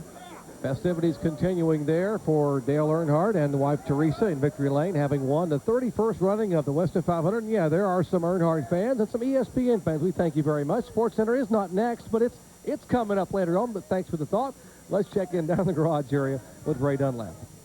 Well, Doc, in the previous 15 races here at Talladega, Bobby Hamilton has never had a top 10. You got one today, man. You had a pretty good race car, didn't you? Yeah, we did. We was real happy with the car. It's the same car we finished 8th with at Daytona, and the engine shop has really been working hard, and that thing had a horse in it. It's just, I guess, back the other times they've won all the races, they spoiled the reputation of the car, won't nobody run with it. I got where I could take the lead a couple of times and get hung out, but I bet we come from the back twice. I'm just really happy about how good the car drove. It's the first restrictor plate car I ever had I could drive and run wide open all day, and that's been a torch for this race team. There's a whole bunch of drivers already in their airplane taking off right now, but you're sticking around a couple days of testing coming up. What do you hope to learn here at Talladega? We're testing the 2000 Monte Carlo, and it's a NASCAR test, and see what kind of speed you'll run, where we can see what the rules are going to be like with them. But, you know, we're going to take this and go in the test tomorrow and try to carry momentum into next year for Kodak and Landner and Dana Corporation and see what we can do. Okay, good run out there. Bobby Hamilton gets his first ever top 10 here at Talladega. Pretty happy, and indeed so, as the festivities are ongoing. Got in victory lane.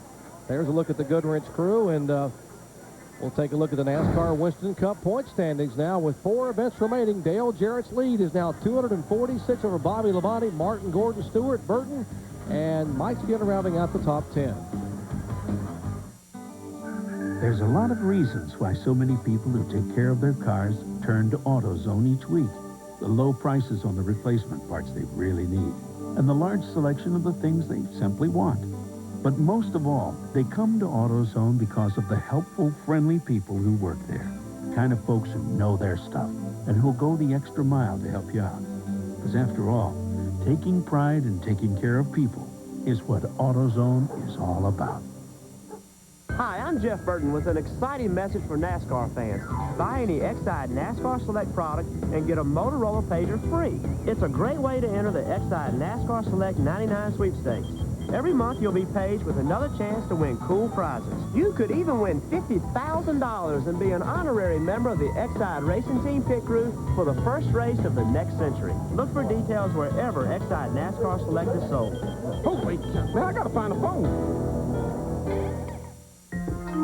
America's newest tire store has just the tires for you, and just the battery, and shocks, and brakes for your Ford, Mercury, or Lincoln. One-stop service with factory-trained technicians and competitive prices. Now get a Motorcraft-tested tough battery for $59.95. Quality care service, the right people, the right parts, and always the right prices at participating Ford and Lincoln Mercury dealers.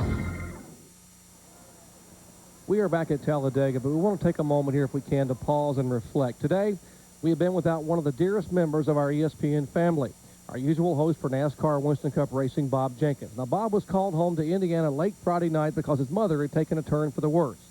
Sadly, she passed away on Saturday morning. So today, all of us at ESPN and many within the NASCAR family would like to send our heartfelt sympathies out to Bob, his wife Pam, and all the Jenkins family in these, their hours of grief. Bob, we know your faith is strong and your friends are many.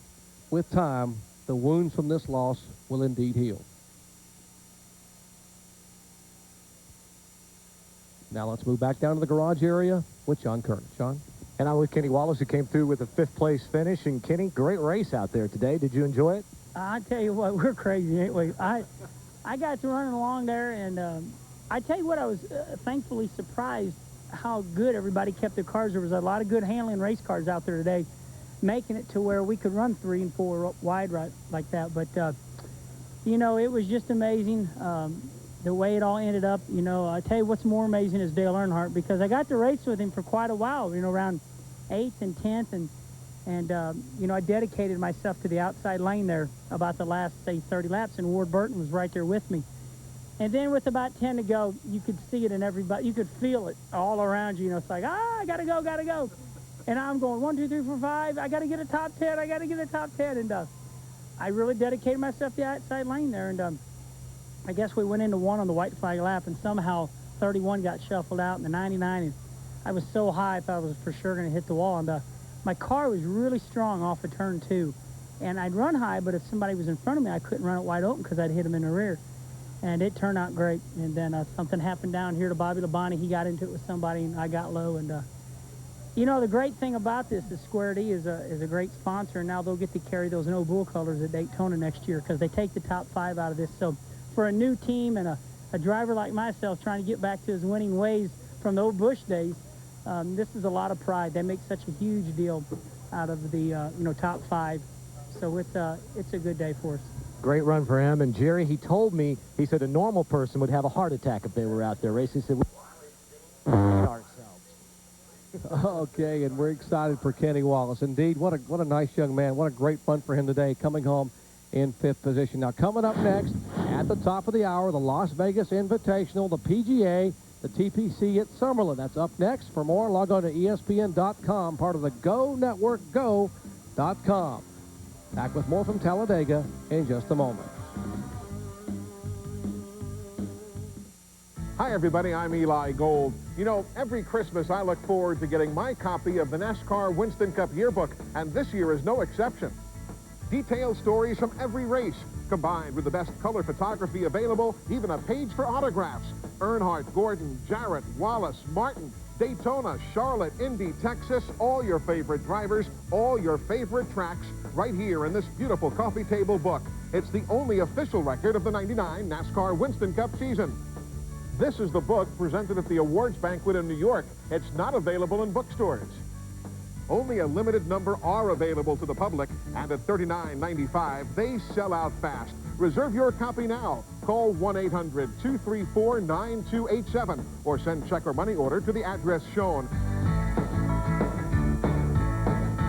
Ask your operator about other great gift ideas from UMI. Your satisfaction is guaranteed.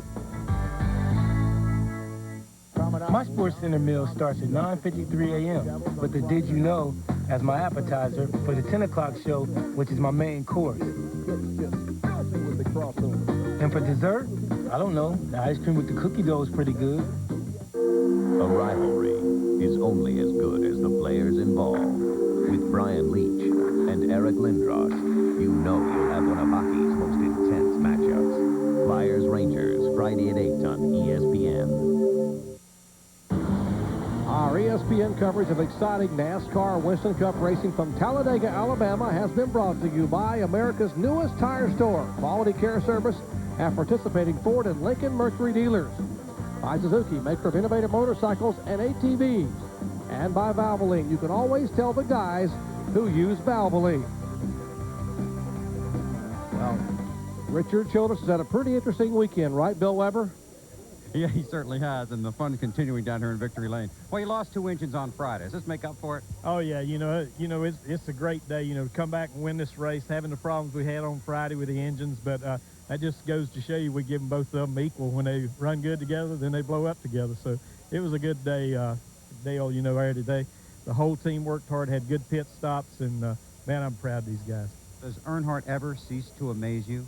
Never. When he came up through there, they dropped the green flag, and he came right up through the middle. I told the guy beside him, I said, can you believe this? And also, I got to say congratulations to Mike Skinner. I know he didn't finish where he wanted to. He done a heck of a job all day. That's a great race team. And, it's just where you're at out there, how you get shuffled back. And he happened to get shuffled back today.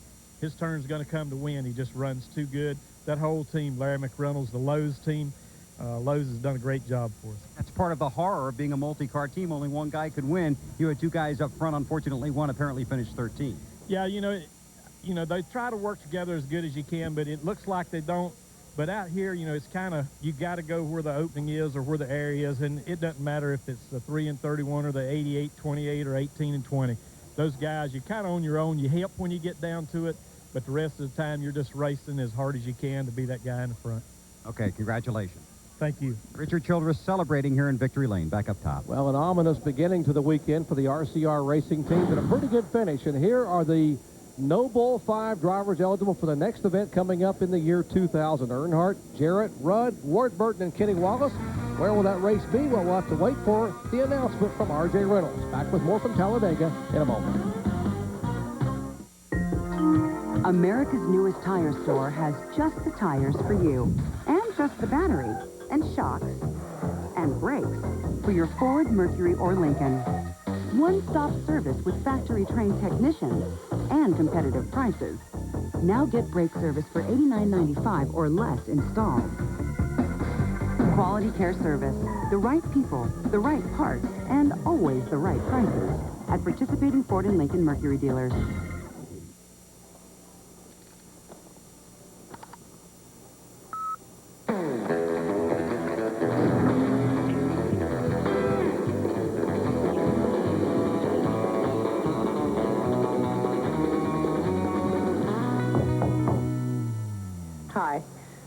Friday's great. Email. It's kind of slow. Styling, performance, value.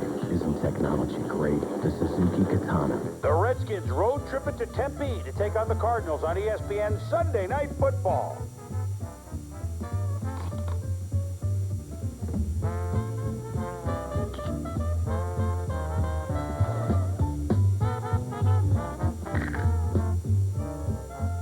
Very funny, guys. It's the Redskins and the Cardinals on ESPN Sunday Night Football. It all begins with NFL Prime Time at 7:30. What's that all about? Back at Talladega, much of this record crowd finding their way to the parking lots. A lot of people sort of standing around outside excited, talked about what they saw today. Let's check in once again in the garage area with John Kernan. And I'm with Bobby Labonte, who was up front a good bit of the day, wound up finishing in 7th place. Not too bad a day for you. No, it really wasn't. You know, the Interstate Pontiac ran good most of the day, and, you know, kind of the first, we kind of settled in there for a while, mid-pack deal, and we got up front, and we stayed there for the most part, and, you know, we got shuffled back there at the end, but that's part of the Talladega racing here, restrictor plate racing, so, you know, we survived it, and we'll go next weekend. I guess the 10 laps to go, there are no friends, are there? Well, I mean, it's just, you know, we had a run, they had a run, and you know, you get scattered out, and, I mean, it's not like nobody's wanting to be single file then because everybody's wanting to make sure they get away from everybody. And the guys behind had a run, and yeah, I think we're running second there, probably second or third last lap, and then in 7th. So, you know, we've been the recipient of that before and a few times, and this time we weren't. So, like I said, at least we survived and got out of there, had some close calls, and thank goodness, I think everybody got all right through this one here. We'll go to Rockingham. All right, that's Bobby Labonte. Over to Ray Dunlap. Well, Steve Park had a 14th place finish today in the Pennzoil car. The old man out there got it done again today. You learn anything from him? Yeah, I did. We had the opportunity to run with Dale a little bit in the early part of the race and run the top 5 with our Pennzoil car. And he's the master of the draft. He just knows how to really work his way through, you know, work his way through the pack, always stay in a good draft and stuff. And I think we learned a lot today having the opportunity to run the top 5 like we did. So 14th not really indicative of what we had for a car, and you know, I really thought we could have run in the top 5, but like I said, experience plays a big role here, and you know, I think we need a little bit more to run up front with these guys and to gain some more respect from these guys to help draft with us along the way. It's obvious the rad aerodynamics thing has helped you a great deal. It really has, and you know, the program has really come along with this Pennzoil team over the last 6 months. We've just had better race cars. The motor shop's doing a fantastic job.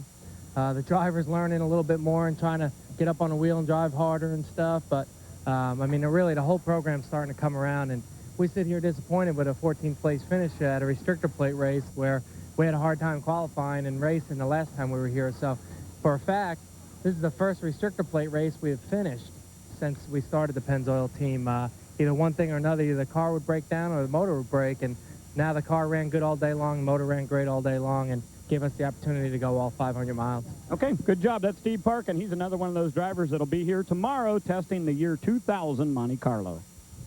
Indeed, as the celebration is ongoing, a reminder that golf coming up next, the Las Vegas Invitational at the top of the hour. When we come back, we'll tip our hats to the Dale and Dale Show.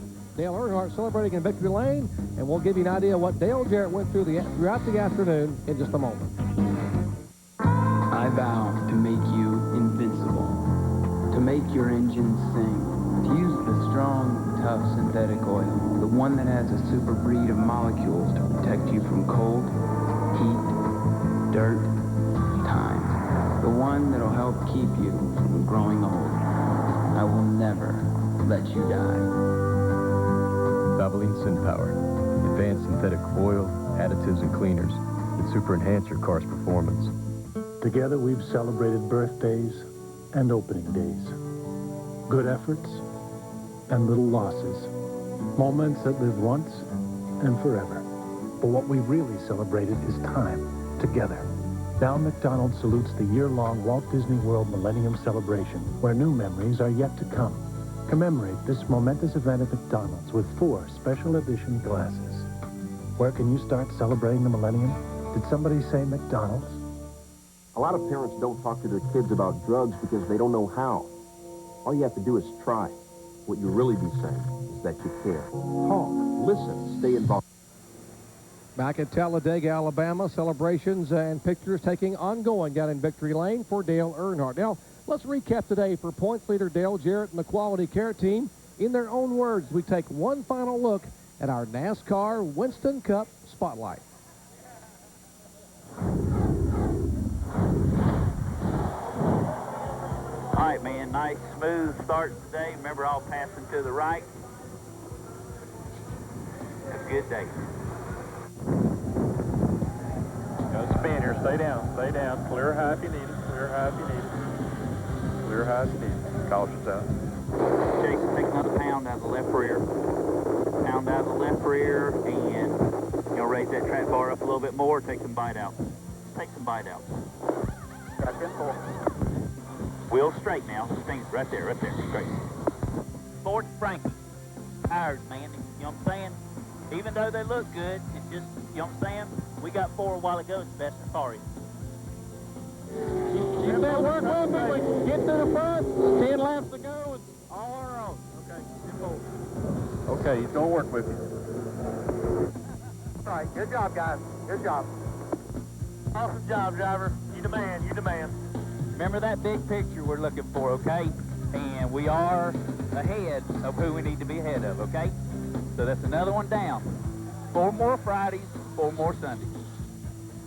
And that is a look at our spotlight as our final results come up one more time. Dale Jarrett came up 1 position shy of the win, but that'll show you, Ned and Ben, exactly what it's all about. Total team cooperation. Well, it has to be every one of these guys depend on their team to make those pit stops, to prepare that car during the week, and to be their cheerleaders come Sunday afternoon. See there once again, there were 21 drivers on the lead lap. And here's the remainder of the finishing order. Of course, there's back down at the bottom. Michael Walker was leading the race, Fluid Engine. Our point standings now with 4 events remaining in 1999 toward the NASCAR Winston Cup. Dale Jarrett gains 24 points, now up by 246 over Bobby Labonte, Mark Martin in 3rd, Jeff Gordon, Tony Stewart, Jeff Burton, Earnhardt, Rusty Wallace, Ward Burton now moves up a spot, Mike Skinner back in 10th position. Let's check in one more time in the garage area with Bill Weber. Well, Benny Parsons has been preaching for weeks that the NASCAR Winston Cup Championship points race is over, but a lot of people didn't want to agree with him until we got here to Talladega. This is such a huge hurdle for so many drivers. No one was really sure what the point situation would be coming out of here. But Dale Jarrett picks up 24 and now can almost cruise into Atlanta to pick up the Cup rather than to race there. Of course, the next stop for the NASCAR Winston Cup circuit is Rockingham, and we will have the pre-race report on ESPN2 at high noon next Sunday afternoon. So we'll see what Benny has to say now about the points race and the race at Rockingham next Sunday at noon on ESPN2. Doctor? And our next coverage will come to you from Atlanta Motor Speedway, the curtain call for the 1999 NASCAR Winston Cup Series. November 19th to 20th, Friday, Bud Pole qualifying on ESPN2, 2:30 Eastern Time. The ARCA Bondo Marhide Series cars, the Georgia Boot 400 at 4 Eastern Time on Saturday, and of course NASCAR Winston Cup Happy Hour at 1:30 a.m. Eastern Time. That's all, of course, on Saturday. Then on Sunday, RPM Today at 11 a.m. Eastern Time. NASCAR Today at 11:30 a.m. on ESPN2. Then our live flag-to-flag coverage of the NASCAR Winston Cup curtain call for the season, the Napa 500 from Atlanta Motor Speedway at 12:40 Eastern Time on that Sunday. And then a NASCAR Today special following at 8:30 Eastern Time on ESPN2. Reminder coming up next, the PGA Las Vegas Invitational. That is golf coming up next from Las Vegas. A record crowd on hand today. 170,000 plus to see NASCAR racing at its finest. If you wonder why NASCAR is becoming the most watched spectator sport in all the country, well, you saw it today. An incredible performance by a 7-time Winston Cup champion, Dale Earnhardt. Earnhardt takes his 3rd win of the year and his 9th win at Talladega. Absolutely remarkable performance by Earnhardt as he takes the win, and Dale Jarrett hangs on to add 24 points to his point lead. For Ray Dunlap, Bill Weber, John Kernan, Ned Jarrett, and Benny Parsons, I'm Jerry Punch saying once again, congratulations to the Intimidator. He's the winner of the Winston 500. What a day for race fans at Talladega. So long, everyone. This has been a presentation celebrate another moment from our first 20 years. For more, log on to ESPN.com, part of the Go Network. Go.com. ESPN, the worldwide leader in sports.